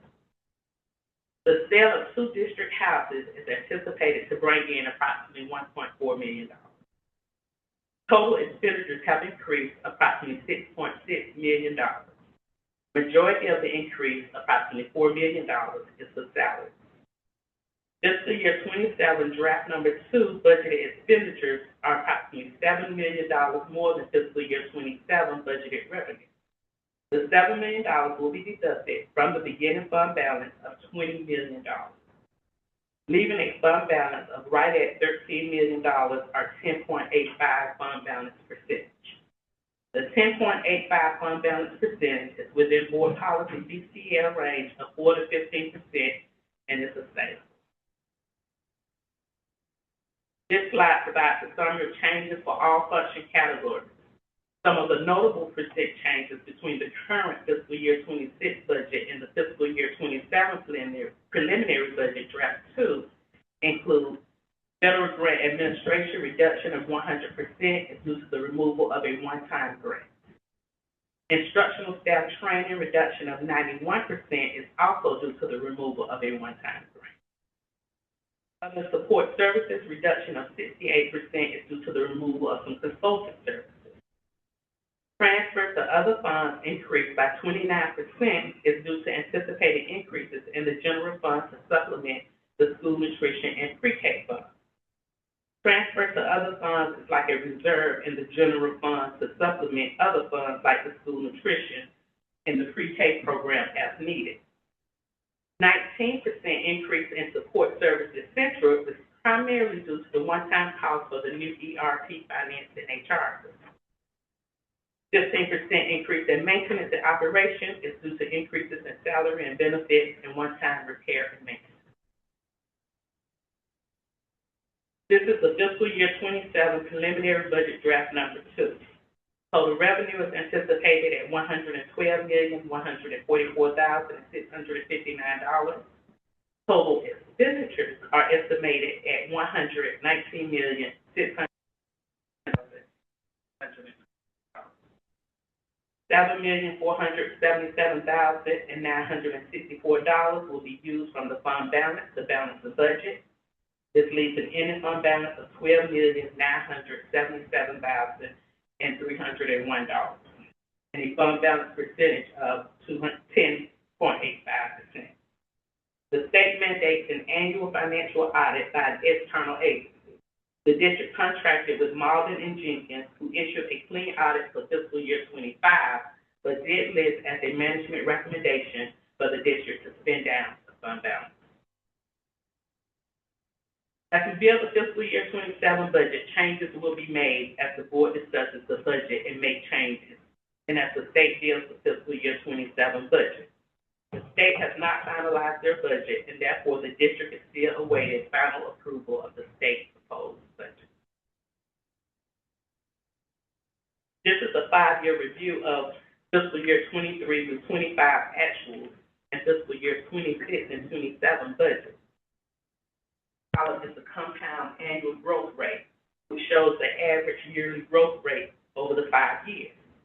Overall revenue average annual increase is 5%. The district's largest source of revenue, local taxes, local other increased by 6%. Contributing factor for the increase. QBE has increased the least by average annual growth of 2%. Overall expenditures average annual increase is 7%. I looked at fiscal year 23 and did a comparison with fiscal year 27 to determine the percent increase between the 2 years. The largest average annual growth increase was in the function category for safety and security at 133%. In fiscal year 23, the district did not have any salaries and benefits budgeted in salary and security, safety and security. The fiscal year 27 draft budget number 2 has a budget of approximately $800,000 for salaries and benefits in the safety and security budget. Fiscal year 23 consisted of fingerprinting only. The fiscal year 27 draft budget 2 has an operational budget of approximately $500,000. That includes fingerprinting, equipment, repair and maintenance, dues and fees, supplies, communication, and travel. These funds enable essential investments in security infrastructure, staff training, investment, and emergency response systems to prevent violence and manage crisis. On average, the school nutrition program decreased by 21% and transfers to other funds increased by 38%. In fiscal year 23 and 24, a portion of the school nutrition program budget was in the general fund.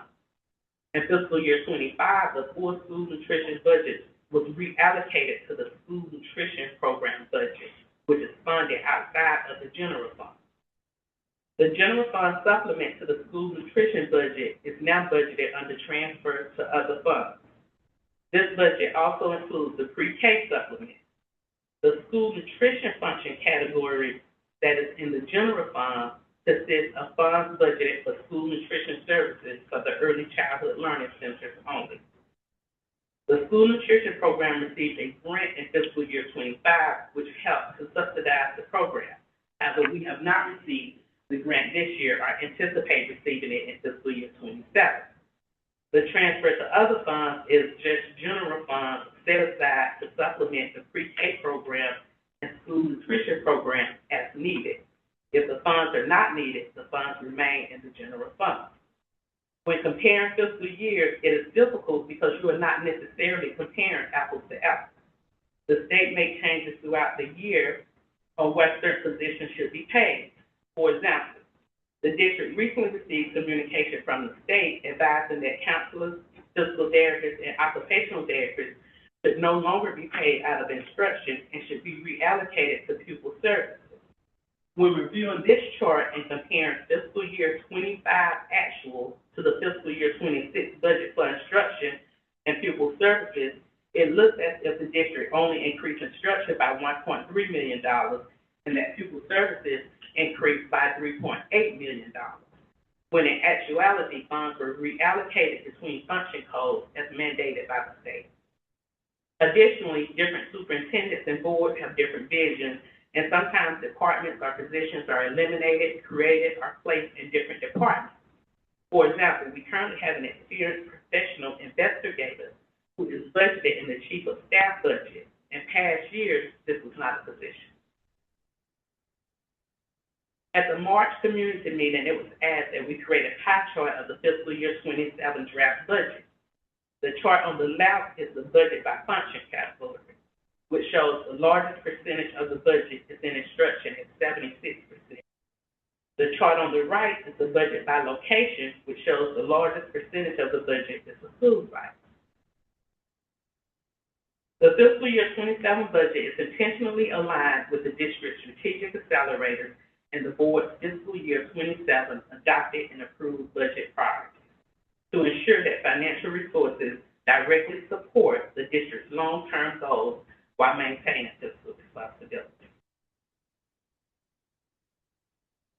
The budget process is a community Board of Education meeting on April 22nd at Oakhurst Elementary School, which will allow the community members to ask questions and receive answers and clarification on the preliminary budget draft number 2.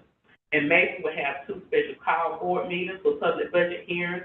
The fiscal year 27 budget and the millage rate will be tentatively approved at the board meeting. The final budget will be approved at the June 2nd board meeting. We will also have 3 special call board meetings on the millage rate hearing. The fiscal year 27 budget book will be printed in office. I will be happy to respond to any questions or provide clarification. And can we go back to slide 16? Because I appreciate the pie chart, but the way I read it was that the district is spending 76% on instruction and support. And so then when I went to... Well, that's the, like, pupil services, all of the other support services for instruction. But my issue is very simple. I believe we've been told repeatedly, and I want to have this clarified, you know, our biggest budget item is instruction, and that's for teachers. And so when we start inflating instruction, pupil services, I believe improvement of instructional services, and I think ed media. So the way I looked at it is the 66K was spent on instruction, but then we've gone and combined $10 million on pupil services, $3 million on improvement, and $1.5 million on ed media. That's about 20%, right? $66 million. So 10% of $66 million is $6 million. 20% of $66 million is $13 million. So it looks like we're really spending 56% on instruction. And then I think what I want to know before approving a budget is exactly what those other things are.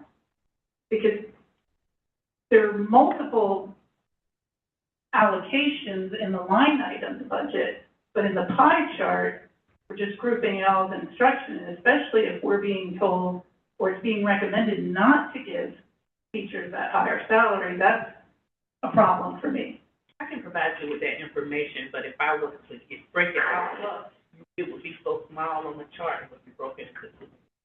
But I can't provide you with that. But, I mean, am I clear that our instructional line item is salaries and benefits? I know that we have QBE earning teachers, right? We have 431 classroom teachers, I believe based on the most recent communication. 386 of them are QBE earning. We pay local funds for the rest, but I want a clearer picture of what we're spending on instruction. Instruction is also operational supplies. Okay. It's just not salary and benefits. Right, and so I think I'd like to see that divided up, because we tend to tell people our biggest line item is instruction. Hey, we're hitting, top here or top 3 for teacher salaries, but the pie chart doesn't help me see that's really happening. So I appreciate the pie chart. I think I do have a few other questions, because I think you kind of answered one, so I'm sorry if I'm repeating myself. When looking at the 5-year actual and budget slide 15, so instruction has increased, right? 2023 it was 53, now we're up to 66. And then you pointed out safety and student services, because we have big ones, so of course that's a huge increase. What explains, like, pupil services it doubled from 2023 to 2027? So it was 5 million and change in 2023. It went up to 6 million FY25, and then FY26 and FY27. So it has increased 100%. Correct. Counselors, physical therapists, operational therapists were initially budgeted in instruction. For fiscal year 26, the state mandated that we move that to pupil service. Okay, so thank you. At slide 21, past questions. Function category. Yes. You want to speak to what's in the... Right, so the budget is built based on function categories, and these are the different function codes that describe what's in it. So you were asking about instruction, so this is a description of what's included in instruction. Yeah, no, I know. It's just anecdotally when we tend to talk about this, we always know our biggest spending bucket is instruction. And we know that partly because as teachers, it's helpful for me personally, especially if the budget ends up resulting in the least amount of pay increase for teachers, despite what the community keeps asking, because I understand we have a fiduciary responsibility as well. I'd like to understand this a little bit better. So just to clarify, what you're asking is, of that 76% of the biggest part of the pie, you want to know how much of that is salary only, like how much of it goes directly into the teacher's pocket? Well, yeah, and how much of it is teachers, because the only real salary schedules we ever look at, including in this budget, is for the teachers. But it sounds like we're paying a lot of other people in that blue instruction and support budget. So I believe in this presentation, if we go to slide 6, tell me if I'm wrong, the only salary schedule we see presented is for teachers. And so we have 889 employees. We have 431 classroom teachers. So there are a lot of other positions, and I'm just not quite clear. So I will read the allotments, that's fine. But I still want a better understanding of what we're paying for through instruction. So does it turn out that of the 66 million, 1 million is for the paper and other items? Because a lot of increases are typically identified, I believe, going to then, the slide here. Slide 12, summary of budget changes. And so for pupil services, it's solely salary and benefits.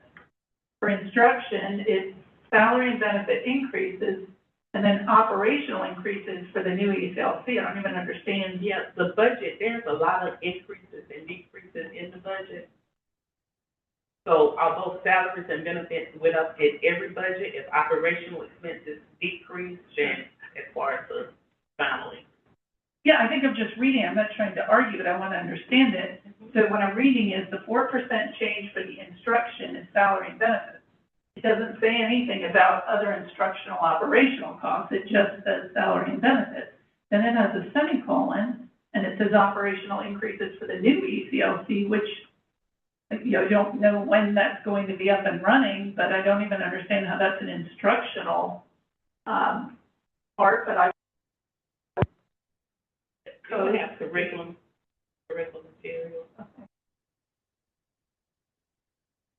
So it sounds like maybe the clarifying point is that within that function code, salaries and benefits fall under it, but so do a lot of other operational expenses, so. Like instructional material. Right.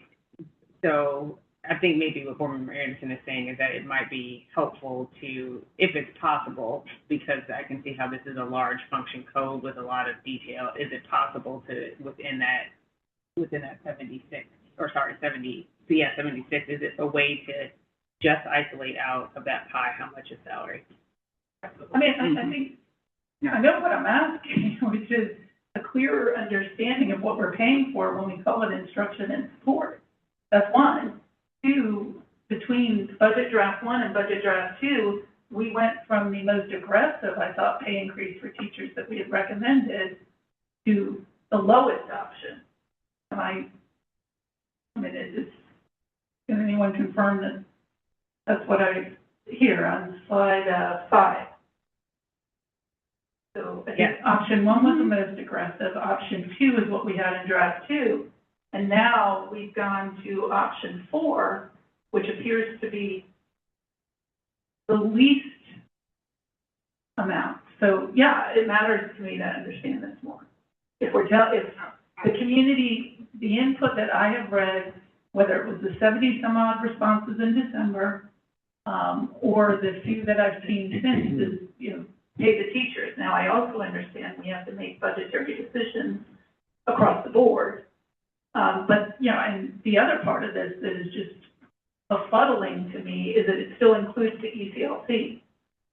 And so, I guess we'll address that at another point, but there are budget items in this budget draft for the ECLC, and then there are operational costs for the ECLC and instruction. So, when looking at draft 1 to draft 2, the revenue decreased from going to a 4% to a 3%. So if you're looking at when you're talking about your major revenue sources, those were reduced in addition to the fact that the fund balance was being used for reoccurring costs, i.e. salary and benefits, in draft 1. That was not going to be sustainable.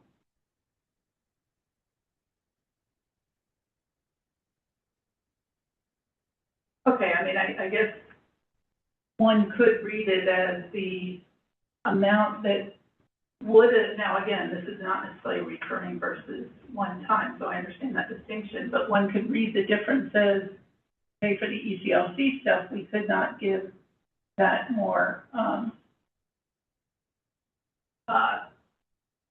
financially lucrative pay increase. A one-time expense is different than a reoccurring, and a reoccurring is what was coming out of the fund balance, which took that fund balance down to 7.67%, and that was going to be more decreases in the fund balance because you had a higher reoccurring expense, i.e. salary and benefits, being paid out of the fund balance. And the ECLC expenses. Slide 7. What is the almost $500,000 for ECLC professional services? And I'm assuming then, but I want to make sure I'm clear, is that that 420, is that what's the other increase in the instruction budget? Right, there's 420,000 for professional services, 915,000 for startup costs, and then 246, which is not included as a one-time, as recurrent costs, like if we would have principal bookkeeper halfway through the year. So is because I believe there were 2 items in the summary changes of the budget that both cited the ECLC. So is it the 915 that's in the instructional budget, or is it the 420? I don't remember the slide number for the summary change here. The school administration has an operational increase for new ECLC. It almost certainly has to be the 915 because professional services are, I'm assuming, I'm interpreting this, but that's like architecture and yeah, so that would almost have to be the 915. So professional services is architecture, it's not instructional training. Correct. Okay.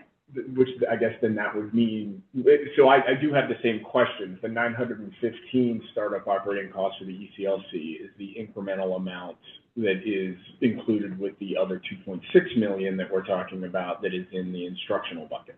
The 915 is a variety of costs, it's including furniture, equipment, instructional materials, language. Then it's not all instructional. Not all instructional.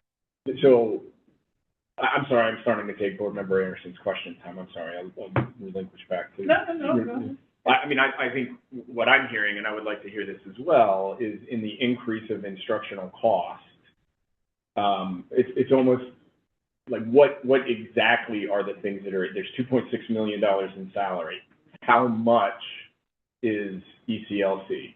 And then what is the difference that's in there? Yeah, that would be helpful. I also heard on the pie chart, I mean, you guys know what I feel about pie charts, but if we're going to live with them, we're going to live with them.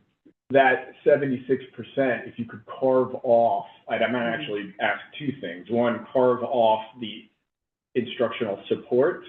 So really, one corner of it should be just the 1,000 function code for instruction, right? So you want me to break it out by all the function categories? Not by all, right? So whatever you lumped together in the instructional and support services to get the 76%, de-lump the instruction, the 1,000 code. And then to the extent you can point out how much of that is actually salary, that would be helpful. So you want me to continue group improvement of instructional staff training, educational media?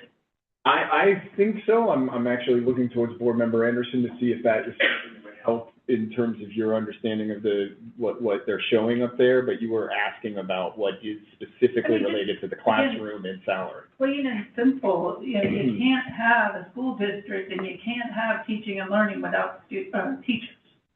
And teachers need support, obviously, and you need the lights on and air conditioning and everything else, but I want to know more about what the instruction budget is paying for. So yes, to start with, it would be helpful to have, just like the biggest bucket or line item in the budget is instruction. I don't know why it wouldn't be its own part of the pie, not blended with support or anything else. I hear.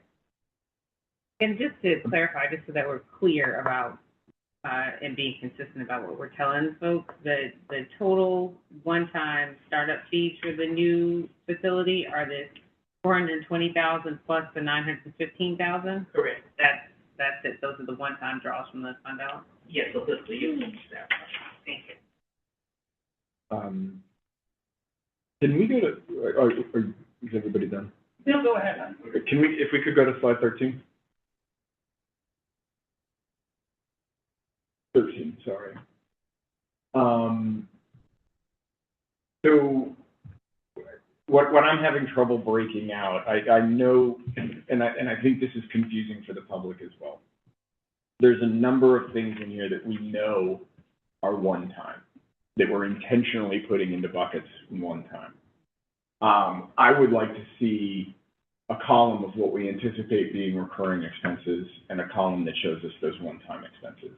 Because I would expect in next year's budget, we don't have those one-time expenses, right? There's a $3 million or some amount of one-time expenses that we're bringing over. Yeah, and so if we go back to that slide, because that 3.7 million is unevenly distributed in these columns.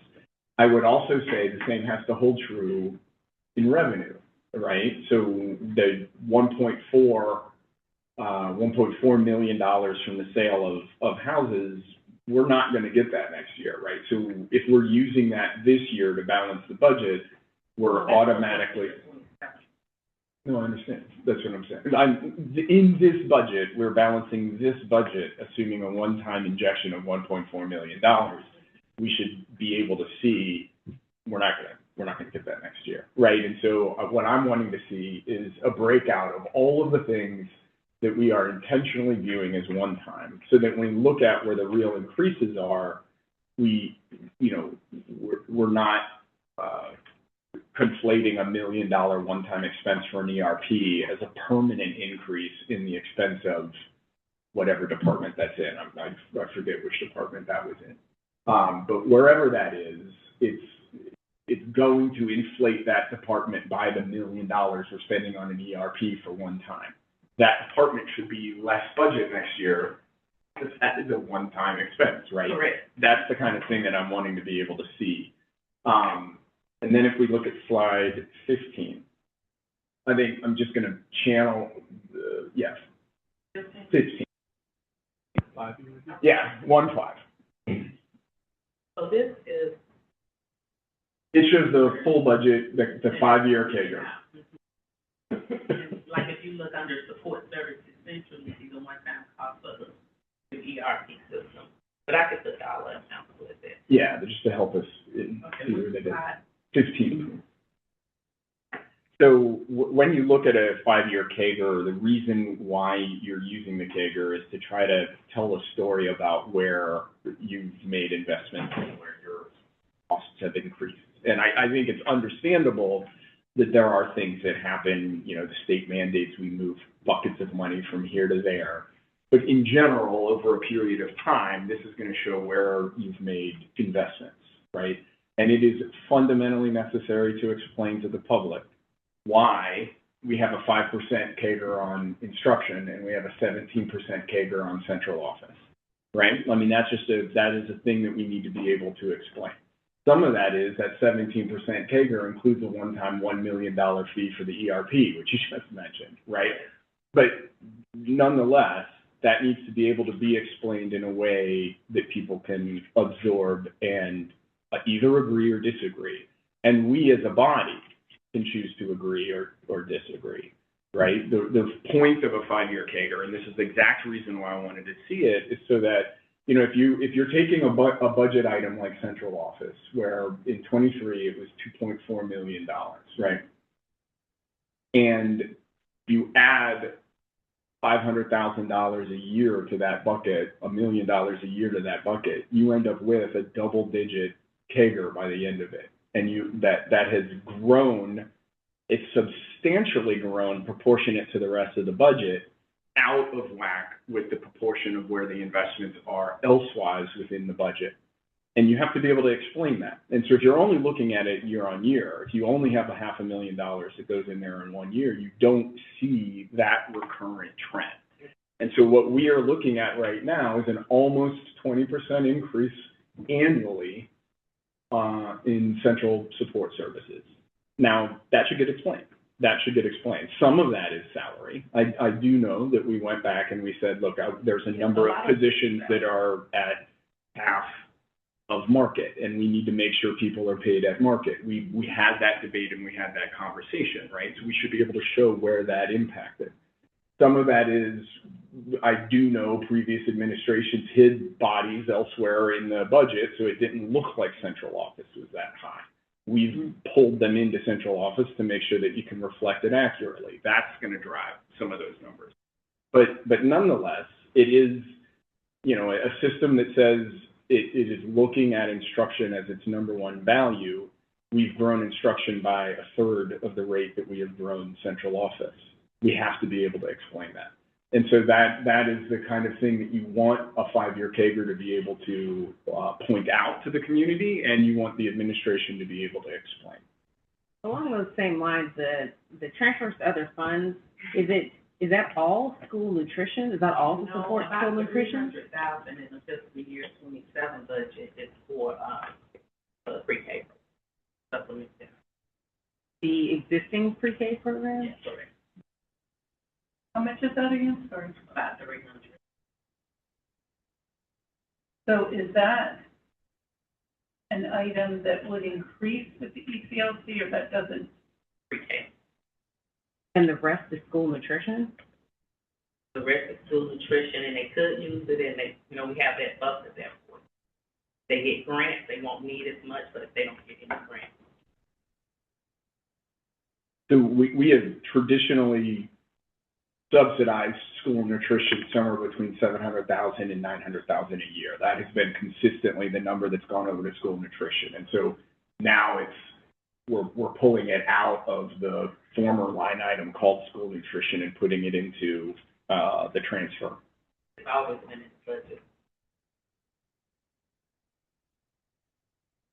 But, okay, now I'm confused, I'm sorry, because then, so if it's always been that practice, then why is there a 38 or 3?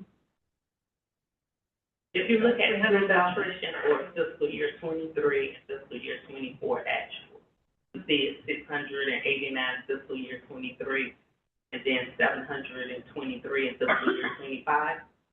And then if you look at fiscal year 25, you see a decrease. So that's when we moved it out. Okay, I think the only thing I was asking though, if I'm looking at transfer to other funds, for this budget, it's 900, for FY '26, it's, now it goes up about 300,000 for next year. Yes, because the supplement for both the pre-K and the school nutrition will decrease. The possibility.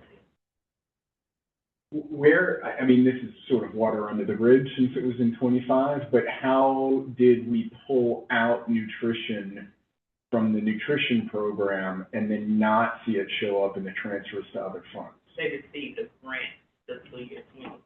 Got it, okay.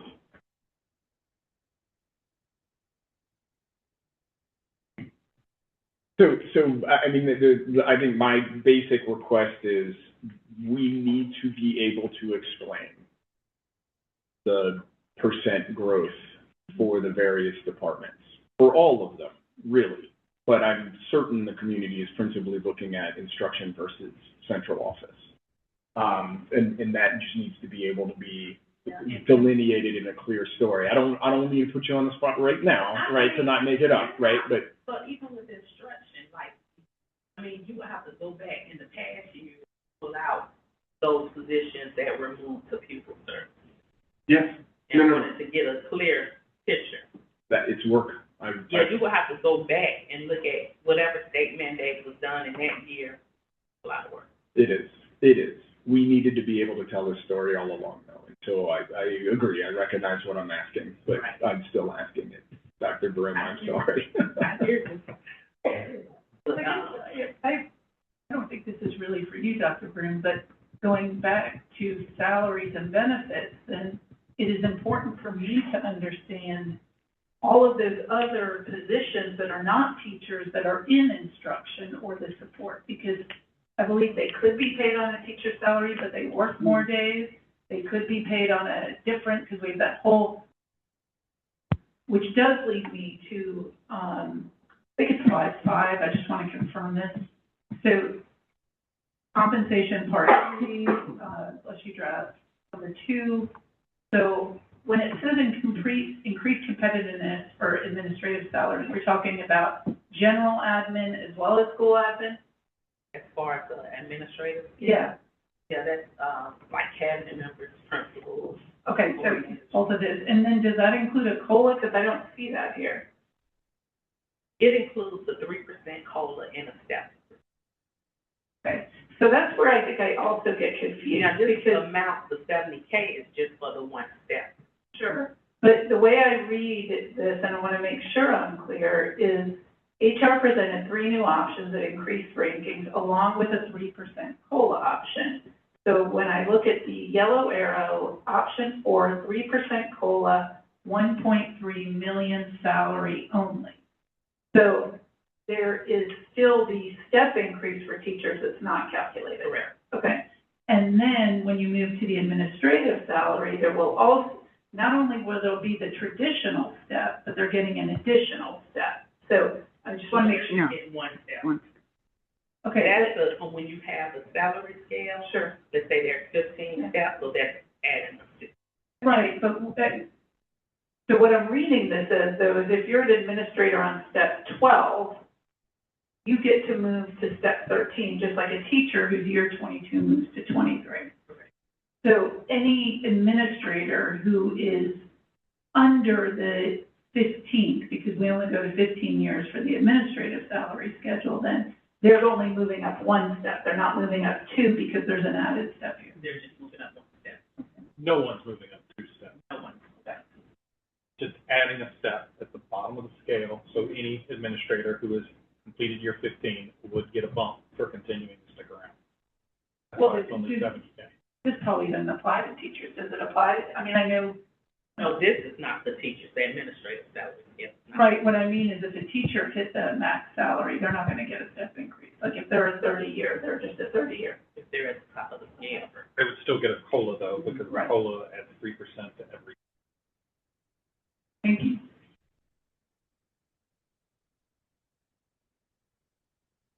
All right. How is that 1.3 divided up?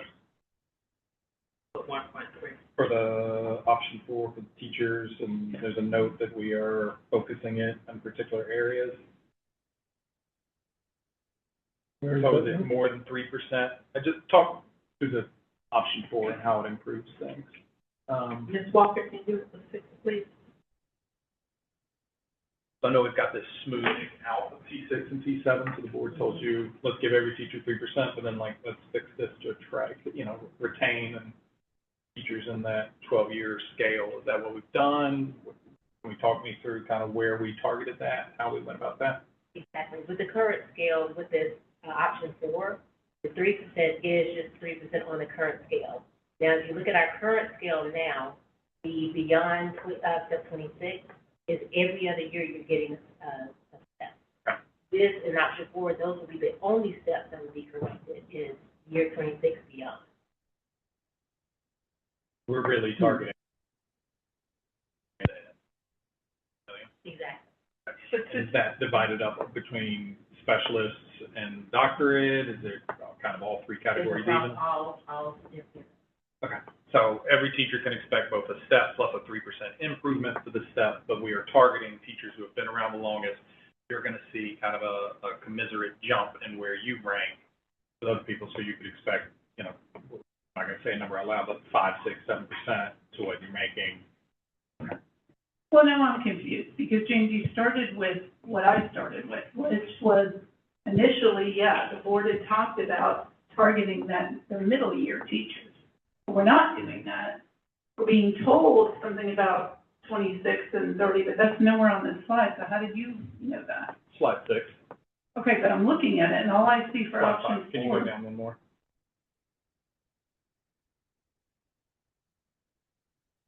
So over to the right are the targeted areas where they're doing it, and that after the smoothing out T6 and T7. So when they sent it to us, and the note that, actually, I think you and I were like, we would like to smooth out and use this to retain. So I assume the highlighted one. So this is where I was confused and led to it. Why the specialist is also highlighted up there? Is there an improvement in? Because that moves up a step. I mean, a ranking in the rankings across the metro area. Just the 3% or the? Yes, this is the 3%. Okay. Mm-hmm. Oh, so wait. So even with the 3%, just the COLA, these categories in the yellow are still moving up a ranking. Okay. We're not specifically targeting those categories. They just happen to move a ranking.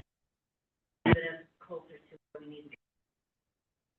But I think I asked this last year, and I understand factually, we don't know what another district has done, but we're effectively comparing the proposed salary schedule for next year with the school district's current salary. That is always been the case. All you do. Well, it might be all we can do, but I'll go back and look at the older presentations to see when we project this in the spring, what ends up happening in the fall. So then for the second category, that's just how close we are. Those aren't numbers that we're doing. Exactly. That's showing exactly how we get to getting us closer to ranking of number 2. So we're doing fairly well, even with just the 3%. Okay.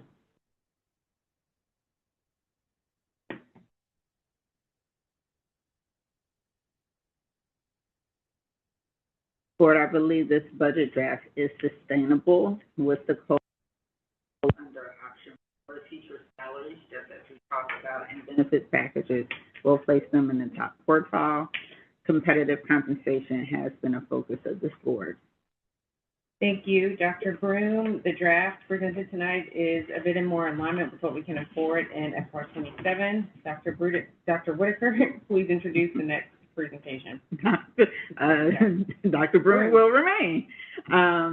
Chief Financial Officer will remain to present an amendment to the FY '26 general fund budget. On March 3rd, 2026, the governor signed the state amended fiscal year 2026 budget, which included a one-time salary supplement of $2,000 for eligible employees.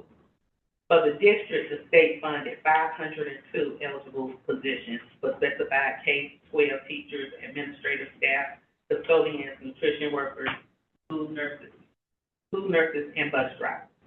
Additionally, DCAP teachers and assistant teachers were eligible to receive the state supplement.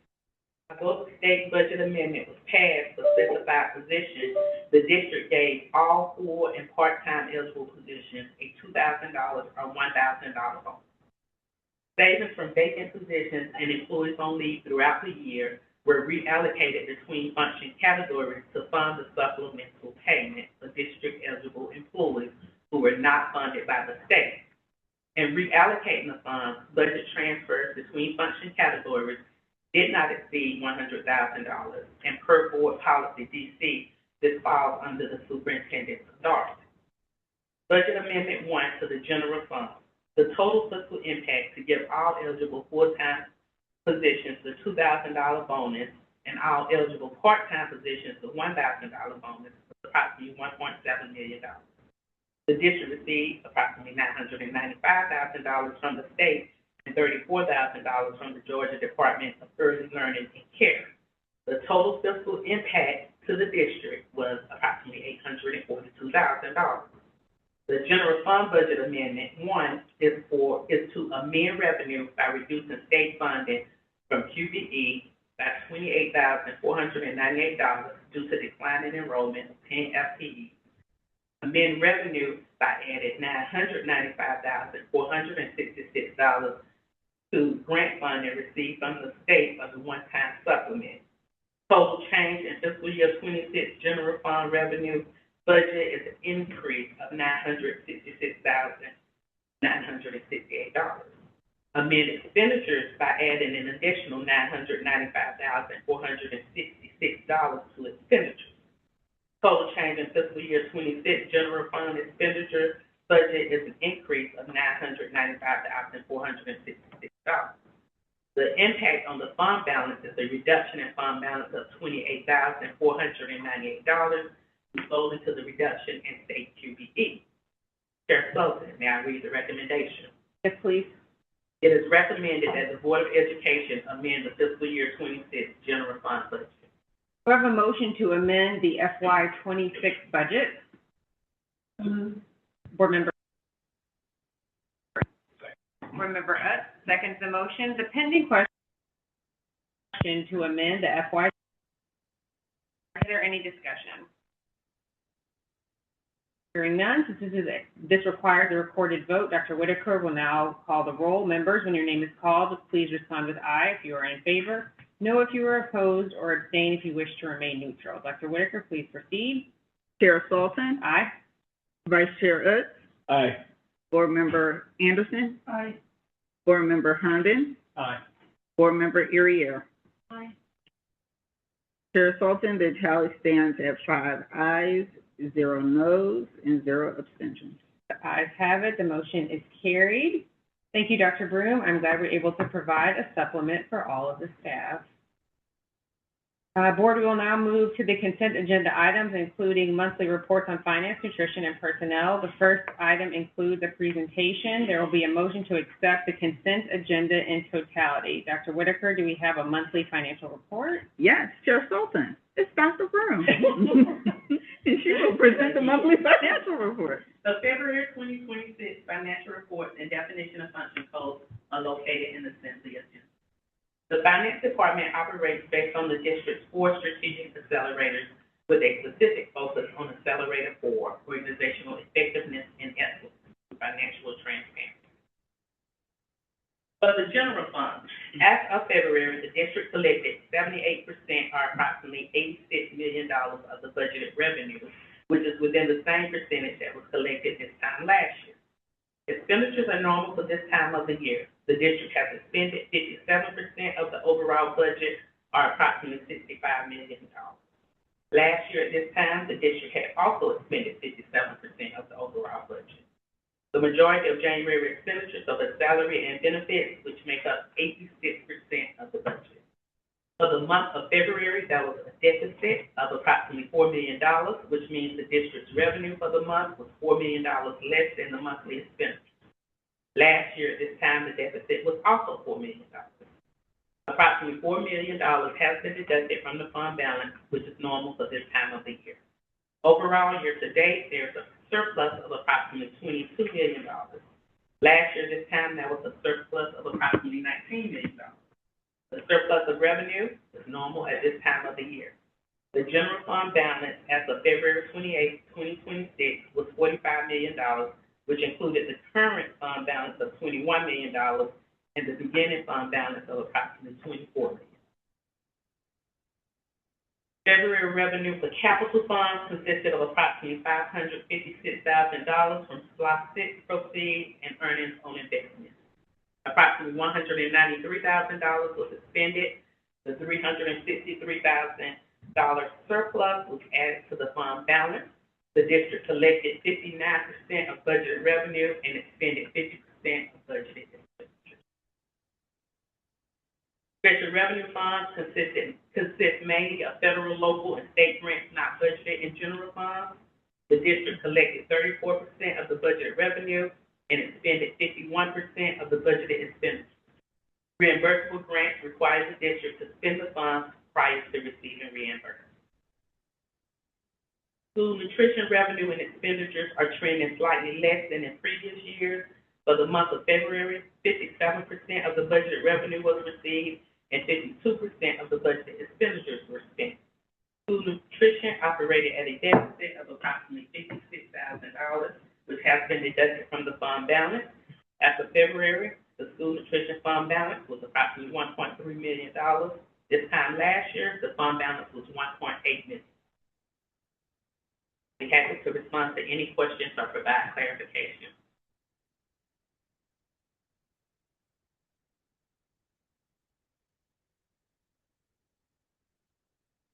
No. All right. Thank you, Dr. Broom. Any comments or questions from the board? Chair Sullivan, may I read the recommendation? Yes, please. It is recommended that the City Schools of Decatur Board of Education approve the consent agenda items 1 through 4. Do I have a motion to approve the consent agenda items 1 through 4? Herndon makes the motion. Is there a second? Second.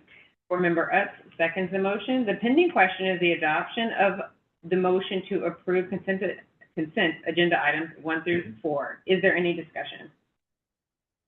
Hearing none, since this requires a recorded vote, Dr. Whitaker will now call the roll. Members, when your name is called, please respond with aye if you are in favor, no if you are opposed, or abstain if you wish to remain neutral. Dr. Whitaker, please proceed. Chair Sullivan? Aye. Vice Chair Utz? Aye. Board Member Anderson? Aye. Board Member Herndon? Aye. Board Member Uriere? Aye. Chair Sullivan, the tally stands at 5 ayes, 0 noes, and 0 abstentions. The ayes have it and the motion carries. Dr. Whitaker, please introduce the next item. Chair Sullivan, the following contracts and invitations to bid are being presented for approval. I would like to call on Mr. Eston Melton, Chief of Safety and Technology Services, and Mr. Jarvis Adams, Chief of Operations. Good afternoon, everyone. I put on the agenda request to replace some of our fire equipment. You mind if I go ahead and read a recommendation?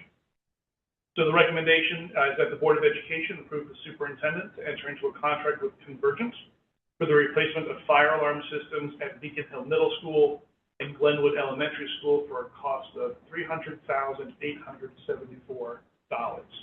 Not included in the language of the recommendation, but this is budgeted for and be spent out of SPLOST as a capital procurement. Thank you. Do I have a motion to approve the recommendation that the Board of Education approve the superintendent to enter into a contract with Convergent for the replacement of fire alarm systems at Beacon Hill Middle School and Glenwood Elementary School for a cost of $334. Board Member Utz makes the motion. Is there a second? Second. Board Member Anderson seconds the motion. The pending question is the adoption of the motion to approve the recommendation that the Board of Education approve the superintendent to enter into a contract with Convergent for the replacement of fire alarm systems at Beacon Hill Middle School and Glenwood Upper Elementary School for a cost of $300,874. Is there any discussion? Just going with lower elementary school. Thank you for that correction. Mr. Dalton, is the work to be done, is that scheduled over the summer? Is it a weekend thing? I just confirm for the community that it's going to be not disruptive to the coverage of fire safety at the schools. We have had enough disruption due to issues with these systems that we don't want to add to that, so the work will be done at a time when students and instruction are not happening. I think we're targeting June. Okay, thank you. Any further discussion? Since this requires a recorded vote, Dr. Whitaker will now call the roll. Members, when your name is called, please respond with aye if you are in favor, no if you are opposed, or abstain if you wish to remain neutral. Dr. Whitaker, please proceed. Chair Sultan? Aye. Vice Chair Utz? Aye. Board Member Anderson? Aye. Board Member Herndon? Aye. Board Member Urier? Aye. Chair Sultan, the tally stands at 5 ayes, 0 noes, and 0 abstentions. The ayes have it, and the motion is carried. Thank you. Good afternoon, Board. Do I have permission to read the recommendation? Yes, please. It is recommended that the Board of Education approve the superintendent to extend the HVAC services contract under RFP number 23-004 with MSI Mechanical Services Incorporated to increase the annual spending authority not to exceed $1 million for the current fiscal year. So I have a motion to approve the recommendation that the Board of Education approve the superintendent to extend the HVAC services contract under RFP number 23-004 with MSI Mechanical Services Incorporated and to increase the annual spending authority not to exceed $1 million for the current fiscal year. So moved. Board Member Utz makes the motion. Is there a second? Second. Board Member Herndon seconds the motion. The pending question is the adoption of the motion to approve the recommendation that the Board of Education approve the superintendent to extend the HVAC services contract under RFP number 23-004 with MSI Mechanical Services Incorporated and to increase the annual spending authority to not exceed $1 million for the current fiscal year. Is there any discussion? Hearing none, since this requires a recorded vote, Dr. Whitaker will now call the roll. Board members, when your name is called, please respond with aye if you're in favor, no if you are opposed, or abstain if you wish to remain neutral. Dr. Whitaker, please proceed. Chair Sultan? Aye. Vice Chair Utz? Aye. Board Member Anderson? Aye. Board Member Herndon? Aye. Board Member Uriel? Aye. Chair Sultan, the tally stands at 5 ayes, 0 noes, and 0 abstentions. The ayes have it, and the motion is carried. Afternoon again, Board. I have another recommendation. Do I have permission to read the recommendation? Yes, please. It is recommended that the Board of Education award the invitation to bid, 26-002, landscaping services to Russell Landscaping in the amount of $194,700. So I have a motion to approve the recommendation that the Board of Education award the invitation to bid ISB 26-002 landscaping services to Russell Landscaping in the amount of $194,700. So moved. Board Member Utz makes the motion. Is there a second? Second. Board Member Anderson seconds the motion. The pending question is the adoption of the motion that the Board of Education award the invitation to 6-002 landscaping services to Russell Landscaping in the amount of $194,700. Is there any? Hearing none, since this requires a recorded vote, Dr. Whitaker will now call the roll. Members, when your name is called, please respond with aye if you are in favor, no if you are opposed, or abstain if you wish to remain neutral. Dr. Whitaker, please proceed. Chair Sultan? Aye. Vice Chair Utz? Aye. Board Member Anderson? Aye. Board Member Herndon? Aye. Board Member Uriel? Aye. Chair Sultan, the tally stands at 5 ayes, 0 noes, and 0 abstentions. Ayes have it, and the motion is carried. Board, I have one more recommendation. Do I have permission to read the recommendation?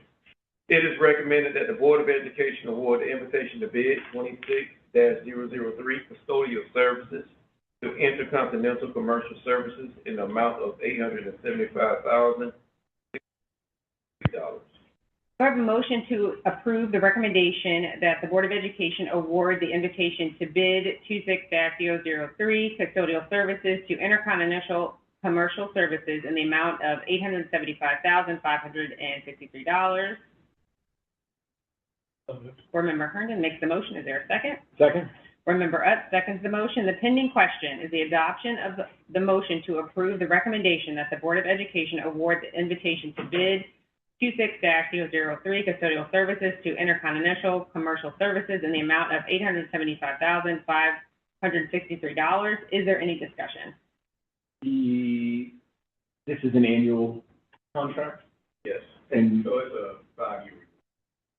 so this will be $875 per year for 5 years, a 5-year renewal. What was the per year value on the previous contract? PSP. Okay. It was, environmental services. It was 1.3.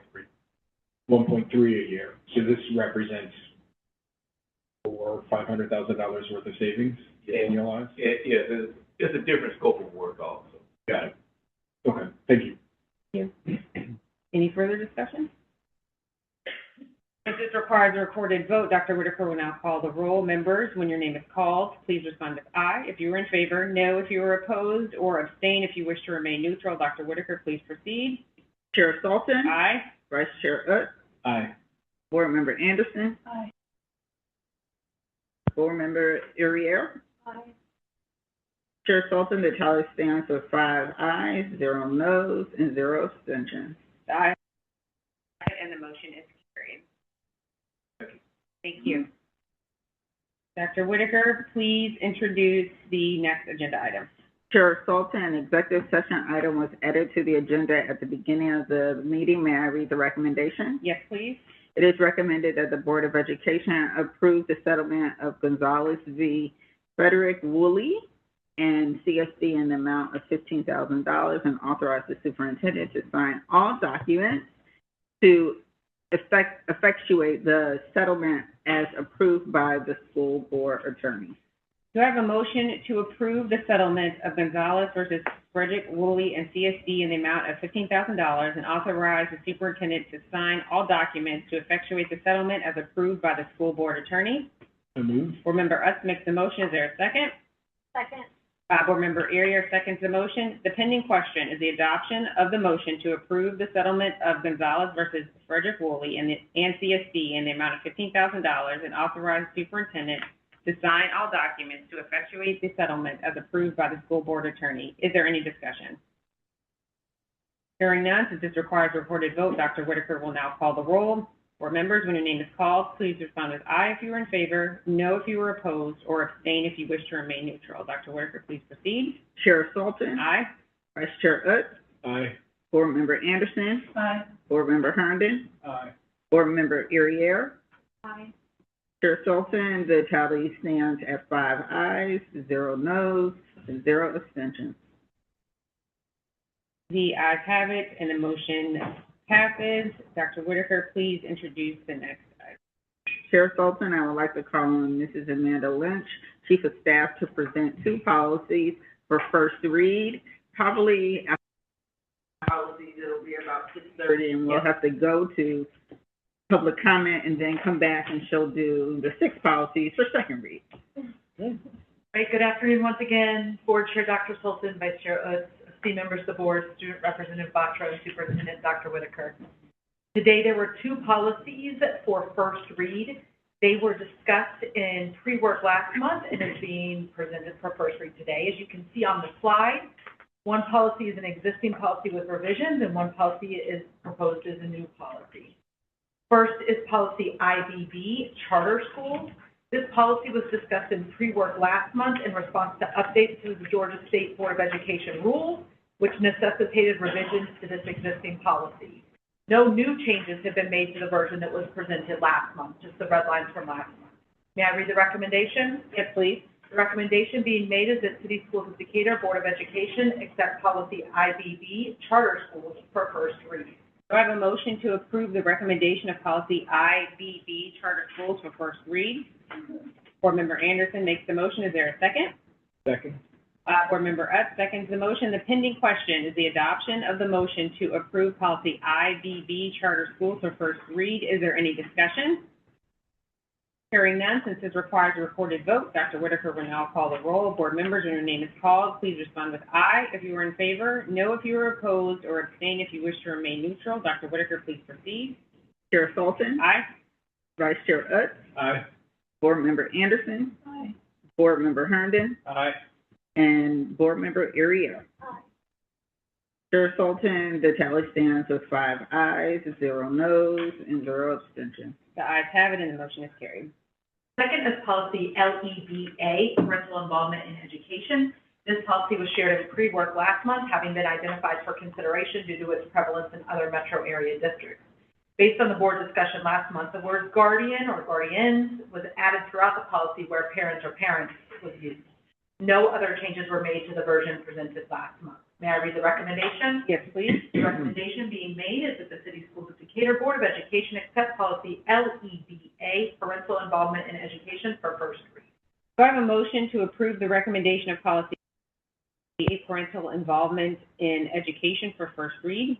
So moved. Board Member Utz makes the motion. Is there a second? Board Member Anderson seconds the motion. The pending question is the adoption of the motion to approve policy LEBA, parental involvement in education, for first read. Is there any discussion? Hearing none, since this requires a recorded vote, Dr. Whitaker will now call the roll. Board members, when your name is called, please respond with aye if you are in favor, no if you are opposed, or abstain if you wish to remain neutral. Dr. Whitaker, please proceed. Chair Sultan? Aye. Vice Chair Utz? Aye. Board Member Anderson? Aye. Board Member Herndon? Aye. Board Member Uriel? Aye. Chair Sultan, the tally stands with 5 ayes, 0 noes, and 0 abstentions. The ayes have it, and the motion is carried. Thank you, Mrs. Lynch. We encourage the public to review these 2 policies, which will be posted in Assembly. Please continue with, do you want to, you can Try to get as many yes, as we you can can. continue with our policies for second read action. All right, we have 6 policies on the agenda for action. These policies were all discussed in the work session last month and have been available for public comment. First is policy GAEB, sexual harassment of employees. No public comment was received on this policy, and no revisions have been made to the version presented last month. May I read the recommendation? Yes, please. It is recommended the City Schools Decatur Board of Education approve policy GAEB, sexual harassment of employees, for action. Do I have a motion to approve the recommendation of policy GAEB, sexual harassment of employees, for second read action? So moved. Board Member Utz makes the motion. Is there a second? Second. Board Member Uriel seconds the motion. The pending question is the adoption of the motion to approve the recommendation of policy GAEB, sexual harassment of employees, for second read action. Is there any discussion? Hearing none, since this requires a recorded vote, Dr. Whitaker will now call the roll. Board members, when your name is called, please respond with aye if you are in favor, no if you are opposed, or abstain if you wish to remain neutral. Dr. Whitaker, please proceed. Chair Sultan? Aye. Vice Chair Utz? Aye. Board Member Anderson? Aye. Board Member Herndon? Aye. Board Member Uriel? Aye. Chair Sultan, the tally stands at 5 ayes, 0 noes, 0 abstentions. The ayes have it, and the motion is carried. Second is policy IEDA, recess unstructured break time. 1 public comment was received asking why it did not include a number of unstructured minutes. As shared in the work session last month, the number of minutes is addressed in the regulations. No changes have been made to the version presented last month. May I read the recommendation? Yes, please. It is recommended the City Schools of Decatur Board of Education approve policy IEDA, recess unstructured break time, for action. Do I have a motion to approve the recommendation of policy IEDA, recess unstructured break time, for second read action? Board Member Utz makes the motion. Is there a second? Second. Board Member Anderson seconds the motion. The pending question is the adoption of the motion to approve the recommendation of policy IEDA, recess unstructured break time, for second read action. Is there any discussion? Hearing none, since this requires a recorded vote, Dr. Whitaker will now call the roll. Board members, when your name is called, please respond with aye if you are in favor, no if you are opposed, or abstain if you wish to remain neutral. Dr. Whitaker, please proceed. Chair Sultan? Aye. Vice Chair Utz? Aye. Board Member Anderson? Aye. Board Member Herndon? Aye. Board Member Uriel? Aye. Chair Sultan, the tally stands at 5 ayes, 0 noes, 0 abstentions. The ayes have it, and the motion is carried. Third is policy IKBB, divisive concepts complaint resolution process. One public comment was received that stated, these seem like common sense guidelines and procedures. No changes were made to the version presented last month. May I read the next recommendation? Yes, please. It is recommended the City Schools of Decatur Board of Education approve policy IKBB, divisive concepts complaint resolution process for action. Do I have a motion to approve the recommendation of policy IKBB, divisive concepts for second read action? So moved. Board Member Utz makes the motion. Is there a second? Second. Board Member Anderson seconds the motion. The pending question is the adoption of the motion to approve the recommendation of policy IKBB, divisive concepts for second read action. Is there any discussion? I'd like to note that I know we are adopting this policy because it's required by state law. Personally, I find the term divisive concepts subjective and potentially having a chilling effect on teachers. Also note that there's a safe harbor there to protect teachers, and want to encourage our teachers to continue doing honest teaching about historical and racial injustices to uphold our values on diversity and inclusion. Thank you for those comments. I agree thoroughly. Further discussion? Well said. Since this requires a recorded vote, Dr. Whitaker will now call the roll. Board members, when your name is called, please respond with aye if you are in favor, no if you are opposed, or abstain if you wish to remain neutral. Dr. Whitaker, please proceed. Chair Sultan, Aye. Vice Chair Utz, Aye. Board Member Anderson, Aye. Herndon, Aye.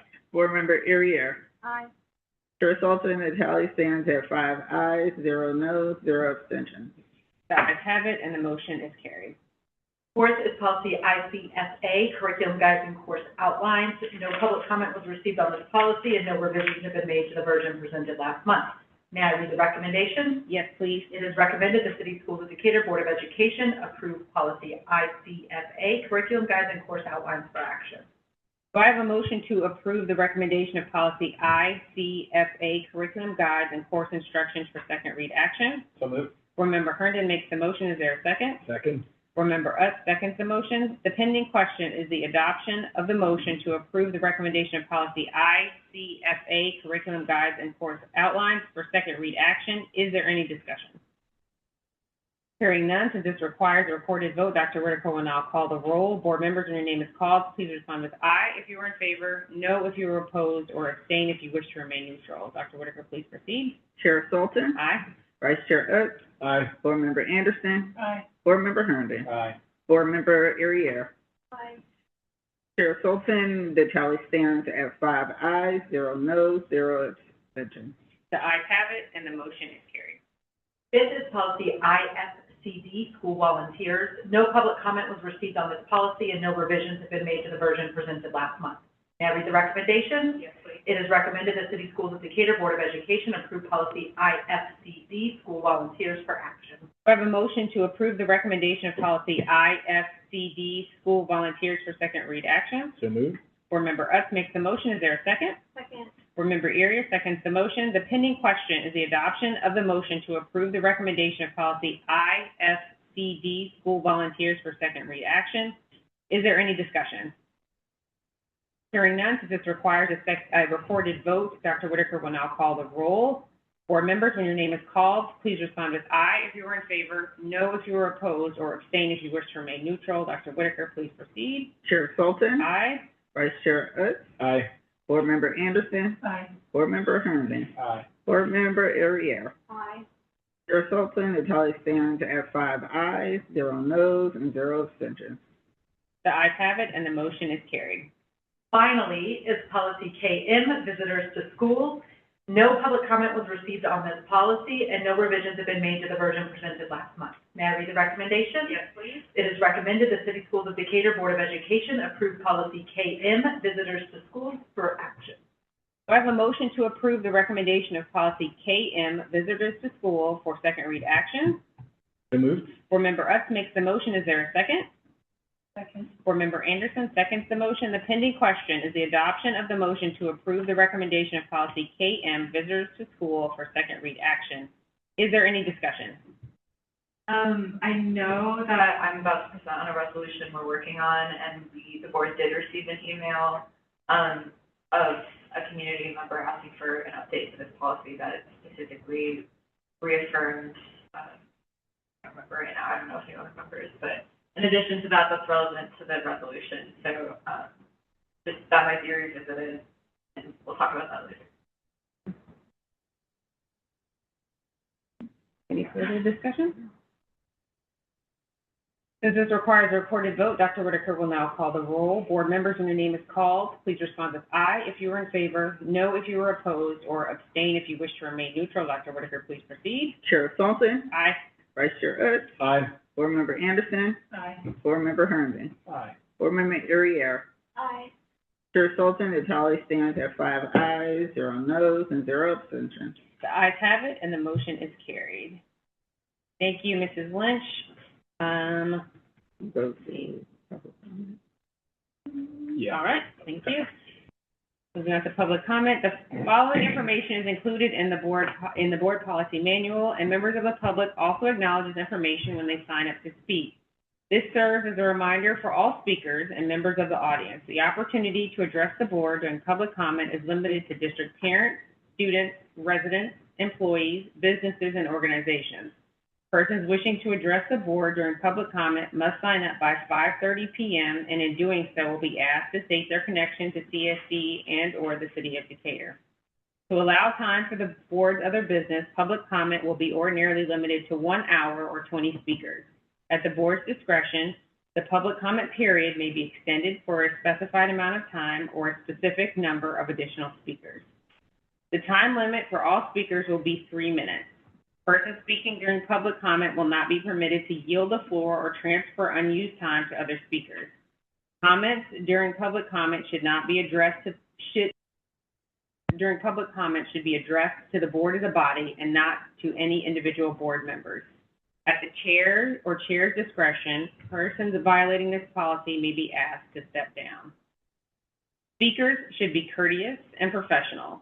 Speakers are not to list complaints about specific personnel or individuals connected with the district in a public session. The board strictly prohibits abusive language, threats, comments, jeers, applause, or shouts from the floor. Disruptive persons will be asked to leave the meeting room. The chair may terminate public comments that are profane, vulgar, defamatory, or disruptive. If at any time speakers' comments begin to verge into areas of hate speech or defamation, I will have to ask the speaker to end their comments. Speakers may not address confidential student or personnel matters, but may submit such concerns to the superintendent in writing. Members of the board will not address persons presenting public comment or speak to the substance of any comments made during public comment. Instead, a member of the administrative team will follow up with persons speaking at the board meeting. Dr. Whitaker, will you please call our first speaker? The first speaker is Yulin Zhang, I believe on Zoom. Hi, everybody. My name is Yulin Zhang, and I'm a CSD parent. Thanks to you to the board for the opportunity to provide public comment. Alongside being a CSD parent, I'm also a member of Safe Spaces to Learn, a coalition of concerned parents, attorneys, and advocates who are focused on the rights of immigrant communities and students in the Metro Atlanta area. I'm submitting this comment to strongly urge the board to pass the resolution that's going to be presented later, as well as passing and adopting a comprehensive written policy that protects our students and families from the threat of immigration enforcement actions. I very much appreciate this resolution, and I want to thank the folks here who put in the work to draft this, and again, urge the board to pass the resolution. But again, with federal guidance being rescinded for sensitive locations, our schools are just no longer automatically protected from immigration raids that we've seen in our state and nationwide. And I think we should take decisive, enforceable policy actions alongside this resolution. A formal written policy would give teeth to any resolution that might get passed and the visitor policy amendment by ensuring compliance with the law and equal enforcement by all CSD staff.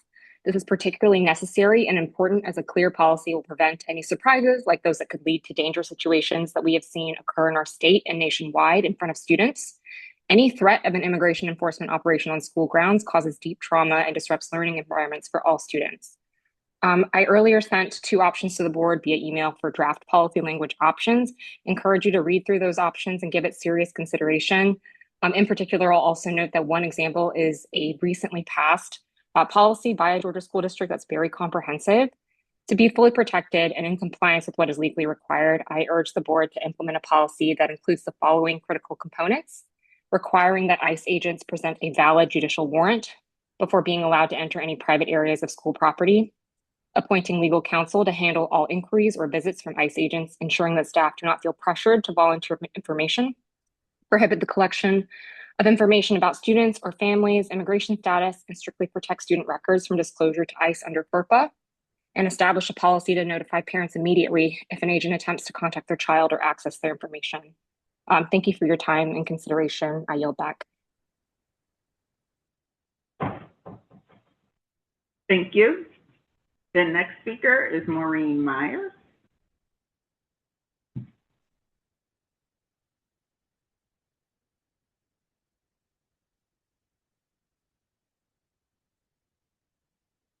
Good evening. I'm a resident of the city of Decatur and a parent of a child in the CSD schools. I'm also a professional archaeologist. Last week, I sent the board a detailed proposal for a no-cost archaeological survey of the proposed ECLC property. As stated in that proposal, there's a high potential for archaeological remains here. As you know, Beacon Hill is the location of a thriving African-American community during the post-emancipation era that included 9 churches, multiple markets, schools, and residences, most of which were destroyed in the mid-20th century. There are few to no other similar resources in the city of Decatur. Additionally, there's a potential for earlier indigenous archaeological remains in this area as well. The proposal I sent you last week details the way the survey would be conducted, undertaken by local professional archaeologists as a volunteer opportunity, done through a partnership between 2 professional archaeological organizations which I oversee. The proposal also details the history of this land, the lack of African-American archaeological resources, and not just Decatur, but the entire state of Georgia, and the high likelihood of encountering African-American and indigenous remains in the proposed site. I want to emphasize that this is a unique opportunity to engage CSD students in history in their backyard. This survey would be undertaken on the weekends. All the professional archaeologists volunteering work full-time jobs, myself included, at no cost to CSD. It would incorporate students and the community. It would work alongside Beacon Hill descendants and residents, working with them in tandem to understand, record, and remember Decatur's past. It would show students that CSD values its history, and it would teach them the value of preserving and honoring that heritage. Archaeology creates a sense of place for those who engage in it. Because of this opportunity and because of the potential integrity and significance and the high potential for archaeological remains in the green space, and because of the lack of previously recorded or preserved African-American sites in Decatur and the county and the state, we urge the CSD to agree to a due diligence archaeological survey of this property. I understand that since no federal monies are used for this undertaking, that Section 106 of the National Historic Preservation Act of 1966, as amended, likely does not apply.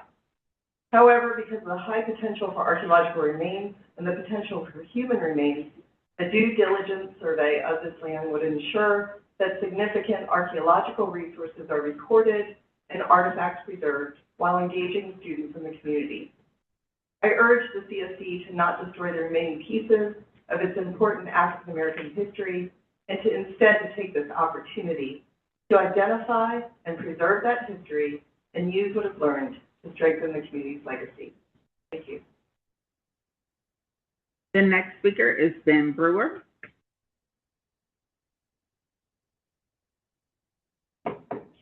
Good evening, Board and Superintendent Whitaker. My name is Ben Brewer, and I'm a parent of 2 children in the Decatur schools. The majority of the Board and Superintendent's adoption of methodology by District Council, failure in leadership. Our current president flouts Congress and institutional norms to fund priorities. The Superintendent and the Board adopted legal advice to use the PFA to issue a $52 million bond, a mechanism whose legislative intention was clearly to fund only the purchase of Legacy Park, as a loophole to avoid asking taxpayers directly. Our president bypasses Congress. By adopting your legal counsel's advice, this board bypasses the voters. When our president is challenged, whether that be through courts, members of Congress, or the press, The administration ignores them, threatens, defies them, or fires them. Legal counsel, under your supervision and endorsement, threatened to hold bond interveners liable for a $10 to $15 million surety bond if they appeal a ruling on the bond issue. In response to the HPC application made, the majority of the board sent a defiant letter to the City Commission regarding permitting. As a result, on March 16th, every single member of the City Commission felt the need to vocally challenge this board and its actions. Mayor Power said, "You've destroyed all the trust the city has built." Commissioner Arnold called your conduct a gross violation of our values, our traditions, our processes, and done in extraordinarily bad faith. The school board's attorney responded to board members' questions during the March 27th board meeting about whether a referendum on the bond is needed by calling the needed under proposed legislation and calling it Monday morning quarterbacking and placing handcuffs on the board. The majority of the board responded with effective silence by voting not to have a referendum. The lack of critical review of your council's advice is the same surrender of duty we see from Congress and their responsibility to oversee the executive branch. The board's legacy will not be building an early childhood learning center. The board will be remembered as the board that allowed Trump-style attacks and tactics to govern our school district. There's a lot to change, but the board can start by firing your current council. The next speaker is Christina Ward.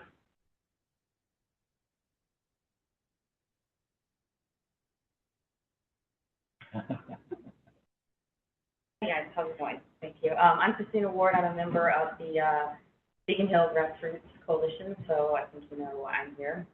I was just wondering if you could read this for me. I can read it, yes. Can you read it out loud so everybody can hear it? That's not the point of this commentary.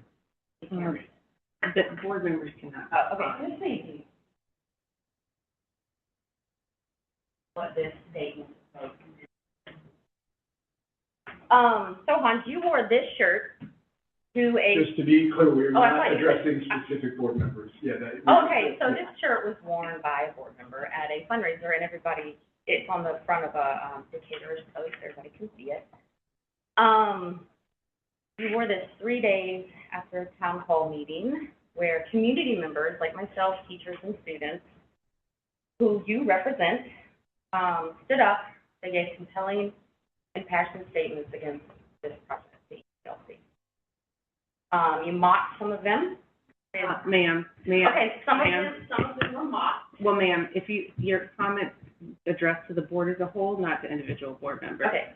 You're welcome to give comment, but I just want to reiterate the policy, the board as a whole, please. Thank you. Some of them you guys belittled with sarcastic comments, but mostly, and this does go for all of you, you just sat tight-lipped and dismissive of people that were speaking. You didn't even applaud or thank the young students who bravely stood up and gave their personalized speeches to you guys. You just stared at them. I don't know what that says about the board, but I know it doesn't uplift the kids that you represent. I thought it was disgraceful. I thought it was hateful. It was dismissive. And now back to the shirt, which I think the joke is on you all because every single person in this room understands. So I don't know what this statement was supposed to underline in public. We all understand and we recognize the historical patterns of supremacy that have led us to where we are in this process. A select few refuse to listen to the majority, and a select few refuse to hear our concerns and honor a fair and respectful process. And all for what? Monetary gain, accolades, names on a plaque, and how is any of that worth the pain that you are subjecting this community? Statement on this shirt is one of intellectual supremacy, blaming and shaming the learner. It dismisses context, although I said earlier, the joke is on you because we all know the context. It suggests that the learners in the situation are inferior to your superior IQ and knowledge. Sympathy improves what we already all know, that you are a gatekeeper and you're in a position of power and you're using that power to exclude and devalue the people who are put in position to protect and serve. The next speaker is Thomas Moore.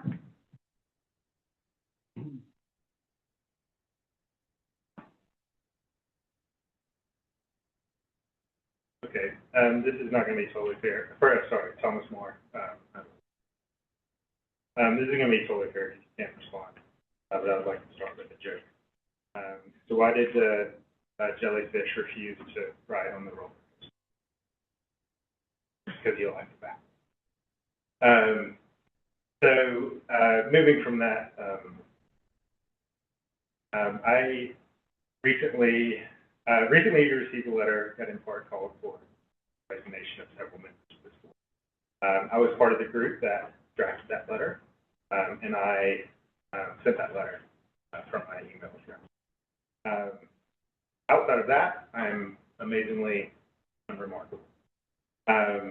So you can imagine my surprise when I heard that the members of the board had been calling members of that group, which I sort of take myself, or include myself as being unhinged or crazy.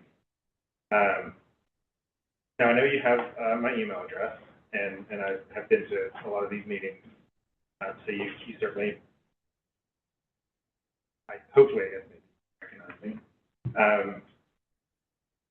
But outside of a member or two, I haven't really had a conversation with any of you, so it was doubly surprising when I found out that you would know the status of Hinge. Oh wait, I just thought of another joke. So why did the board member refuse to call me names to my face? Sorry, I forgot the punchline. I think it was that funny anyway. But all that to say, I think I'd love to live in a world where we can have difficult conversations face to face. And I understand that the impetus perhaps should be on me to reach out, but this is also, dialogue is a two-way street. And I certainly hope that we can get to that point where we have those difficult conversations and we're not reduced to talk about people. The next speaker is Rudy Kohlberg.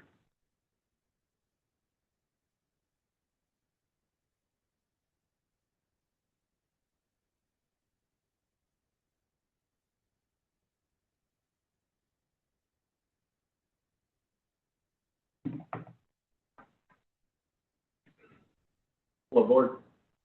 So a week and a half ago, a group of over 600 community members sent this board a letter expressing serious concerns for the state of CSD and the board. There were extensive efforts to engage openly and constructively for months. The letter extensively called for the resignation of several board members, including leadership, change in legal counsel, and asking you to conduct an independent investigation of CSD and board actions, including conflict of interest, financial oversight, adherence to the charter, and compliance with open meetings and open record laws. Given the gravity of these matters, it's disappointing the community has not received a response. The response is a statement on behalf of one of the board members, which lacked much substance and repeated claims the board has engaged constructively. But it is precisely the overwhelming sentiment of the community the board actually has not engaged constructively. In that letter, stated that a resignation would disrupt ongoing work of the board. It seems the board is often averse to doing real work. Only 2 members of the board consistently do the work of bringing strong governance, accountability, oversight of CSD, and pushing to uphold Robert's rules of order and open meetings.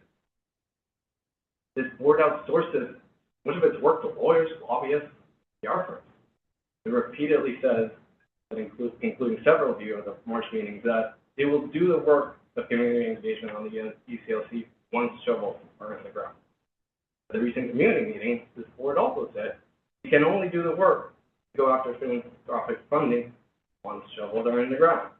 By the way, anyone who has pursued a capital project knows that is an incorrect statement. It's actually best practice to have significant committed and publicly disclosed pledges before construction starts.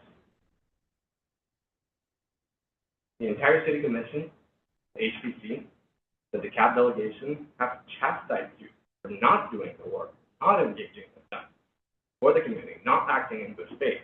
In October, the PFA called you out for not doing the work of community input and only doing the bare minimum that they asked you for.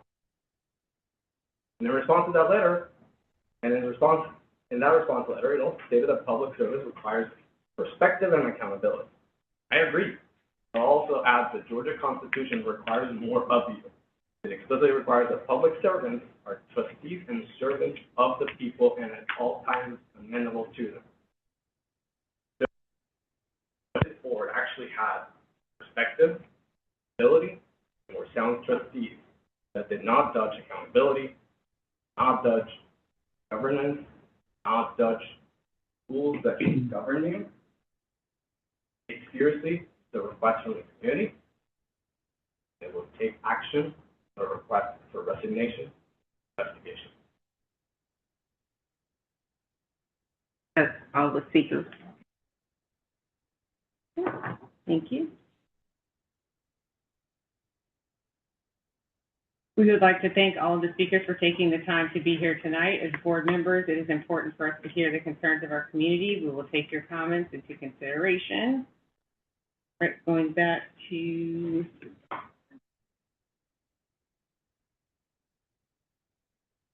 we did all policies. Yeah. It's fine. It's all introduce the next item. Yeah. If you wanted to. Dr. Whitaker, can you please introduce the next item? Chair Sultan, I would like to call on Mr. Jarvis Adams, Chief Operations Officer and Superintendent of Teaching and Learning.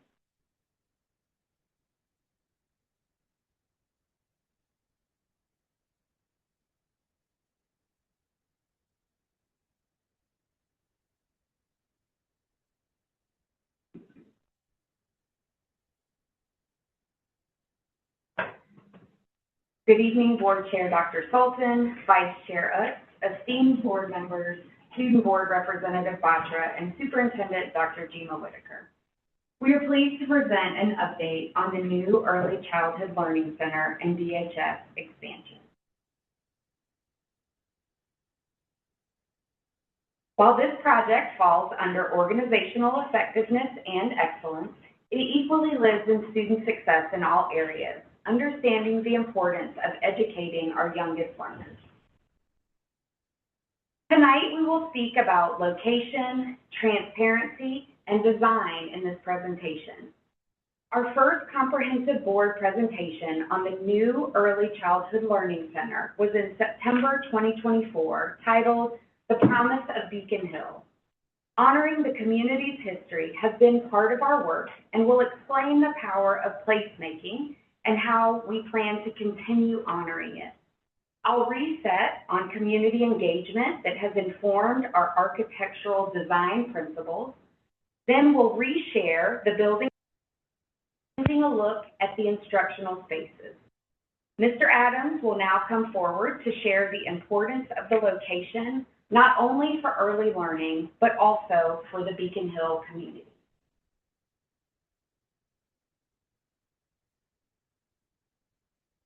Good afternoon again, Board. In 2017, the City Schools of Decatur purchased the West Trinity property with a long-term vision to support student learning through building an early childhood learning center. This location has been a strategic asset to the district for nearly a decade. It is particularly valuable due to its close proximity to the Decatur Housing Authority and the high school. But this land is not only valuable to City Schools of Decatur, it is also deeply meaningful to the Beacon Hill community.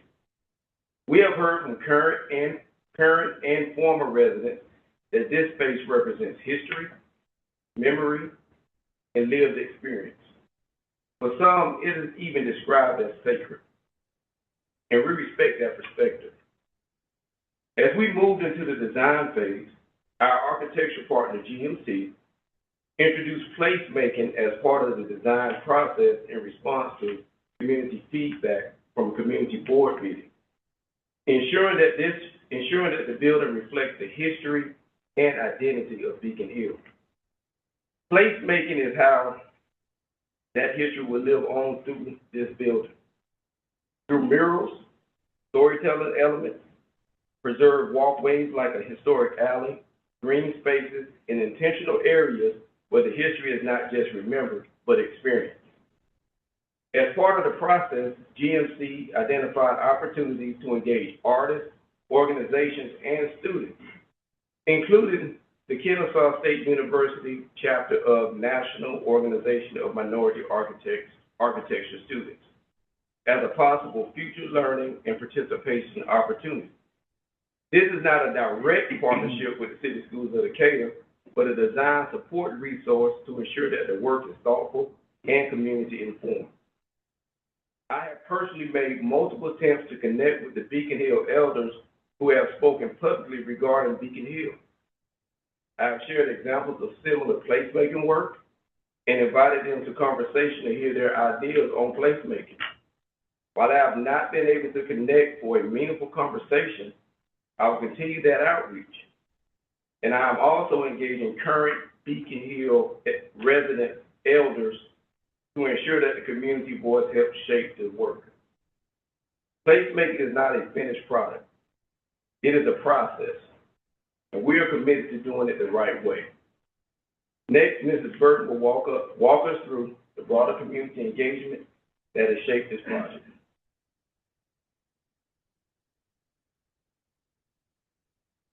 CSD has heard from stakeholders in planning this project.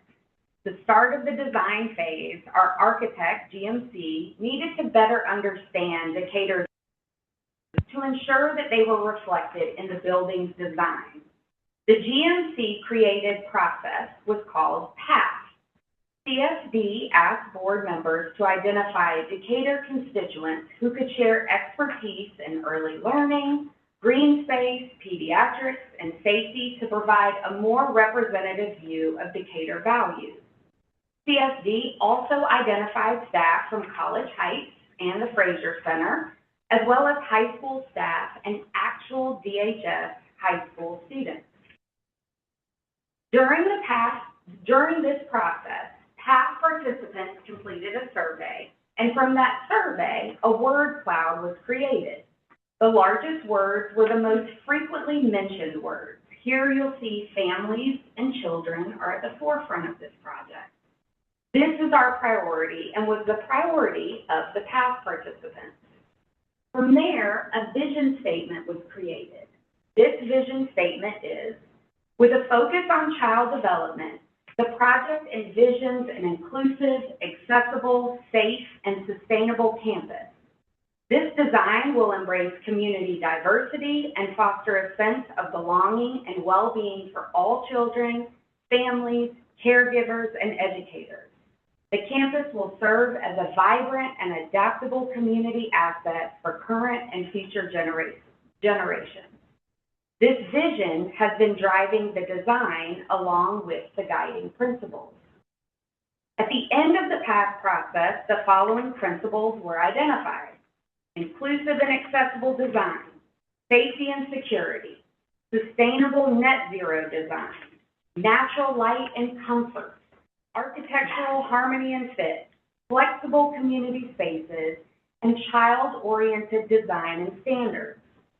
And while the entire community did not participate in the PATH process, these design principles do reflect Decatur's values and interests.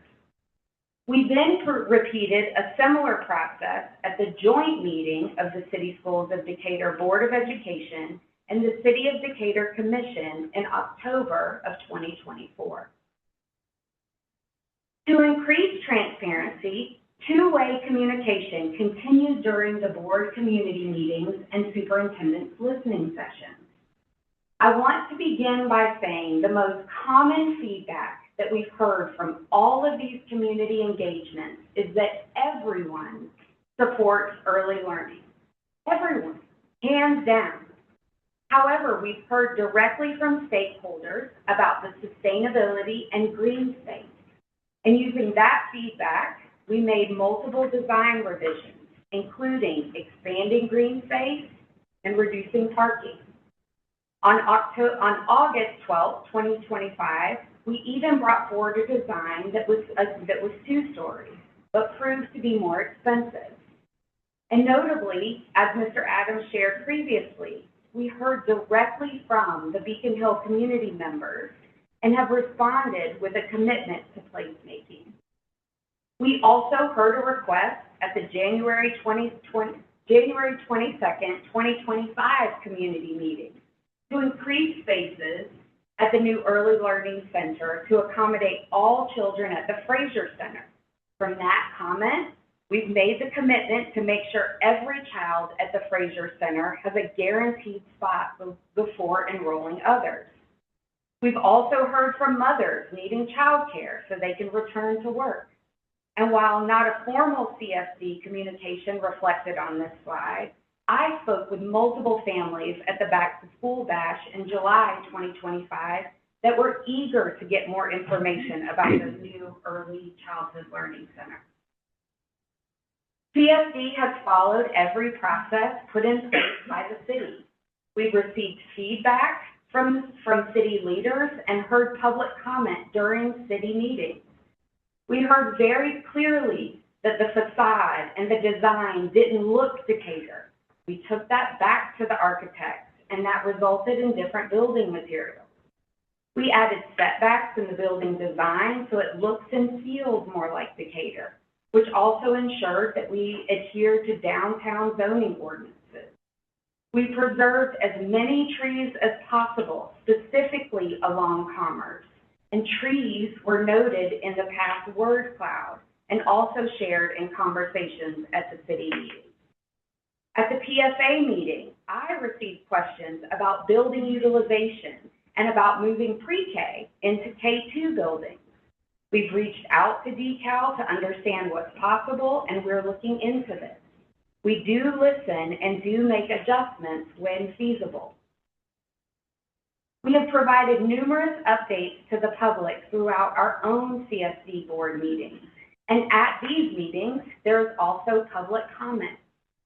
During public comment, we heard an Early Learning Center. Those lockers are for the DHS high school students. We listened, but we aren't removing them because they're needed. As a public school district, we consider community input along with other factors to do what's best for students. At times, this may feel like CSD hasn't listened, but we have. We've also heard concerns about cost, where our design was compared to others across the United States. We heard the community question the cost per square foot during public comment. We went back to our construction team at Parrish, and you've heard from them directly on February 10th, 2026, to explain their pricing compared to St. Thomas More, Alamosa, Colorado, and UAB. Specifically, that this building is priced to market. And again, I want to reiterate that the most common feedback we've heard from all of these community engagements is that everyone supports early learning. Everyone. In fact, no one has said that they don't support early learning, because high quality early learning is life-changing for children. The first 3 years of life represents a singular high-stakes window of opportunity where the brain's architecture is built at a staggering rate, forming essential cognitive and emotional foundation for children. I'm excited and encouraged that our community believes in early learning. Mr. Adams will come back up to reorient everyone on the design.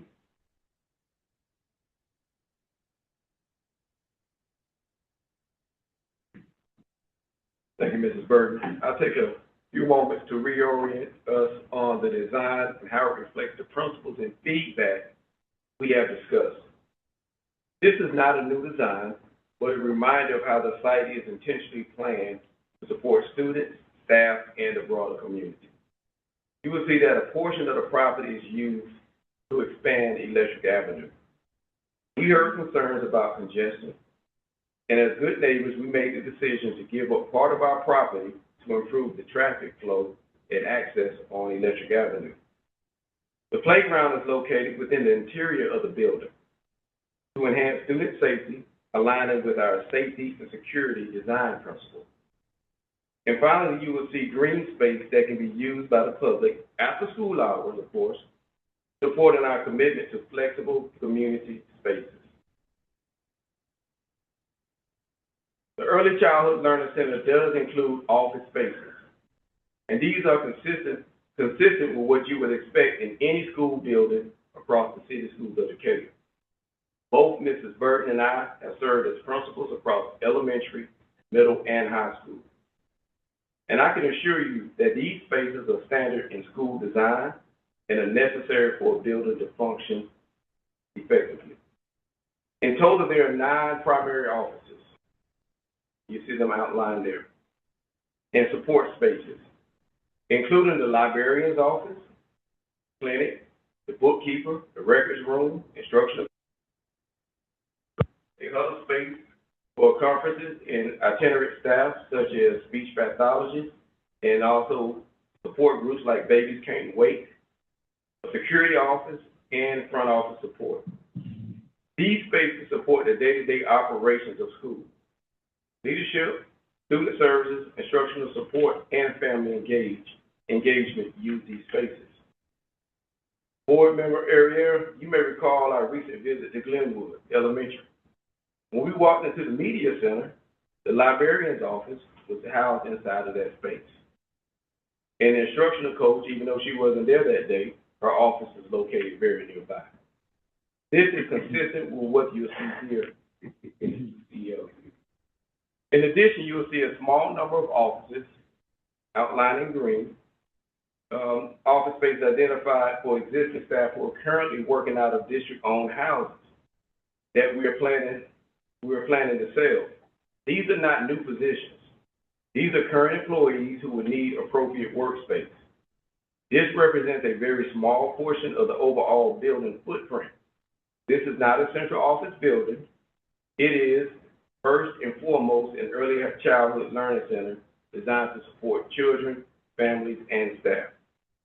I'll also want to acknowledge the current conditions at the Frazier Center. Anyone who has visited knows that the space is limited and no longer meets the needs of our program. This new facility provides a modern, appropriate environment for our youngest learners, including the children of our staff. Our teachers deserve a space that reflects the quality of care and learning we expect across the district. When you look at the design, we hope you see a focus on child development, an inclusive, accessible environment that reflects Decatur's values and serves as a vibrant space for both students and the community. Thank you for the opportunity to share this update on the new Early Childhood Learning Center and DHS expansion. At this time, I am joined by our partners from GMC, our architects, Harris Construction, our construction managers at risk, Jeff Prime with Extension Program Manager, and Assistant Superintendent, Mrs. Burton. We're happy to answer any questions that the board may have. I'm going to start with a statement because it's one I emailed and I said I would share. While I appreciate the work that's been done, the first moment I saw this, I was stunned. I feel like it doesn't align with anything that the community has shared. It feels more like, let me go back in time and show you what happened. This would have been great in September 2024. But in September 2024, we had a board meeting in which the first presentation of the EPLC, because I just pulled it up, was actually called capital planning. We did not have a detailed timeline. We would have, you know what? One of the past sessions had already taken place. It was rapid fire past sessioning. In fact, the first meeting, as I think Ms. Burton shared, was September 2024. One of the 2 past sessions purportedly informing this had already taken place. And so while I do appreciate it, and it may be necessary context for some people, I'm sorry to the people that have spent detailed time coming to the community meetings, detailed time sharing their concerns. And I appreciate the fact that everyone shares the same commitment to all our students and early learning, but that's not what this is about. And in fact, I'm a little befuddled by some of the explanations because if in fact this input had actually included people, then how did we even get to a facade and a design that did not look like Decatur? And so again, I'm not trying to be pedantic, but I am trying to follow along. And then I so appreciate the email that mapped out the square footage, because this is even more perplexing to me. And I'm not in construction, but when I look at it, what I see is 4 categories. One is institutional, and that's another issue because, hey, it's early learning, but it's a daycare, but it doesn't matter, but it does matter for permitting. That's not good enough for me. So we have institutional, then we have education, business, and assembly.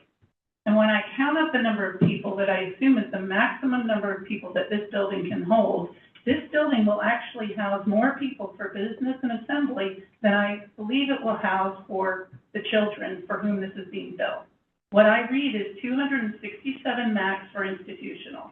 We're apparently building this for 150 children. So that means there's an extra 117 that someone can chime in. I'm sure there's staff. Then we're allotting 56 for educational. So that means that we're allotting 56 students CTAE. I heard about the lockers, and I'll come back to that.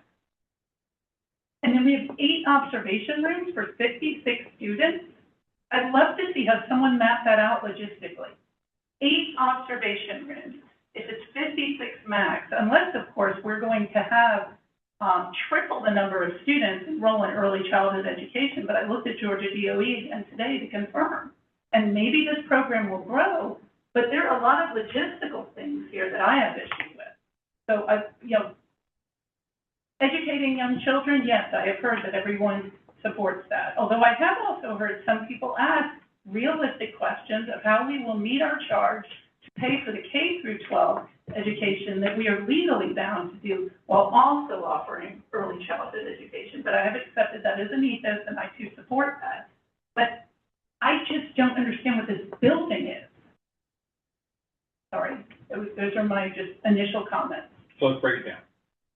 Institutional includes media center and cafeteria, so it serves both bodies. Is that correct? So the 150 students in the classroom would, by definition, need more space than institutional. So we're counting things like cafeteria, media center, et cetera. That's one. Number 2, I think more than anything, where are you pulling the numbers on only 56 kids So, will be James, I emailed specifically for the design with square footage, and Dr. Whitaker sent that, so I pulled up this email, and that's exactly what I'm looking at, because I spent a lot of time, just like I did before the October vote, looking at the space. Because I wanted to make sure if I was approving any financial investment, I understood what I was paying for. And so I'm referring specifically to what we were emailed. And it maps out the maximum number of humans, and it categorizes 4 different categories. I think it's under plumbing fixtures. So that's where I saw 56, because from the beginning, I've been asking about CTAE. Because from the beginning, I've been saying, how many students, high school students, are even coming here?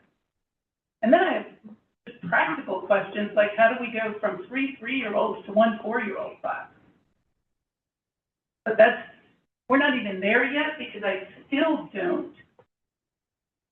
cannot support spending money on this facility. So, Board Member Anderson, just to make sure that we can answer your question. Well, I think I've just complained more than that. Right. So if you I'm could sorry, but it's important. give us question number 1 and let's answer that. Well, so question number 1 is 56 students. That's what we have here for educational.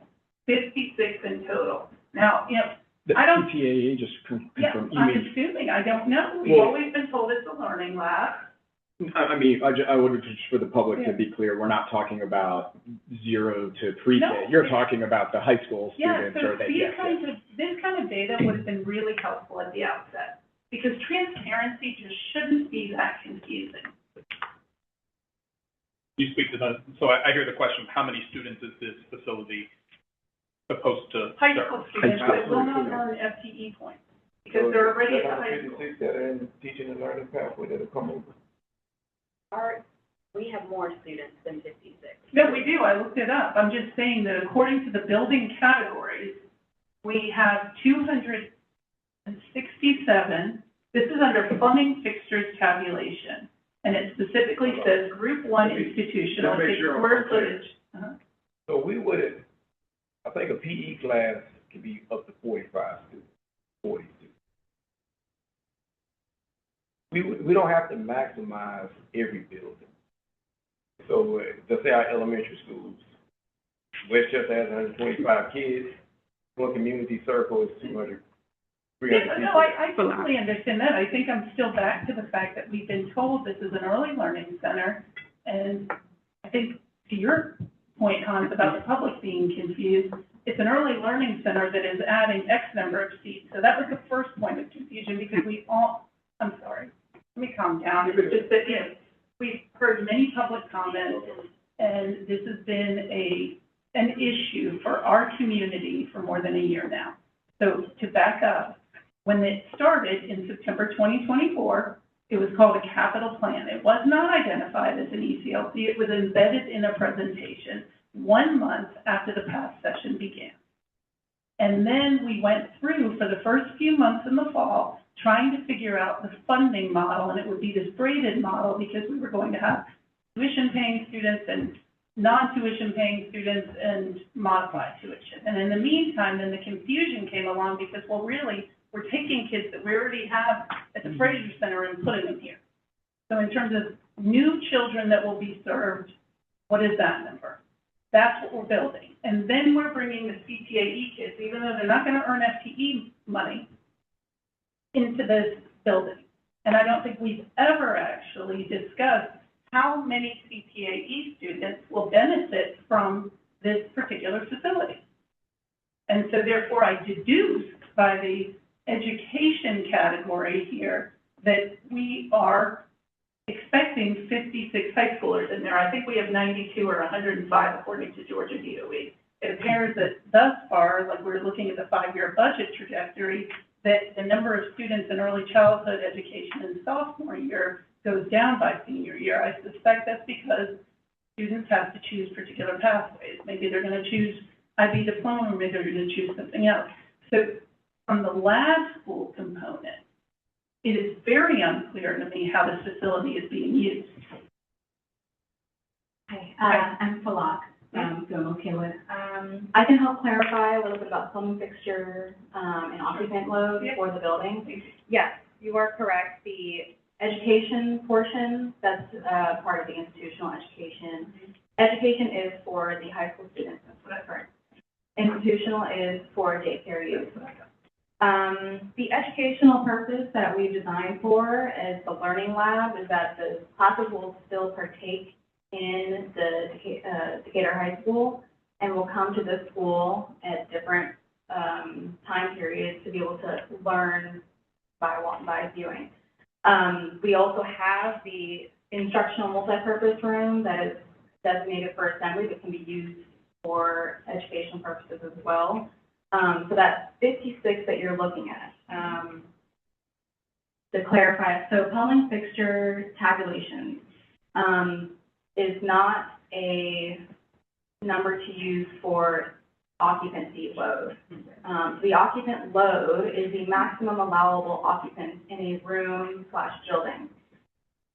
We won't design for everyone to be shoulder to shoulder in a room, and we also want to make sure that there's an opportunity for students to move around and access the space inside. So plumbing fixture tabulations can be used to determine how many lavatories we have for each occupant type. I'm actually kind of proud of myself. I think I kind of tell myself, but it sounds like there's a lot of space for these CTAE kids because they can't be in an observation room and in the multipurpose instructional space room or the huddle room at the same time. And so, I'm still landing on the fact that this building, and I don't think that has anything to do with you, is much bigger than I believe it needed to be. And I do not feel like I have seen an analysis of the space use specific to the humans that'll be using it. So I appreciate your kind of affirming what I read about the plumbing fixture and extrapolating that to people. So what you're saying is that you're estimating that we would have 56 high school students at any given point in a day, in a week, how are we to interpret that number 56 that she's quoting? What do we do with that? Or do we do anything with it? I think the thing we do with it is, what are we planning for? The 56 is solely to determine how many plumbing fixtures is needed for that occupant type. But you didn't make that up, right? You were given a number, or is it based solely on space? Like if I was having my house, I know that I'm not gonna have 100 people using my bathroom. So it's based on the actual floor plan we've designated. We want the observation rooms to have a certain amount of space for, say, 8 to 10 students each. Now, the actual square footage in the floor plan might allow for more. Okay, so that's where I'm going with this. So we have 8 observation rooms that can accommodate 8 to 10 students. That just seems entirely superfluous to me until I am given numbers that show we have hundreds of ECLC kids. Because 8 to 10 in a room with 8 rooms is 64 to 80. And obviously these ECLC students, the ones that are in CTAE, unless we're changing the program, they're not full-time CTAE students. So they're only going to the new ECLC for 1 or 2 class periods. But we seem to be building it, if you're looking at 6 or 7 class periods, and you multiply that by 80 for a much larger group of students who are doing CTAE observations all day.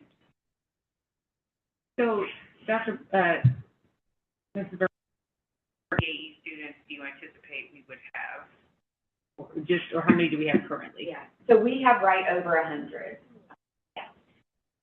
Yeah, and so we have 1 classroom for our high school CTAE students. That's seen down at the bottom left. And then we do have observation rooms connected to all of our spaces.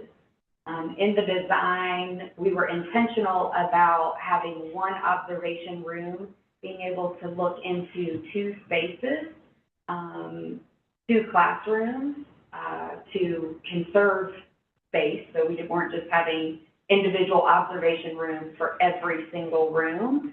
We tried to be really smart about putting it kind of in the middle, so 1 space that you could see 2 of the classrooms. So those are the instructional spaces that the high school students would be using. So I think what I'm hearing is that she's saying that room is designed to accommodate anywhere from 8 to 10 high schoolers. And if we don't have 8 to 10 high schoolers in there all at once, is there some room to potentially, is some of that space wasted? And is that an opportunity to maybe trim some of that space? Well, it's not just space, it's cost. I mean, my understanding from our September meeting, when we had 2 different designs of the building, was to free up green space was, oh, if we do this, we increase the square footage and therefore we increase the cost. So I would argue it's not just wasted space, it's money spent. Well, I just want to make sure I'm understanding the numbers correctly. I don't want to equate a light fixture to a human if I'm not understanding the numbers So correctly. if we have 100 students that are going to participate in this program, this is where we are now, and we have space for 80 of them at any point in time to be in the observation rooms, is that like they come over for a period in the morning, all 100 students, or this is spread out over the course of the day? Yeah. So I am bringing over several classrooms, maybe 20 students at a time, over into the building. Sure. Right. Yeah, so you're bringing over a typical class size. So let's just say it's 25 high school students. So then, to Board Member Anderson's point, if we design those observation rooms to be for 5 people as opposed to 8 to 10, that buys space back, right? Like that reduces cost theoretically. I need to go back on what I said, but it is for 4 to 6, not 8 to 10. I'm sorry. 4 to 6. Yeah. But the principle still stands that we are having this I just want to discussion clarify that number. way passed when we should have. The fact that we are actually now publicly discussing the use of observation rooms is just mind-spinning to me. This was presented, I think I asked 2 months ago, or was it, I can't even keep up. But it's just the fact that we have 8 observation rooms, and we're only asking now how many. I don't think we're talking about removing observation. Well, but let's be clear as well, Right. the early learning kids now are going to the Fraser Center, correct? So somehow our CTAE students right now don't have observation rooms. And now I've yet to be told that their program credentials are compromised because they don't have observation rooms. Well, I mean, I think it's safe to say that you can deliver a higher level of instruction if you have the observation rooms, Well, right? I mean, I like, appreciate that, but we're not the experts. And no, that's what I'm we actually looking to the expert to help provide us a Okay. perspective on that, right? I mean, the addition of observation rooms presumably is included because it increases the quality of the instruction that we can provide. Sure. When we went to Grand Rapids, we saw the observation rooms, and I received feedback that was desirable. They, are doing some really great things, and our, probably it would be our board retreat. Those were some things that we talked about, and that was feedback that I received, that we appreciated the observation rooms and that brought value to this design. So relative to the other space that I'm seeing here, the middle part is the playground area. The larger, like, purple and green areas are the... Indoor play and adaptive play. Okay, so where are the observation, because you have the office space highlighted, I think purposely, because the office space or the administrative space had been a point that community members had given us feedback about. But where are the observation rooms, in terms? They are orange rectangles, so if you see the yellow are the classrooms, and then you see the orange rectangles that I think Mr. Melton is pointing out. Those are the observation rooms. Okay. So to be clear, there is a higher quality of early childhood education training by having high school students observe the students versus working with the younger students that's been taking place, I believe, in the Fraser Center for I don't know how long. Like, that's been something that's been studied or assessed to determine that? Yes.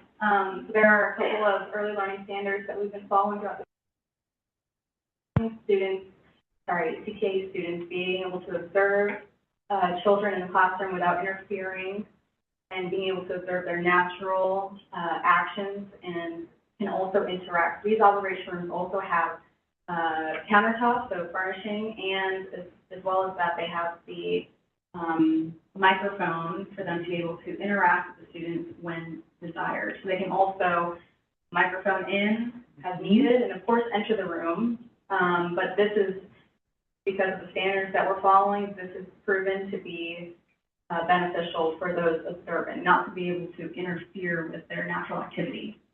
Thank you.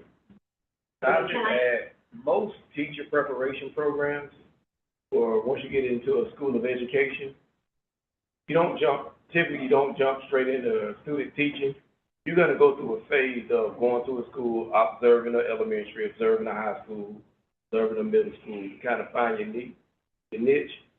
And then you'll start doing more volunteer hours, part of your school of education. That's traditional route education, school of education at the university level. And it for K-12, it starts out with observation. And I respect that, and I know my role is in operational. I just logistically don't see how this has really been planned from step A to step B, C, and D. Well, to piggyback off of that, maybe this is a question for you guys. I think the task process has also been a point that's been that has been criticized by a lot of community members. And Board Member Anderson. This was my first experience with the task process. But I guess my question is, in building a school, as opposed to building some other type of development, a house, other government building, is this the way that this type of, that community feedback is usually solicited through this type of a process, versus through community meetings or survey design? I know that a past type process is actually in this book by design, but is that what we should have expected, or looking back in hindsight, have you done it in a different way, or? PATH is to go in tandem with any of the ongoing feedback that you guys traditionally observe, like the board meetings and the community meetings. Our PATH process is intended to be a more direct way to interact with the stakeholders and constituents that are going to be utilizing the project. Mm-hmm. So yes, this has been proven to be effective in shortening the design time, because you're able to get that direct feedback straight from the very beginning of the process. I'm sorry, did that answer? Yeah. Okay.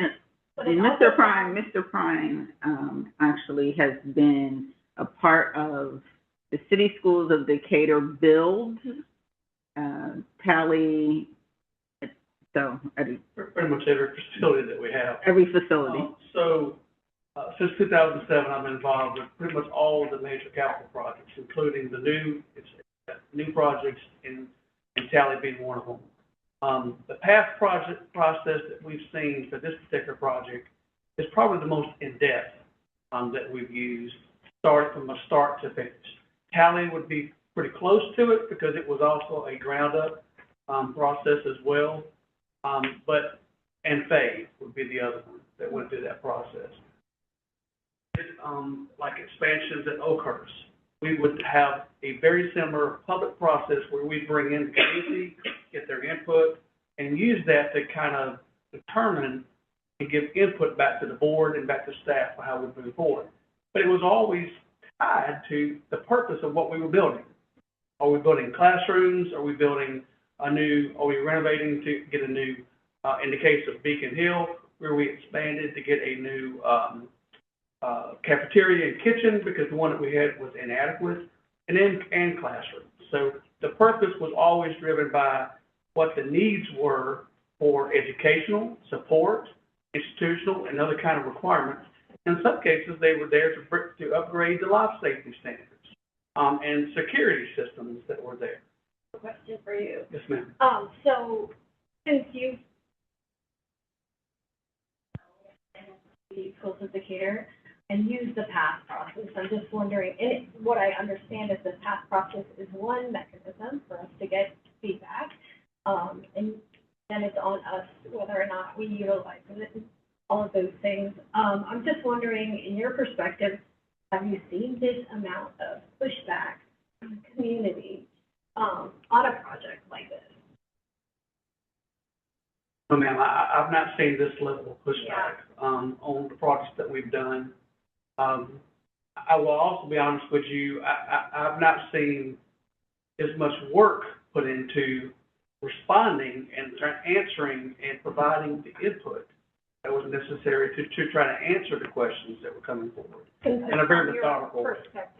From my perspective. From your own.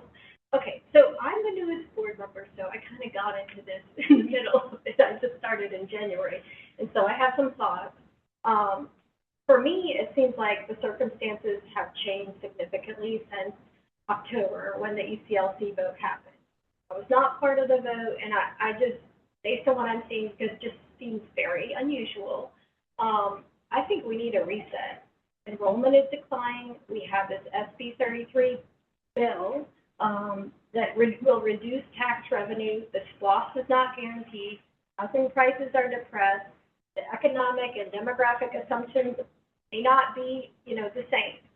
Our fellow commissioners have called this process a violation of Decatur's values.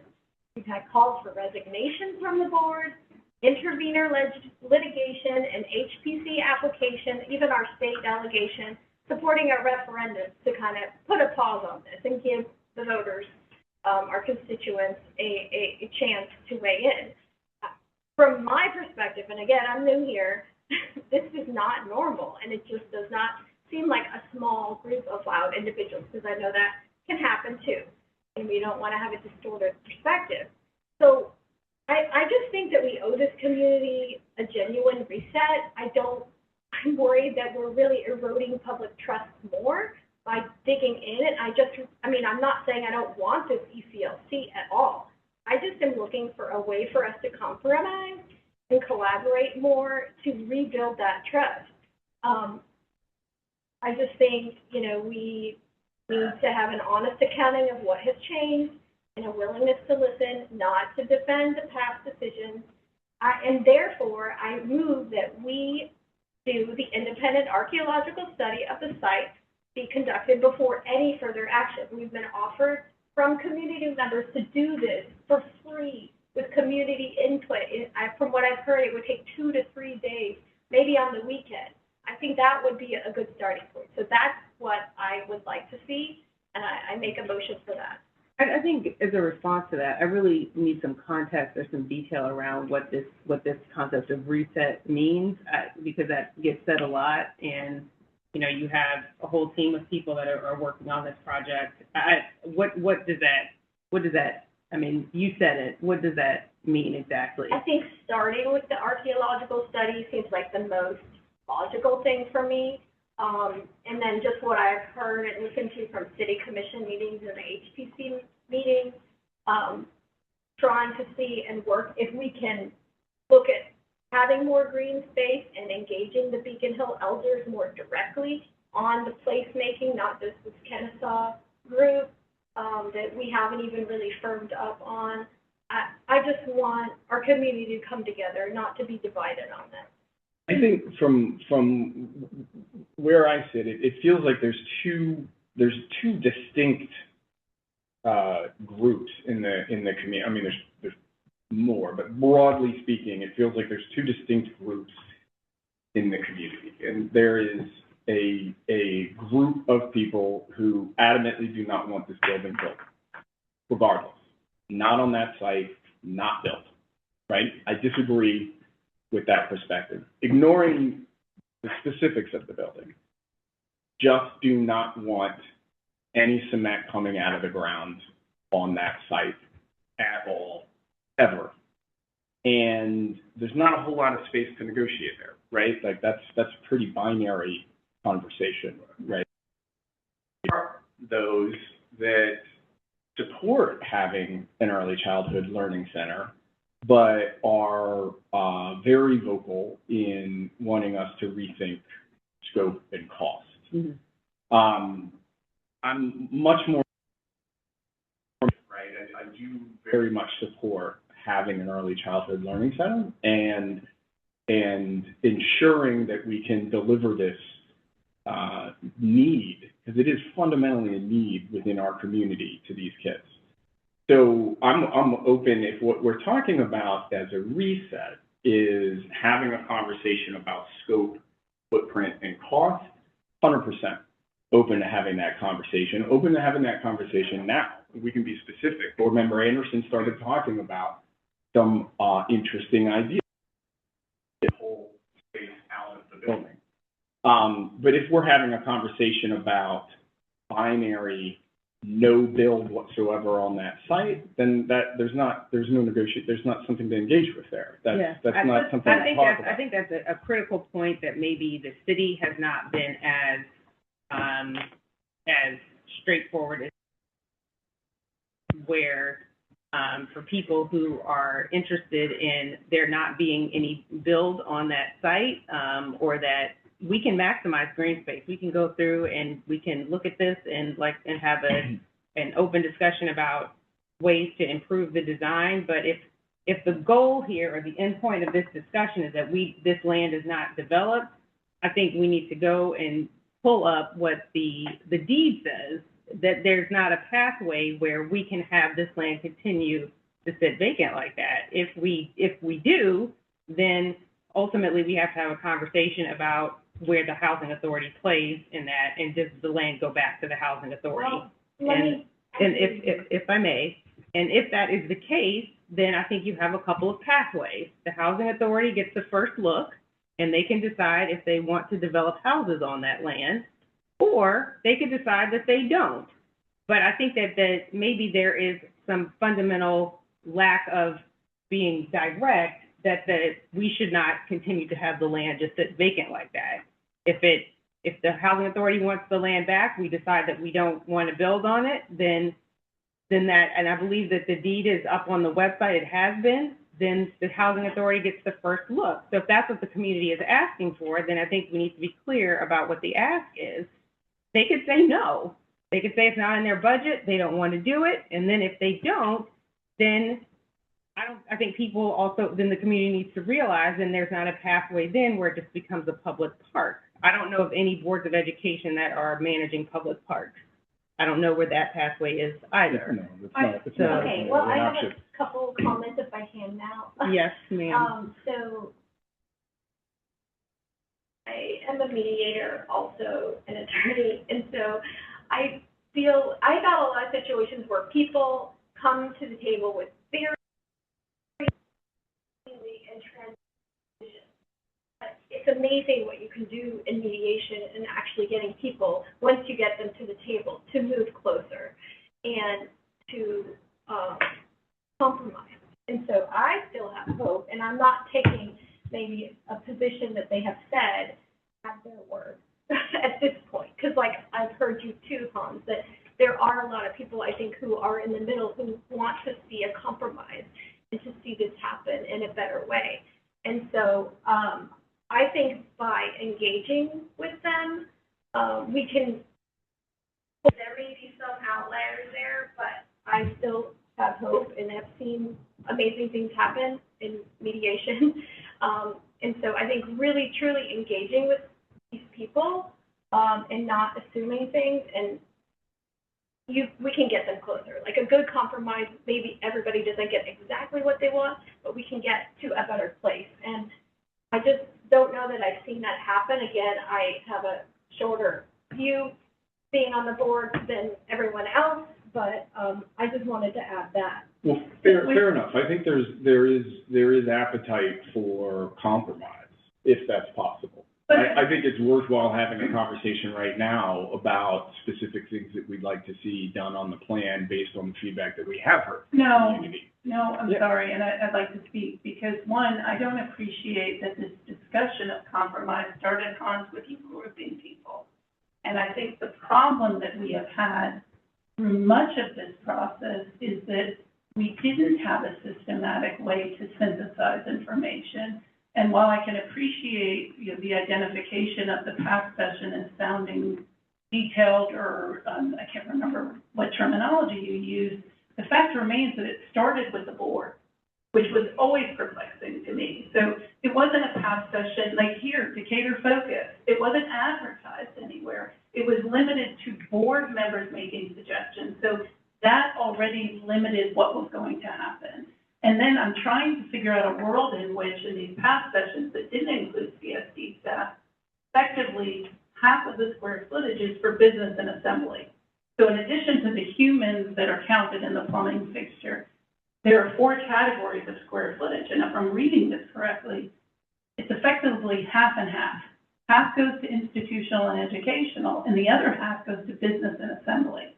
And so, yes, I hope we all agree that our school district and our students are better off in a community in which we are working together. I mean, that shouldn't even have to be said. But I am not comfortable with our deciding what to handpick removal now in the purported name of compromise, because what I feel like I just learned up here is we have not really had a thorough analysis of the CTAE use of this building as one.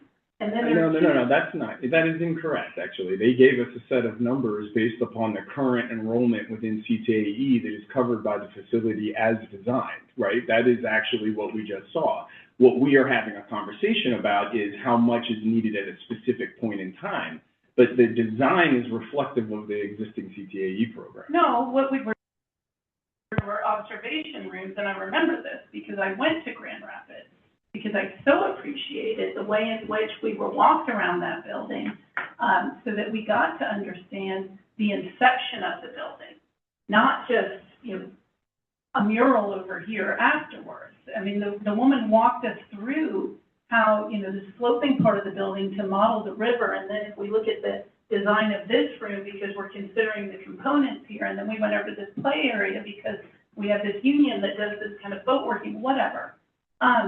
But I thought what I understood right now is that we have 100 CTAE students. The 8 observation rooms, I did not hear that they were linked to the number of CTAE students. What I heard was that they were planned in a way that you could see 2 classrooms. That's what I heard. I heard that as well. She was saying that in order to maximize instruction, they're linked to 2 classrooms. But I also did hear that the size of them was based on making sure that they could hold about 4 students. 4 to 6 is what we were a reasonable number, based on the number of students we have and the number of students that it could hold and that would be observing at one time, like 2 students per class, 2 students per class. Right, but we're still back to, I've never seen any presentation of those numbers. So, you know, James, I think you were on SLT. It's not rocket science when it comes to planning classes, right? It's based solely on the number of students. That number of students will determine whether a class or a program makes, and then you have to put a certain number of students in a classroom. So, you know, I'm not trying to be a pain here, because if in 3 years it turns out that there are 300 CTAE students using ECLC, then maybe all those observation rooms are necessary. But right now, with 100 students, and not necessarily all sitting in the observation room, it does not sound like a good use of space, translation, money. And that's just one. And then there's the business, because there's the CSD business. So if we run, I mean, we could just run the calculation very quickly, right? You've got 4 to 6, space for 4 to 6, and you got, you know, 8 rooms, right? So maximum number of students that are in there at any one time in 8 rooms, right? So that's basically, that's basically 2 classes. How many teachers teach CTAE? Conceivably, it's 1 teacher, and so the kids are only going for 1 class period. Yeah, I really think we need to ground ourselves in what the scope of this conversation is, though, because I really do think it's important to get into the specifics. Obviously, the cost is a concern.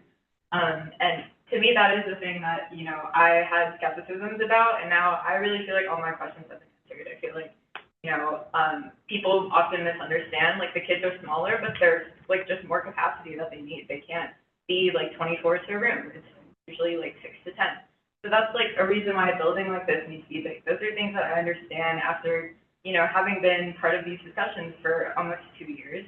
And that is something that we need to communicate with the community. I think the issue here is public trust. I think a lot of people, if they actually had trust in this board and felt like this information was available to them, would actually be very on board with this design in the same way I am. You know, cost per square foot, 2026, like, everything is way more expensive than it was even 3 years ago.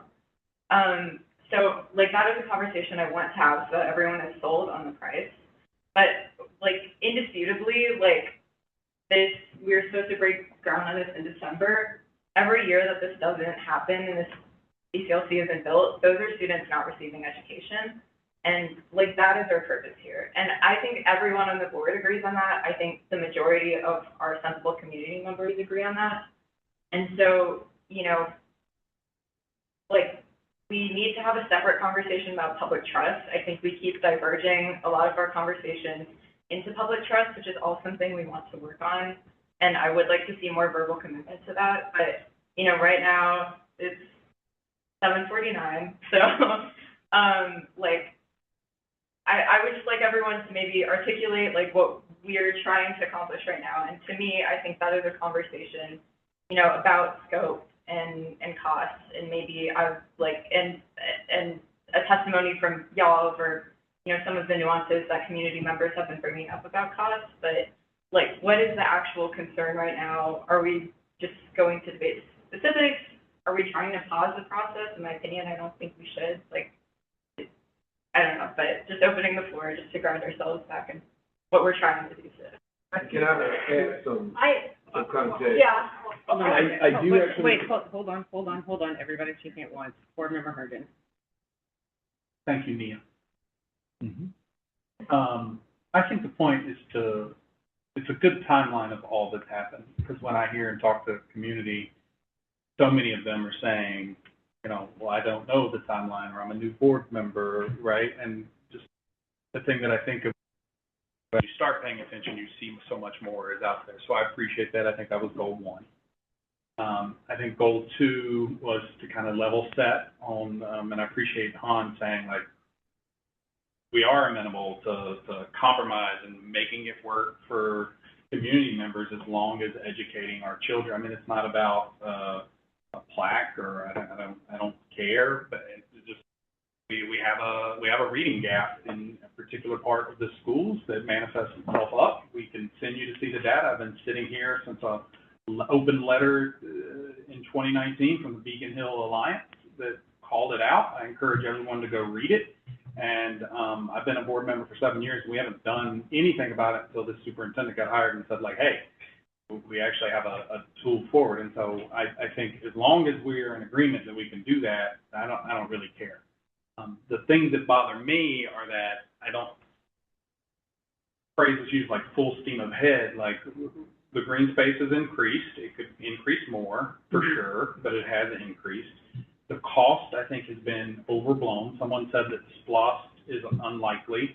If every voting member of Decatur voted against SPLOST next year, based on last time we passed it numbers, it would pass overwhelmingly because we have to vote with DeKalb County. It's anticipated to bring in about $9 million that we are supposed to earmark. Or has it been 9, Dr. Broom? Okay, the SPLOST has averaged $9 million that we need to earmark for capital improvements.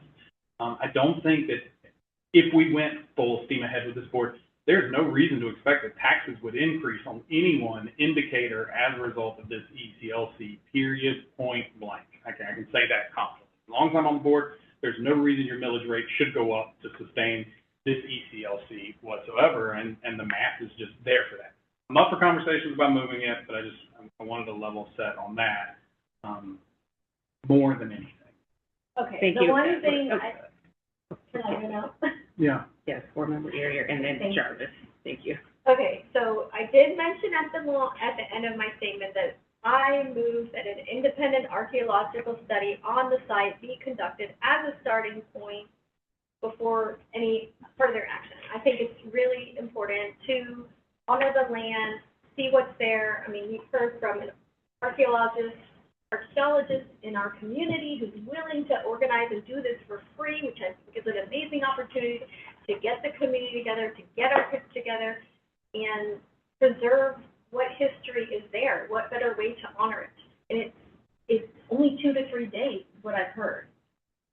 Looking back at Mr. Myers in the corner, but so that seems like a good place to start for me, and that's the motion I'm asking for. Anyone second? I second that. I mean, we have a motion on the floor now, so we're gonna address the motion. Jarvis did try to speak earlier, and then we were all talking. Well, I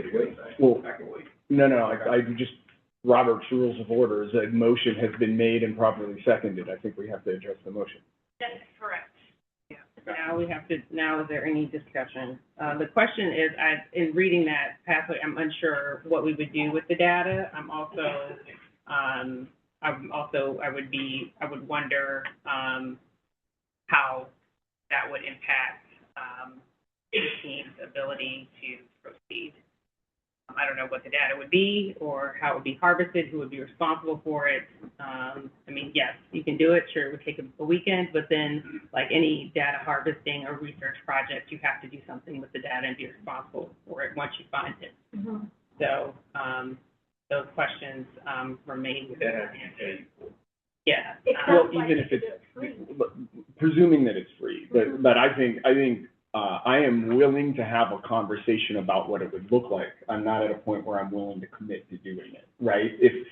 For example, and I'm not suggesting this is the intent, but this very much could be the driver is to do it with the intent of trying to find a reason to stop the building from being built. I don't see that. Well, I understand that you don't see it that way, and so that is why I'm saying I'm happy to have the conversation to explore what it might be, and this is the beginning of the mediation that you talked about, and let's sit down, meet with the people, let's have the conversation, let's come to an understanding, If everyone around the table is agreeing some form of a school gets built, I'm willing to absolutely have that conversation and do the archaeological work. If the objective of the archaeological work is to actually stop the building from being built, I'm much less comfortable doing it. I don't see that, well, I mean, you're putting out a prerequisite that there has to be agreement. I'm understanding that this isn't a way to stop a building, but I wasn't even contemplating that. I'm just thinking, especially if we're doing placemaking, this seems to tie into that, and also honoring Beacon Hill. I mean, there may be human remains, there may be buildings, like, remains and artifacts there. It's one of the rare sites that we have in the Southeast. All of that may be true. I think then the question is, if we get that data, who is responsible for it? Who ultimately, does that fall on the city? Does that fall on us? I think maybe we need, I think rather than making a decision today, Okay. that may be, how much of that falls on the Board of Education Right. versus the city. Yeah, how do we do that?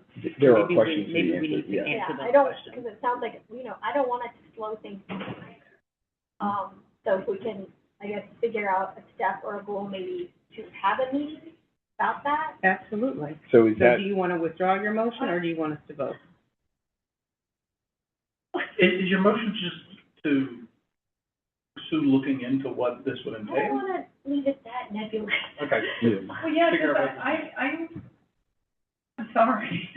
I'm still confused because we talked about that. I think, for example, there was a mention somewhere about almost expediting, and we don't want to slow things down, but hey, we might be willing to change, and there's the community, and so we have another meeting in a month. I think the HPC just met.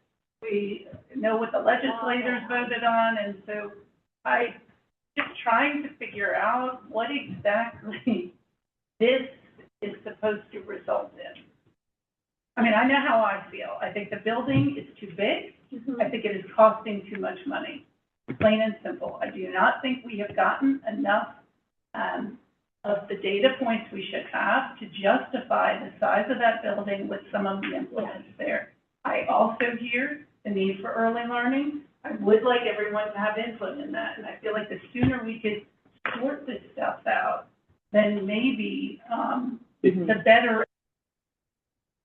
if I may actually, so Board Member Anderson, much of this conversation really belongs in the outside, right? And so I think we're not done discussing all of that.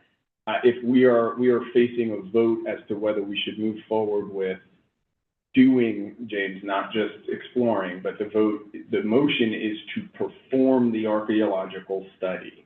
And so, if we could get to, if your concerns are, as you mentioned, that we're not really sure the entire scope or what that actually means, I think we should figure that out.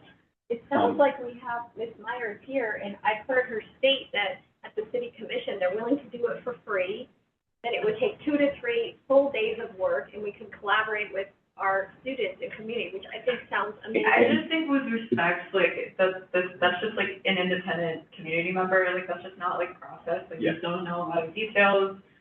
To me, I mean, I totally agree with honoring history, but to me, it seems like, you know, I was a little suspicious of like getting kids together to dig up what could be like indigenous stuff. I feel like there's like sensitivities to that we should know about before we like proceed with something like that based off of like a couple of comments. I know, I wish we could get Ms. Myers to speak. To your point, I mean, when Dr. Myers was speaking, I was excited. Like, this sounds like a really cool process. I would be excited to do with it. I'm all on board if you were just like, can we look into more about this and what that would happen and get some answers? Okay. Yeah, all in. To randomly say, like, yeah, I agree with that. I'm Okay, closer so to Cynthia than I maybe am. let me reframe my. Well, my you motion. already have a second, so you can withdraw it, Let me withdraw it. withdraw it at this point and restate it. Okay. Thank you. You withdraw the motion. I withdraw my motion and reframe it as, can we make a commitment? And I Wait. No, we can't. We have to, each of us have to consent. You're saying that Okay. each individual one of us have to consent. Okay, so, Majority has to withdrawal of the motion. okay, so one, I consent to withdrawing the motion. Consent.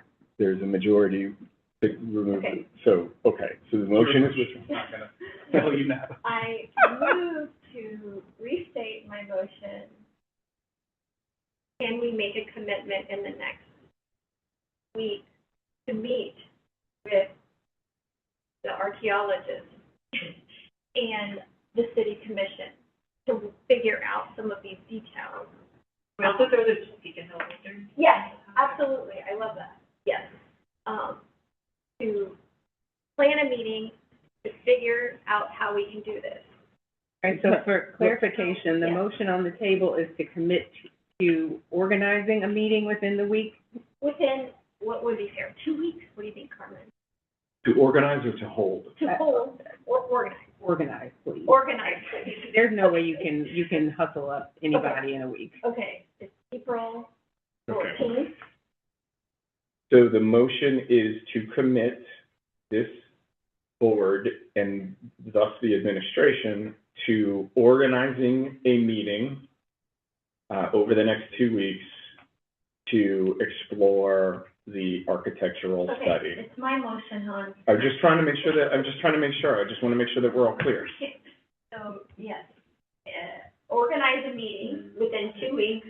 We want to have the archaeologists, city commission invited, and our Beacon Hill elders. Okay. Does that sound fair? That's it. Within 2 weeks, organize.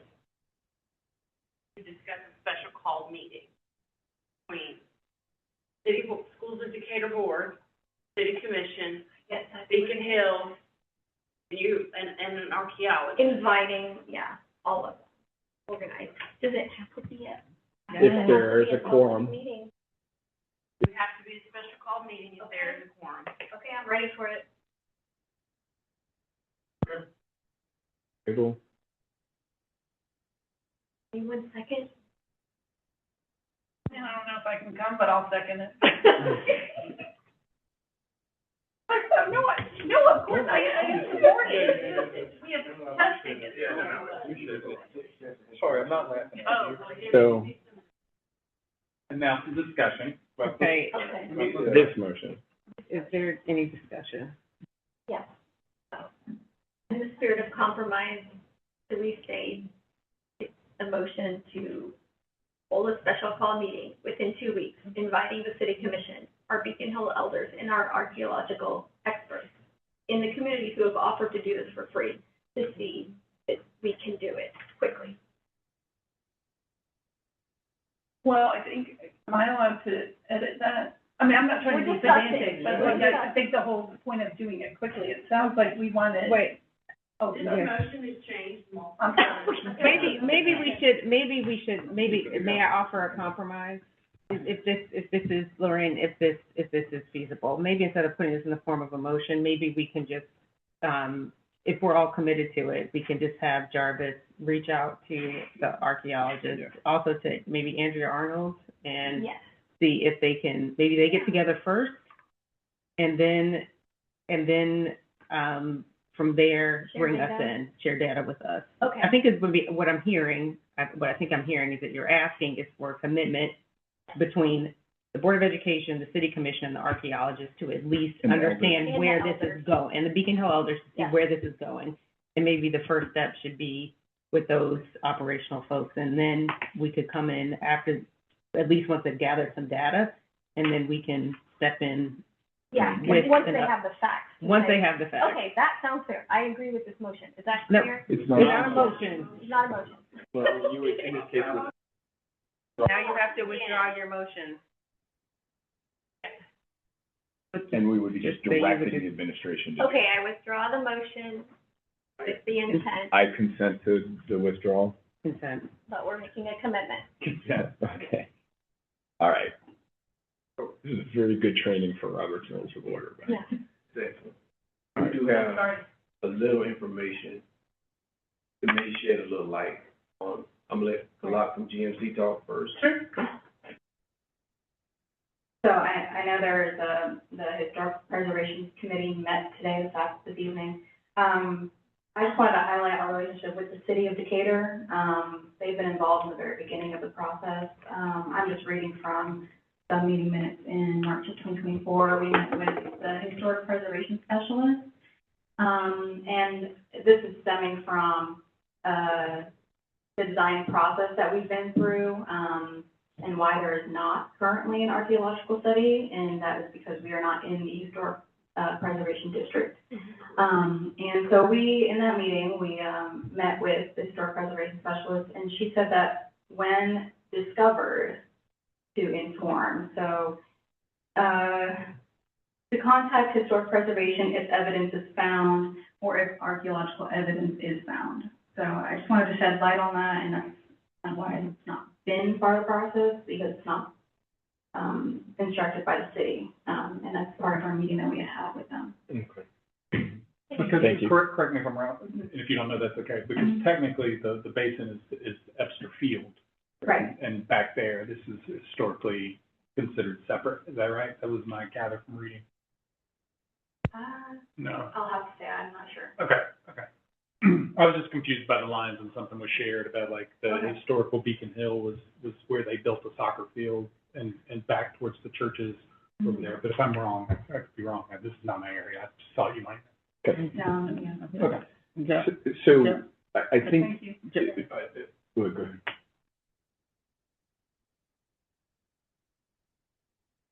So historically, when you've gone to the effort to bring an archaeologist in to do their analysis, the outcome of that has been very specific.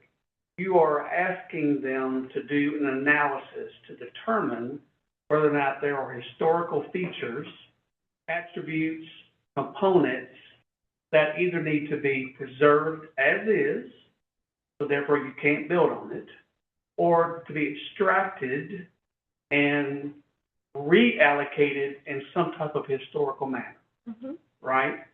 So, and there's all kinds of different ways of doing that. I mean, you can start with, like I'm doing a school right now for a private school, and we started with a ground penetrating radar study to see if we uncovered anything that was curious to us. And if we had found something, then we would have brought in someone such as Dr. Myers to basically do that level of analysis on. So all I'm asking is, in your motion, we need to have that level of specificity in there so that we understand what the outcome you're trying to achieve by bringing in and doing that level of analysis. Okay, that's helpful, and I think now that we've discussed having Jarvis do a little more fact gathering with us, talking to the commission, hopefully we can get that information, because I am not an archaeologist, even though I studied anthropology, and I think it was like a survey, particular type of survey. I'm looking at Ms. Myers. I don't know. Can we get her to come? Let me, No, you're not allowed. let me just add, the two things I wanted to add, just for It's the incorrect. board's Okay. knowledge. So once a week, I eat lunch in my office and I walk the Beacon Hill community. I talk to current Beacon Hill residents. Tomorrow at noon, I have two moms coming over here to talk to me. One has a set of twins that are 10 months, the other one has a 2-year-old that are in dire need of child care. Now there's a trust inside of the Beacon, of current residents of the Beacon Hill community on what city schools education is going to do. Right? Mm-hmm. And so when you start thinking about like what has historically been done, delay, distract, deny, those are strategies to slow progress. And that's how, to some people, some communities, I don't know what, when the board says the community, there's other communities that don't feel it, that don't come here. I walk in neighborhoods and I listen to them. That's one that gets met up here. I talk to them weekly. The other one is the elders that I reach out to live in my neighborhood, and I've reached out multiple times to no avail. 4 houses down. Pass my neighbor house, make a left, go 2 more houses. I'm knocking on the door. No.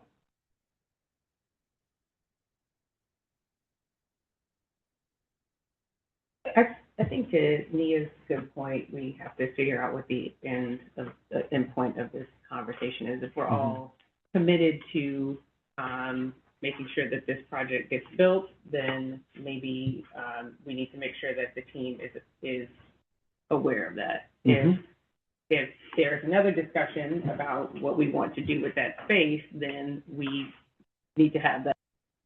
I think that, like I said, it is not, from the way that I read that deed, it is not feasible for it to just stay vacant like that. It would have to be at least, it would have to be first look sold back to the housing authority. If they pass, then it goes for sale. And I think it's also important for people to realize that the city does not have any first obligation to buying that land versus anybody else.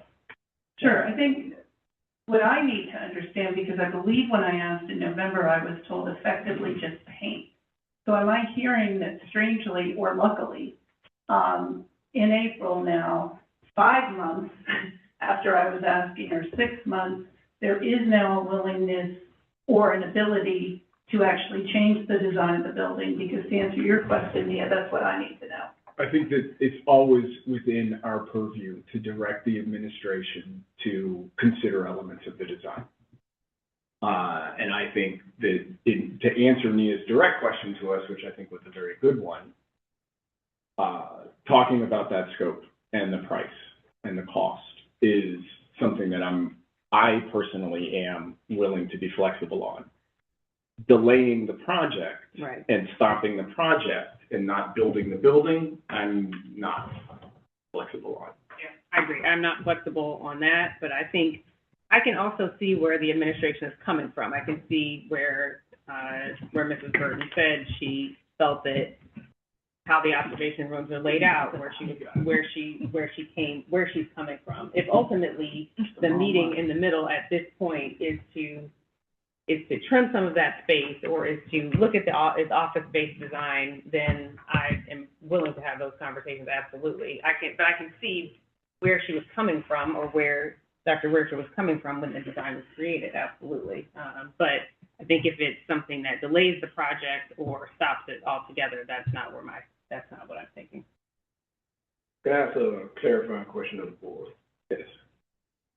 Are we looking at trying to cut the building to save cost?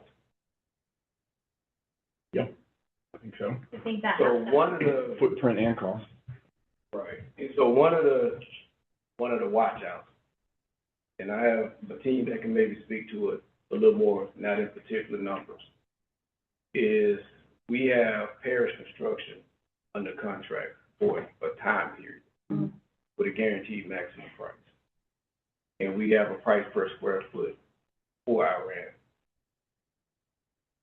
Before the gas prices are going up. And that price per square foot, I bring Parish Construction up the top. But I don't know if the price per square foot is gonna be what we have them under contract for. I understand that too. In my mind, that's not a reason to build a building that is larger than the board thinks it needs to be, though. Right. No, I agree. I think it is worthwhile to If it was, take a look, yeah. It's a watch out. It's something for us to be careful for, but I think that our direction, I would like to see our direction coming out of this to be, look at moving some of this stuff out of the building and, get us a number under this amount. I hear a question on whether or not this building is sized as needed, for the amount of students that it's to serve, teachers to serve, and activities to serve. So we, have done, and I want to highlight PATH as well, all of the costs together to ensure that this building is serving those purposes. We are designing per building code standards, but also per early learning standards, and making sure that each student has the amount of space to grow and learn and thrive in a certain square footage of an infant, 1-year-old, 2-year-old, 3-year-old, or 4-year-old classroom. Of course, there is an amount of square footage allotted to restrooms, janitorial spaces, hallways, things of that nature that accumulate when the square footage is either increased or reduced. So, I guess what I'm trying to say is when you are looking at ways to reduce square footage, there may not be a direct correlation to the amount of square footage reduction because we still have to account for that, we call it growing factor. So can I add to that? And I will never understand how 2 multi-purpose space units are crucial to early learning. I totally hear what you're saying in terms of the sizes for a classroom. Right. I'm personally still not, I'm not satisfied. If it were my money, I was spending that observation rooms. It's possible I would. I haven't seen the numbers there, but huddle rooms, lounges, multi-purpose space rooms, I right now have no clear understanding of how those are crucial. So, the 2 multi-purpose rooms, this is for early learning, but also for all wraparound services that it needs to serve, meaning for educational opportunities for parents and other community members. So that multi-purpose room and that entire, most of the section on that east portion is to allow for people to come in and participate in lectures, community engagement, and things of that nature. So this is also serving the community in that way. Presumably that would be happening after school though, right? Yeah. And so Yeah. then they could be able to use the instructional multipurpose room on the other side of the building because it's after school, they wouldn't be in it. And just as a follow-up question to Mrs. Burton, they do some of that now where some kids, come in and get services after school, or so do they not have some programs like that already set up at College Heights where they do some programs if kids are not already enrolled in the school? I feel like,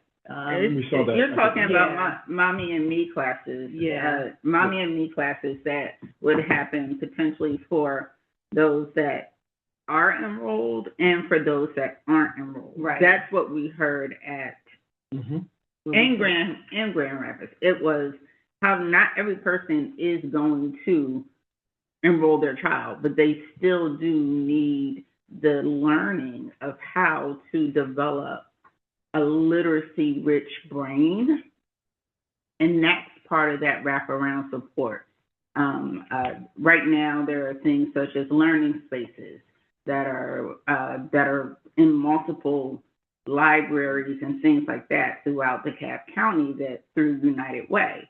And so those are the types of places and things that would occur potentially when school is happening and when school is not in session. I appreciate that, but I, you know, again, I'm using the threshold of would I spend my daughter's college fund on this, because we are basically not just supporting the early learning that we want to, but we're also making financial decisions that can affect other areas of spending. And so until I see otherwise, I don't understand how we did an assessment of CSD space, especially because the CCLT is right next to Wilson Center and right at the high school, because that CTAE kids will walk over here. So I personally would need to see more of the need there to understand why the only way that that's going to happen is to have a second multi-purpose space.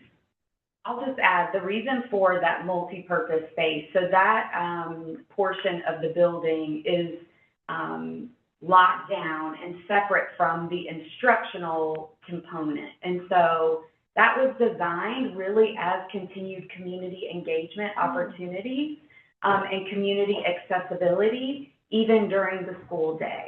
So again, like parent classes, and, you know, as one of the design principles in building our, you know, and making it community accessible, that was the purpose in that multi-purpose room. While the multi-purpose room on the front to the bottom left is really a high school classroom, it can be used for multi-purpose space.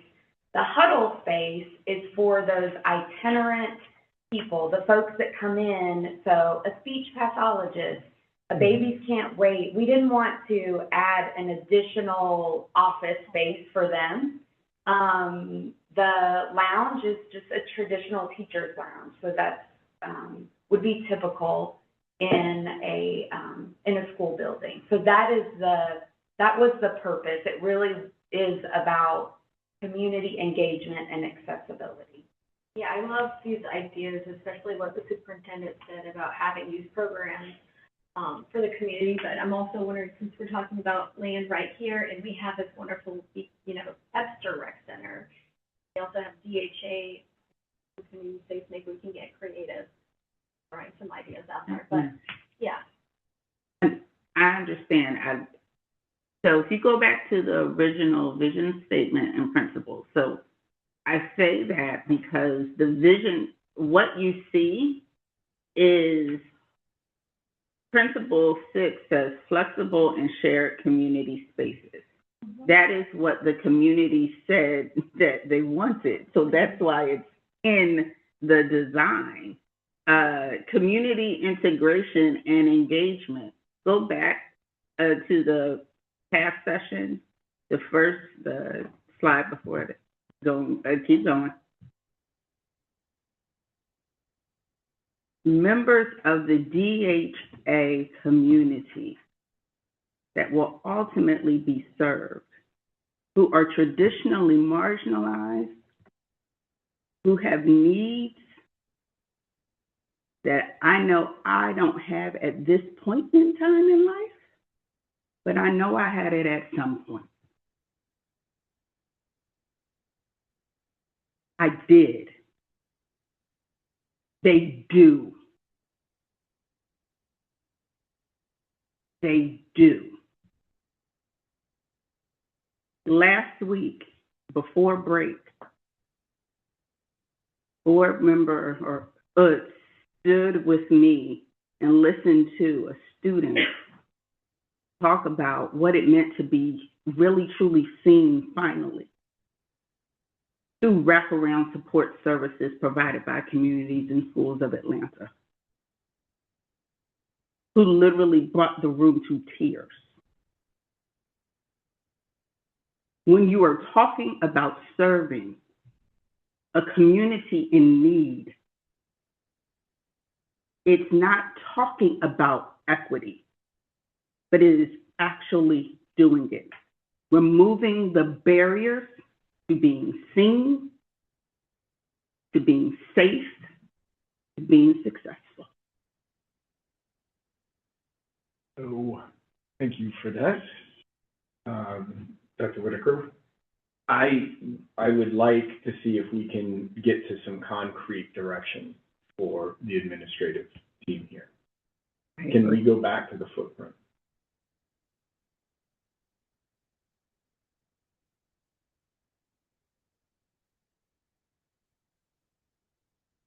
Selling the houses will provide, I think, sufficient financing to find alternate space for those offices that we're saying we need in order to be able to sell.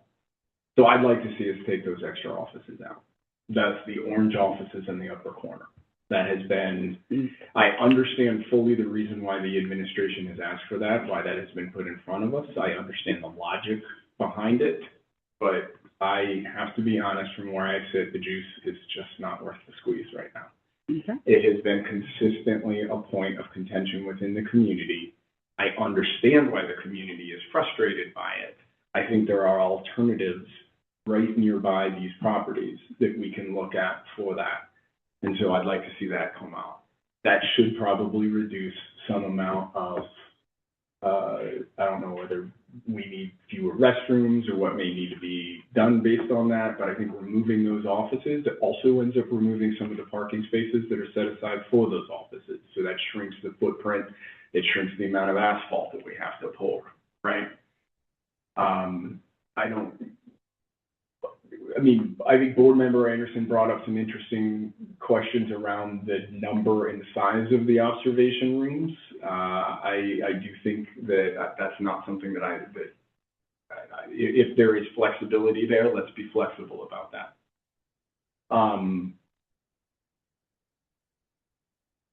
I guess the question is, to Jarvis's point, if we go and pull those offices out, if we shrink the observation rooms a touch or cut them in half or pull out one or two, is this going to save us money?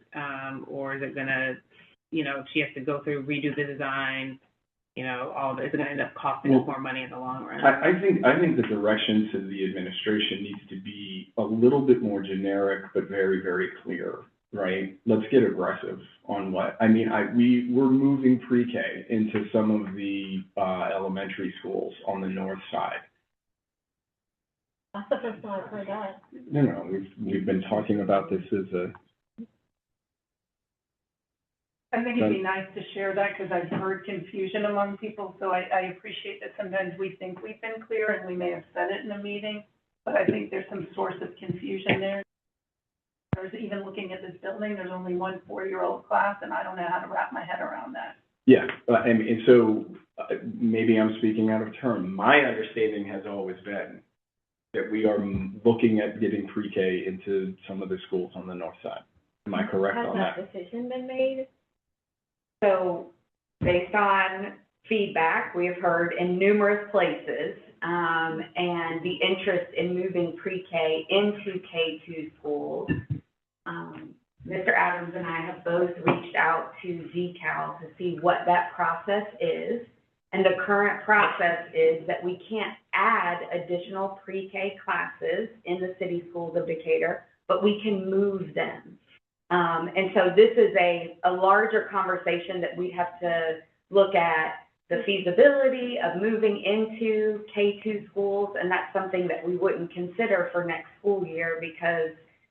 This building's not gonna be built next school year either. Right. Moving pre-K classes from College Heights to, okay, this is the first time I'm hearing this, and if it's the decision, I'm surprised. I think it was brought up, but I mean, the problem is... No decision has been made. Literally, all she said earlier in this meeting was that they've approached DECAL about the possibility. They have not heard back, and it is likely difficult.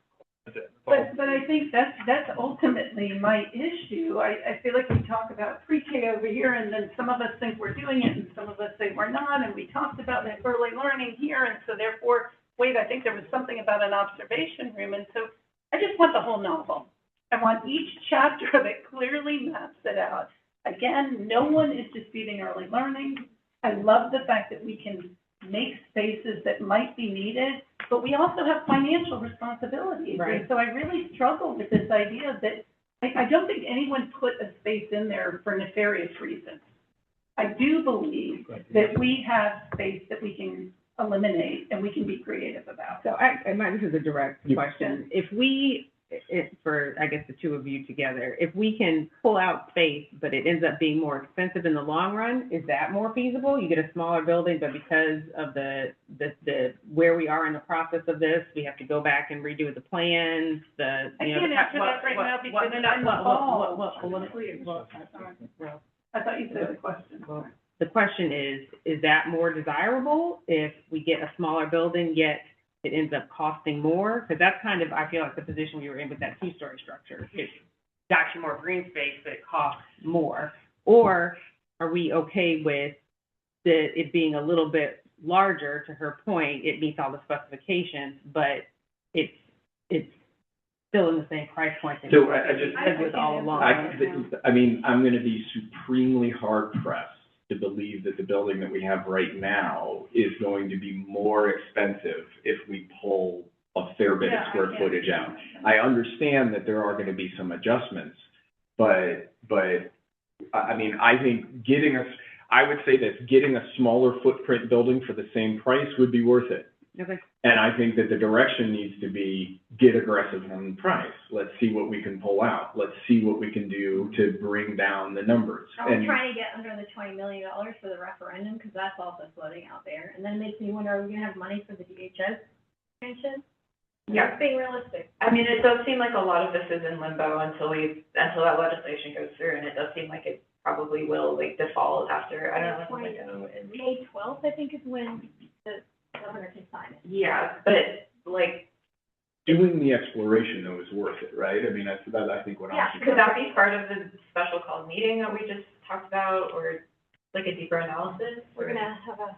I think we would want them coming prepared with a perspective.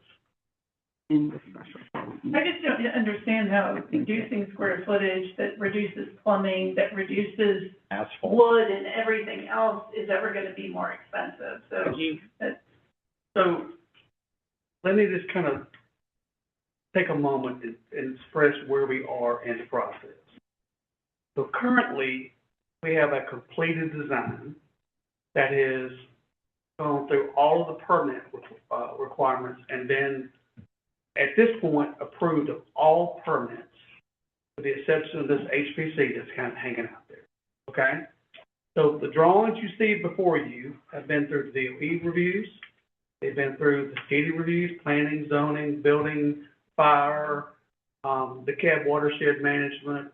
All of that has been accomplished, and it's sitting there. And in addition, we brought on a construction manager. They have taken those drawings and they've taken them out to bid, and in some cases entered into contracts with subcontractors because the GMP was approved by the board, and we are sitting, that's where we sit today. So, yes, we can go in and at your direction at any moment, we can stop and we can redirect and we can redesign. But you got to realize there's going to be a cost associated with that. And the cost is going to be twofold. It's going to be the redesign fees, because now the permit that we just achieved is null and void. And we have to start over with a new design and pay for the new design fees and then start the permit process over again. So that's roughly a 6-month process from start to finish, as far as the design. And then on top of that, you're going to pay for this construction manager taking that new set of drawings and going back out to market. And there's going to be escalation associated with that. So, I mean, in round figures, and I'm just round figures, we would have to really get down to the nitty gritty to know exactly. You're talking between $1.5 and $2 million of cost that it would take to make any major changes to this design and go back through the process to get to where we are today. Now, I'm not telling you that to try to get you not to do it. I just want you to know the facts of what you're going to incur if that's what you want us to do. And if that's what needs to be done, then that's the direction that we'll do. But you need to understand the facts and the figures of what would come with that. I think that without knowing how small we can get the building, we can't make that determination. And so if the administration is capable of really pulling back, take the things like the office space out, take the things that are unnecessary. If you have opportunities or options to shrink, I mean, less asphalt in the parking lot because you have fewer people in that building, right? All of these options without having a sense of what all of that is, it might be easily worth $1.5 million in a couple of months of time. It might easily be worth that. But without knowing what we're talking about, if all we're talking about is the 500 square feet of those offices circled in green, it's a third of the building, it's probably worth it. And so without having a sense of how aggressive we can get, it's hard to answer that question. I think we can get a fair bit more aggressive. I mean, I'm also comfortable with the idea that, you know, like, there's been a ton of thought and expertise that has gone into this current design, like, even with the observation rooms, like, it makes sense to me that with the capacity of, like, students that will be in there, with the amount of classrooms, like, you know, this design makes sense to me. I maybe agree in the offices point, but we also, like, have a standard of quality in this district, and I don't know if, like, I feel comfortable with the insinuation that we should, like, do everything in our power to, like, shave off a little bit more if it's, you know, at the detriment of our students and, like, the services. Yeah, agreed. I think I'm comfortable with if it comes out being, if she's like shaking her head no to like all of these suggestions, but I think I'm comfortable if we get the cost down. I would be uncomfortable signing off if it ends up being a significant month delay. Yeah. If it ends up like we're end up having to go back through the permitting process, we're at a 6 month to 9 month delay. I don't think that that's worth it for a couple of office spaces. I want to be clear that I'm willing to entertain any and all compromises because at the end of the day, I want to get the kids in the building. I want them to have the space that they deserve, the high school students and the babies that need to get in there. If we can get it down $1 million or $2 million, I'm not gonna die on the hill of an office space. I will not. Mm-hmm. But if it ends up delaying us significantly, we've been delayed enough, like, I'm not interested in. It would take roughly 10,000 square feet to get $1.5 million to $2 million out of this job. So if you were going to commit to redesign and starting over, that's the level of square footage you would need to cut out just to break even on how much of change and cost to get us back to where we are today, if that makes sense. And that's just taking the square foot cost that we have today in our GDP times the square foot that we have there. Now, granted, to your point, is there are some site costs that go along with that too. But square footage of the building is where the bulk of it's going to come out. Because the point of the matter is, any edits to what we have today requires us to go back to permitting and start over again. It's just the nature of the permitting process. And the permitting process is how long? So it's roughly 6 months. We submitted in November of last year and got minus the HPC that's still kind of hanging out there. We got the building permit approved end of early March. So what we're saying is if that upper corner there where the offices are, pulling that upper corner out, which will then eliminate 7 additional parking spots, that requires a complete redo on our permitting. I mean, yes.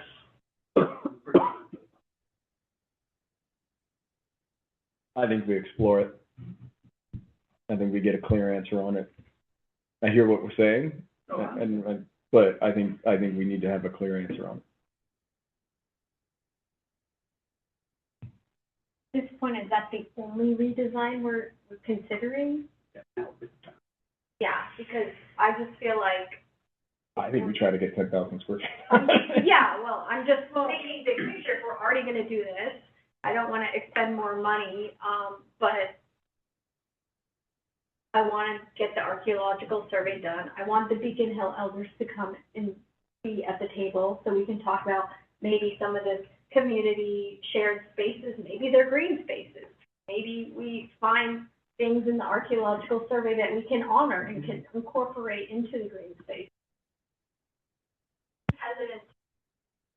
This is it. This is the only redesign we're doing right now, because then we're committing again to another. But that's what he's saying, is that if whatever changes we want to make, maybe we need to be clear. We need to be clear about the direction. Yeah, exactly. So are there other areas that, the office space we talked about? Yeah, because I'm sorry, but the fact that we're even talking about this now is just really unfortunate.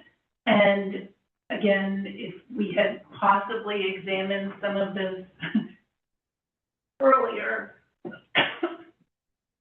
so that's a problem. I'm sorry. But I'm looking again at the square footage. And so I just want to be clear, because we have business and assembly. And so the business square footage is 7,996. And the assembly square footage is 3,252. Am I reading correctly that is effectively half the building? Because the other square footage I see is institutional, that's 9,322. And then I see education is 1,116, which then I looked up the average classroom size to kind of figure out this, and it does seem to be spread out. I don't mean to keep harping on this, but I don't think anyone has figured out the schedule to know how those observation rooms are not going to be used probably most of the time, just by logistics. And that is why it is so important to me to keep bringing that up, because I worked in education. I started my 30th year last month, and I could tell you about the different spaces that were great when they were created, and I'm sure there were experts who thought it was going to work well, but they're not used. So, sorry, I went off my question. And am I correct about the 10,000 for business and assembly and the 10,000 for education and institution? Can I, if you don't mind? Yeah, sure. What's gonna really be helpful Mm-hmm. to us if we start this process is really clearly understanding what you want the building to do. So for one thing, so if it's an early childhood learning center, then there are very specific standards and code requirements that are dictated in the size of the classrooms, the fact that it has an adjoining restroom, all those kind of things that you don't get a chance to say yes or no to. So the stuff in green is optional, that's not early learning, correct? That's the outdoor play area, which is a requirement to have It's outdoor. the green highlight in the right-hand corner. All right, so like, for instance, the green right here, that is your mechanical, electrical. No, I'm No, sorry, sir, I'm don't talking worry. about the highlighted boxes in the Oh, the right-hand highlighted corner. green box. Those are, I Well, believe, identified as That's where I'm going. CSD business. So you also have a CTAE function that's in this space. So it's a decision to make, do you want to have CTAE in here or not? Because you're either going to put it in there and have the right space to support it and to meet the program that, you know, Ms. Burton and others want to do, or you're not. And that's the kind of input that we would have to have to know how to redesign it. So the stuff in blue, would that be considered, so when I looked again at some of the square footage description, there was CSD business and then it was called ECLC business. So the stuff that's highlighted in blue, what are those? Okay, and so are you saying that those are Georgia DOE requirements or Wait at the Daycare, so it's some other institution's requirements? Or is it a blending of requirement and what we liked? Because that's a big difference to me. Typical industry standards for providing those type of services to that age group of children. You would need those spaces. But the observation rooms in totality are things that CSD chose. Those are not CPA requirements, nor are they ECLC requirements. No, those I are, heard you say it was a nice standard. the observation rooms were a part of the decision-making process after we came back from Grand Rapids, when we met across the way at Epster downstairs, and we literally went through, what did we see that we would like to see incorporated in the design? Right, I'm just At that clarifying. point, that is where the observation But rooms to the came from. question, are the observation rooms a decal, an ECLC, or a CTA requirement, or those are simply No. something, as we learned 2 months ago, the board wanted? I'm also just wondering if we're considering moving pre-K to some north side schools that I'm just hearing for the first time now. Does that mean then that maybe we need to re-look at enrollment here? Because then. No, we have the student counts at each age group and each cohort. We know that. And have those current numbers, because, you know, we noted, even go through the yeah, cases, well, I that mean, they for were your declining. 2025, it was 1,300 kids. I don't know the precise. 1,300 kids in that 0 year to 4. before. Yeah, and so it's roughly, again, 250 kids per age cohort. So if it's 0 to 3, then it ends up being 1,000 kids as opposed to But 1,300 how kids. many of those are DHA kids that we want to ensure that we're serving? Oh, I don't know the We precise haven't seen that number. number Yeah. recently. It was No, why? 67 when we started, Something and like then it that. changed to 50. I think what I'm hearing is that there's not a lot of free space that we could just, you know, willfully trim out here. The offices in the corner, the upper right-hand corner there that are highlighted in orange, they could go for that. But then like trying to trim the hallways, or, you know, some of this is like the HVAC systems, the media center, like some of those are just industry standards. And I think to Nia's point, you know, you're gonna build a building, you have we have some district level standards here. We could take out 1 or 2 observation rooms, but then I think what he's saying, or the advice that he's giving us, that if you want this to be a CTAE school, you have to have the CTAE level standards here. So I think he's looking for us to say, if this is what we want, this is what, some parts of this is maybe what it's going to be. Now, he could go for those office areas. Like I said, it has been feedback that we've gotten. People thought it was wasteful. They thought we could use the Wilson Center, we could use the F. Sturgis. I get that. But other than that, are we using our good time telling him to go back and try to trim the hallways in the media center? Yeah, and I guess I'm just also raising the question of actual enrollment for 0 to 4. If we're talking about moving pre-K to the north side elementary schools, which sounds like a good solution that our community members have brought up, I would just also like to relook at the numbers from 0 to 3 that we want to make sure that we're serving from DHA currently, because we know that enrollment's declining, and this is pushing it out potentially another year. So that would be my ask. I haven't heard any solid conversation from anybody in the administration about moving pre-K to the K to 2. Is that just been something that's been tossed around? But I don't know. This, so it was asked of me at the PFA. We heard it loudly at the K2 utilization. Yeah. And so those are things that, again, in reaction to community feedback, we have been listening and looking into that. And so that was, I'm sorry if I, was confusing, but that is what I'm trying to communicate. Okay. We're still trying to figure it out essentially, if that's. Is that one, there's only one, I still can't wrap my head around why there's only one 4-year-old classroom, so there are 3 3-year-old classes. And then what happens, I'm just trying to see, and this is what I keep saying, like, I don't see how this has been thought through. Okay. Ratios change from birth to 1 to 2 to 3 to 4. So, when you're thinking about the number of children that would be able to combine into a space, you do have more, you can put 2 3s together almost to get a 4. Now, that's the ratio of student to teacher that is necessary when they're younger. So it's more of a natural progression to have it there. Once again, this design was created a while ago. So if you move the 4-year-olds out, as well as other 4-year-olds from College Heights, say, right now, right from the start, said, you have 6 classes and you're not going to earn or be given any more. And you can move them around,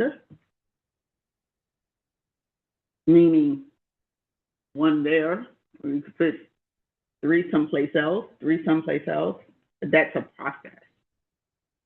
And no one is saying that we're going to engage in that process to move them for the beginning of the school year 26, 27, meaning a couple months from now. But this was on, at one point in time, going to open in 27. So that if you are going to transition classrooms from College Heights that are pre-K, you would transition those classrooms and then do all of that in type of move at one time. Because what we did hear from our current pre-K staff is, please don't M&M me throughout the school system, because pre-K curriculum is not K2 curriculum, and pre-K curriculum is not also birth through 3 curriculum. It's a separate curriculum, and so they don't want to be individuals in schools. So we're really balancing the feedback from our staff and what they need community to move together, as well as those that would remain at College Heights. I think that's my issue with the heart of this discussion, is that if you were to take the amount of square footage, that would decrease cost enough to be significant. You are taking out the heart of a lot of this design. I don't see that there's 10K square feet to take out that's extraneous space aside from maybe the offices. And I believe that we have all these questions, and I think they should be addressed one by one, but, like, we should also, we're not education experts, and I do think there has been a lot of thoughtfulness into what this current design looks like, and so maybe using the resources we already have, we could have, like, maybe a more comprehensive breakdown of each space and how it's used, but even with, like, the multi-purpose rooms, like, in any building, every room is not always going to be used all of the time, but there still might be a need for them. Like, at the high school, there are classrooms that are used in every period. So I don't know, like, I would like to see a breakdown, but I still believe, like, I haven't, besides the offices, I can't, like, point to somewhere else on the map that is. I agree with the spirit of your, feedback, but to the very point you just made, that's, my problem is this is money, and it is space. And so, the high school, you're right, there are high school spaces that aren't used. Right now, I don't understand enough of how we assess space to get here. I totally agree it was thoughtfully done. But I personally struggle with, agreeing to spend the amount of money on this building without having enough of that information that we ask for K-2 utilization, and that effectively happens to schedule your classes.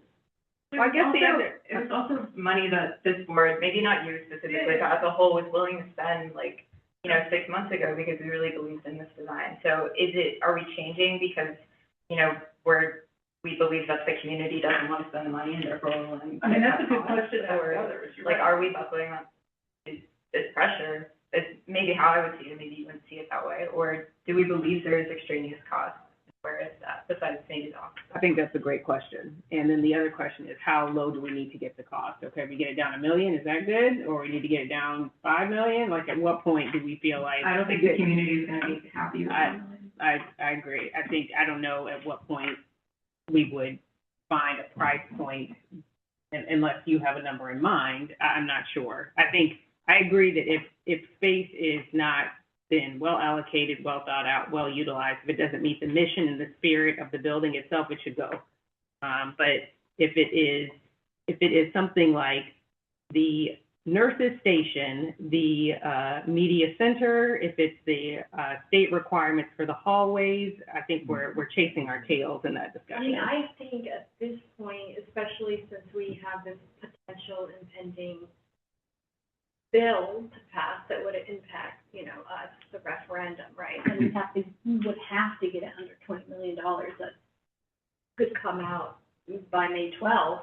And, I'm hoping we can do this archaeological survey and get on that path and gather more information from the community, from the elders, that would hopefully inform this, right? I'm just wondering if, before we tell them to go redo this, just take out X, Y, and Z, and then that's more work, and then maybe we change your mind again, then that's just more work for them to redo, which doesn't sound cost effective.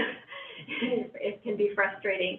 So I'm thinking at this point, can we, you don't like the word pause, but can we just try to do the archaeological survey, talk and collaborate with the people we've talked about, have our special hall meeting, and by May 12th, that seems to be, the date when we're going to find out. I just want to be clear that I'm not comfortable with the archaeological dig until I have a little bit more information, until I understand 100%. exactly who's going to be conducting this research study, who's actually going to be gathering the data, where the data goes, Yeah. who ultimately is responsible for the results, and then I think I'm happy to have the administration go meet with these folks and then come back with some data, but I also need to be clear about how the results impact this project going forward. I think we need to separate the archaeological dig and how the Beacon Hill elders weigh in on this project. I think the two are not completely married to each other. Well, it's a, community meeting that we're asking Jarvis to collaborate and coordinate. I think we asked for it to include the Beacon Hill elders, archaeologists, in the city, right? Well, like I said, I think we told the administration to meet with these folks and then come back with some data. But my thought is, until I understand, I wouldn't say yes to a motion that pushed forward. But I also am not I really am not interested in something that, I'm interested in preserving the land. I'm interested in hearing every option, but I really am not interested in something that's going to push us out 6 or 9 months. No, No. I don't want that either. But I just think at this point, there's so many different balls in the air that could impact this, including this PFA referendum that's potentially coming May 12th. So I'm just wondering if we can table this discussion in giving specific direction, because I don't want them to give them a direction to redo something, and then we're gonna come back in a few weeks and say, wait a second, redo it again. That doesn't sound efficient or cost effective. So that's my thought.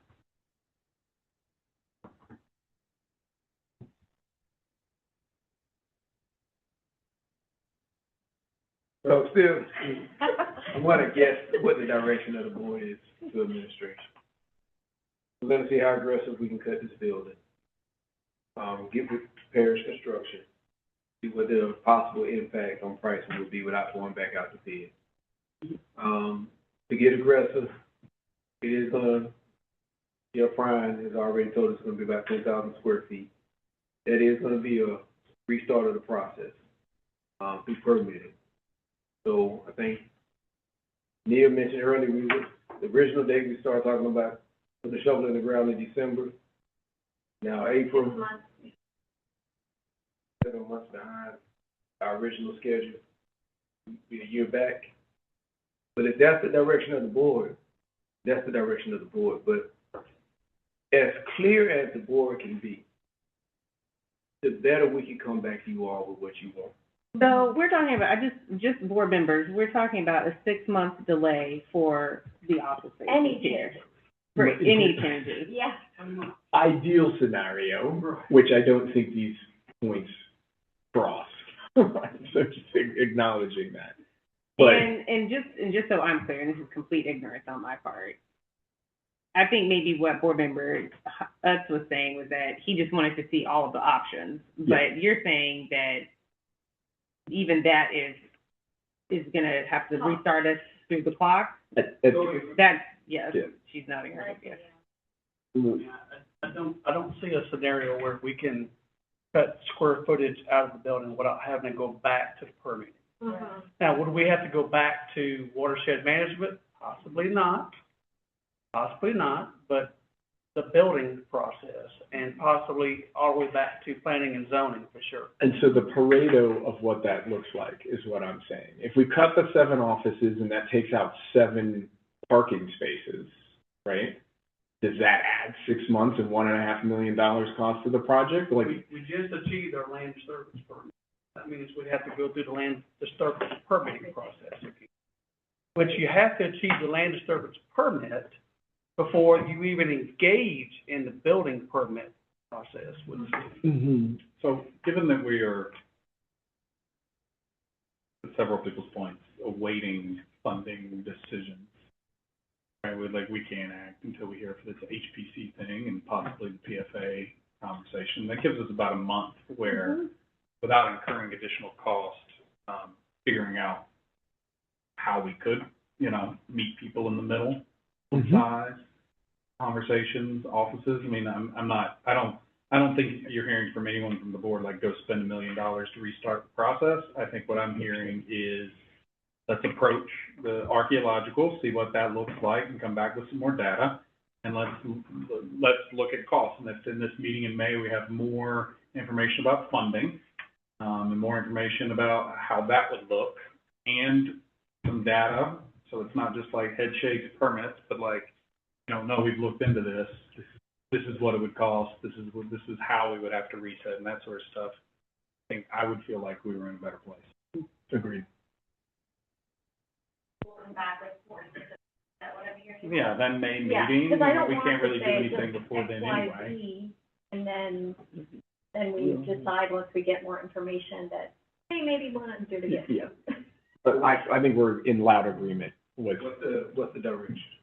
I think the direction I heard was to look as responsibly and as aggressively as possible at the options of reducing the square footage, which effectively ideally could reduce cost and certainly open up space. I think that, I know I would like to see some type, but the board may not, so I realize this may be not so much for y'all, but I would like to see more thorough, estimates or projections of the use of this building, or it's like, you know, what does CTA look like next year? But, offices, I think again, it wasn't clear to me whether the blue was you have to do it, or the blue is that's typical and we like to do it. So, while I appreciate the high standard indicator, I also want to appreciate maintaining that high standard for all of our students in school buildings, and I'm just not convinced financially. So I would like to see more assessment of spaces that are not required, that we considered optional. Other facts, I think it would be really helpful, since, you know, we're talking about pushing this out until fall 8 to have this open, right, at this point, that pushes us 6 months, is, and I know, near January, but seeing the data, especially the enrollment data from the DHA, in this grade, in the 0 to 4, and seeing if, you know, we are able to push the pre-K to the, elementary schools, that things like that might be a way to also shrink this a little bit. And I know you're working on that, but maybe this gives us time to get those facts. So I just want to make sure that I'm clear. If you came back with another design next month, that would not require you, just the design itself wouldn't require you to go back to the permitting process, or would? No, I mean, only if you require us to develop it. Yeah. Gotcha. Like literally, Move forward with it. Okay. like block squares, not a. Yeah, we can do that. How I much mean, does that cost? we have to go back to them and figure out what the time and material would be for that, so. Okay, because I just am thinking if in a month, then we're like, hey, do a little more. Got it. I mean, in reality, I want to keep bringing it up because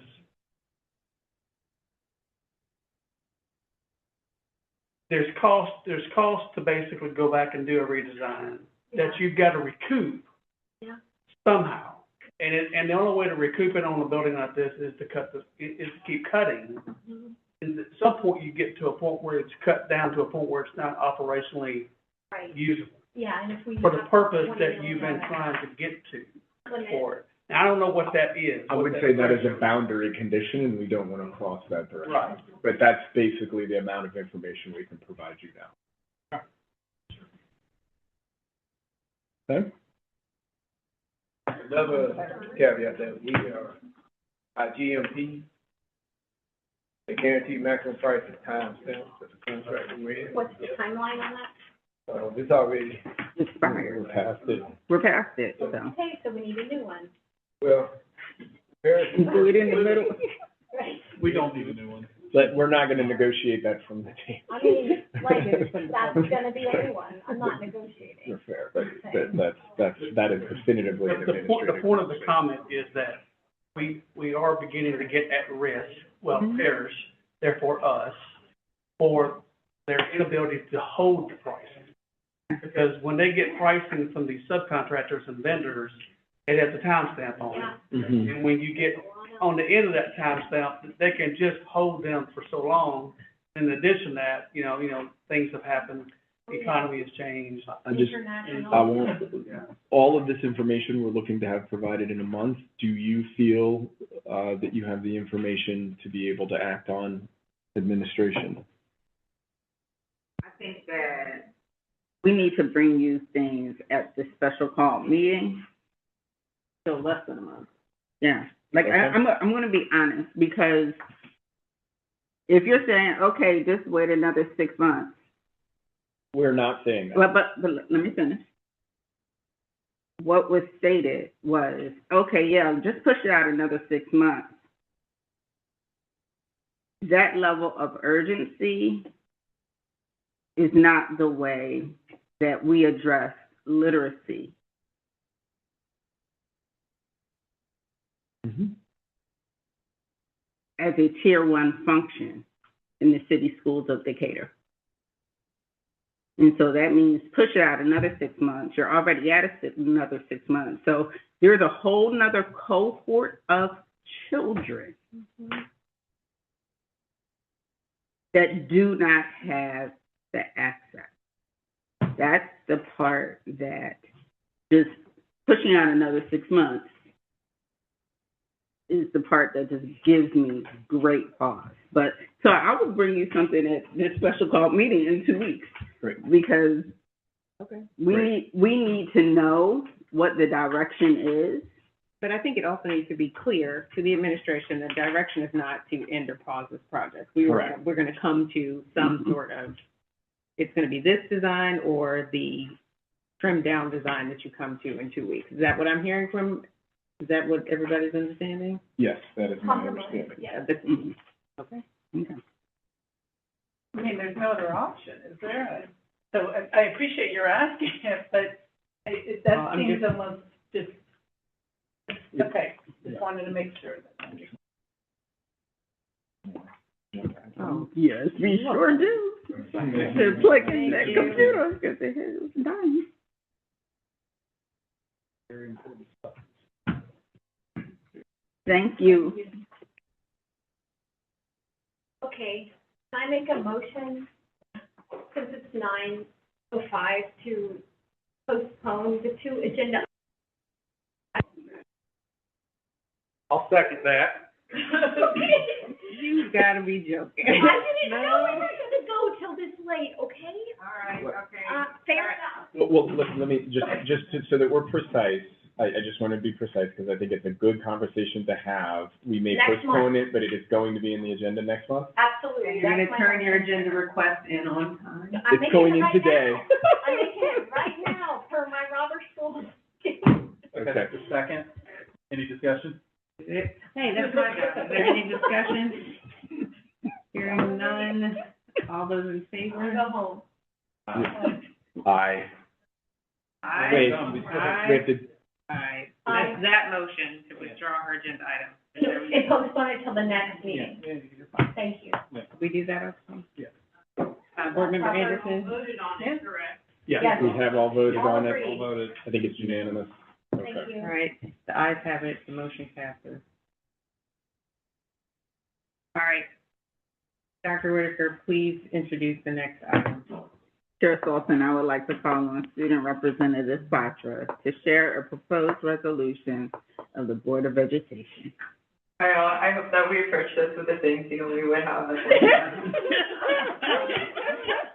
We're all excited about it. The last item. So, I was responding to concerns of students, student walkouts, community, interests. I really believe, despite any of our fears about, saying it clearly, we really need a resolution responding to the political moment we're in. And, safety isn't just about practical solutions, but it's also about students feeling safe and affirming that safety and making sure that the teachers and administrators who are supporting students, also are prepared for a situation that I see as inevitable.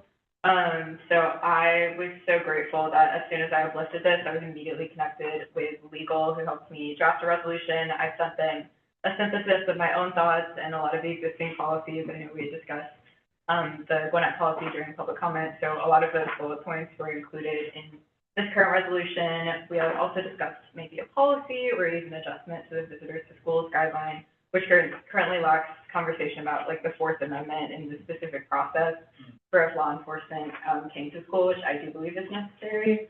I also had asked for birthright citizenship language, but legal advised that since it was currently in contention. Sorry, okay, I'm so sorry. I didn't know that I was even, okay. I would like to see something about birthright citizenship added at this time, but I'm prepared to recommend a motion about passing this resolution, but I wanted to open it for any discussion. I am happy. I'll jump in. So Nia, you support this resolution that's written that we got the other day? with the birthright adjustment would be my recommendation. Okay, and then, would you be, so I read the Gwinnett policy after you mentioned it, and then someone else, I think, we got some maybe email plural that you may not have been. I'm not, in addition to this resolution, would like for us, if the other members of the board are acceptable, to introduce a version of that Gwinnett policy to our policy agenda for next week. If that would be okay. I mean, the fact that they've taken a stand, I think that we have something else we can legally point to with other members of the board. I think the Gwinnett policy I saw was very nice, and I agree. I'm really happy to support this resolution, and I'll vote for it, but I think a policy is stronger. This resolution reaffirms what we already do, but I think, it's not an enforceable policy, so I really would love to see a policy, so I totally agree with you. Also noted, importantly for me as a civil rights attorney, that it doesn't include, this resolution doesn't include language that explicitly says that we will, only allow judicial warrants issued by a court and not administrative warrants, which we know are happening through ICE to be, that they don't carry the same legal authority and they shouldn't compel access to our buildings or our students. So that distinction is constitutionally significant, and to hear that from us directly. And so while I support the resolution, I want to put the board on notice that I'm raising this question about, including the constitutionality of the warrants that would be allowed and enforceable in our schools. And I'm glad to hear that there's support for the Gwinnett policy, because I really do think a policy will have more teeth and permanence. Every child in our district belongs there, and I think their records should be protected. So this board, I hope, will, that resolution will show that in the policy. When you mentioned policy discussion next week, James. I meant month. So Yes. the next board meeting, I mean, if this meeting goes on any longer, it'll be. 10 o'clock. But okay, so what we are saying is in the next board meeting, we are asking the administration to bring to us language related to the Gwinnett policy for us to consider. Are Okay. you moving to make a motion? No, you don't have to. Is that, don't have to? Okay. I don't have to do that. We all kind of nodded, and I We agree believe that Ms. that- Lynch is already working on it. Okay. So, my discussion is, so I am fully supportive of frankly anything that student board member Batra has brought before us. My comments are going to be much more just directed at her specifically. I am genuinely in awe of you as a person. I have learned things from you, your approach, your moral clarity, your maturity. I am not speaking to you as a student right now, I'm speaking to you as a peer. So thank you for the leadership that you have brought.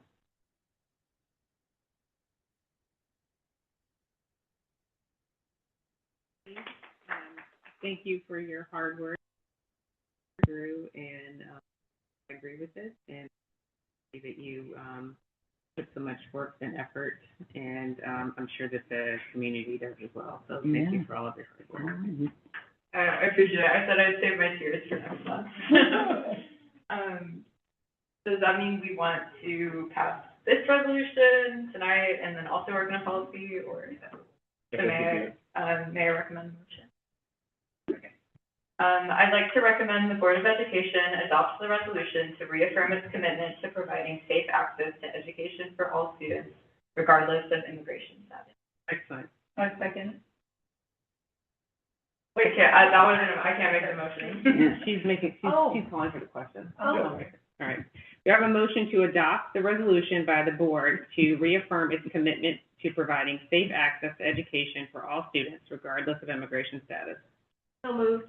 Board Member Arier makes the motion. Is there a second? Second. Board Member Anderson seconds the motion. The pending question is the adoption of the motion to adopt the resolution by the board to reaffirm its commitment to providing safe access to education for all students, regardless of immigration status. Is there any further discussion? How will we communicate this resolution to the students? In 2 languages, I hope. Like, I hope there will be many languages. Multiple languages. Multiple. Yeah. Yeah, 'cause Closer to 14, right? yeah. Yeah, I mean, I don't know the standard procedure. I would assume like the usual communications, press release. I'm just, but supposedly so much of this is speaking to students, that, an email directly to them as the recipient maybe makes some sense. I don't know if the administration has thought about how we're communicating that, but I'd like for some effort to, just be thoughtful about that. Could we also use that wonderful teen group that presented so much in terms of, so thank you. That's my only discussion. Yes, we can. Any further discussion? Since this requires a recorded vote, Dr. Whitaker will now call the roll. Board members, when your name is called, please respond with aye if you are in favor. No if you are opposed, or abstain if you wish to remain neutral. Dr. Whitaker, please proceed.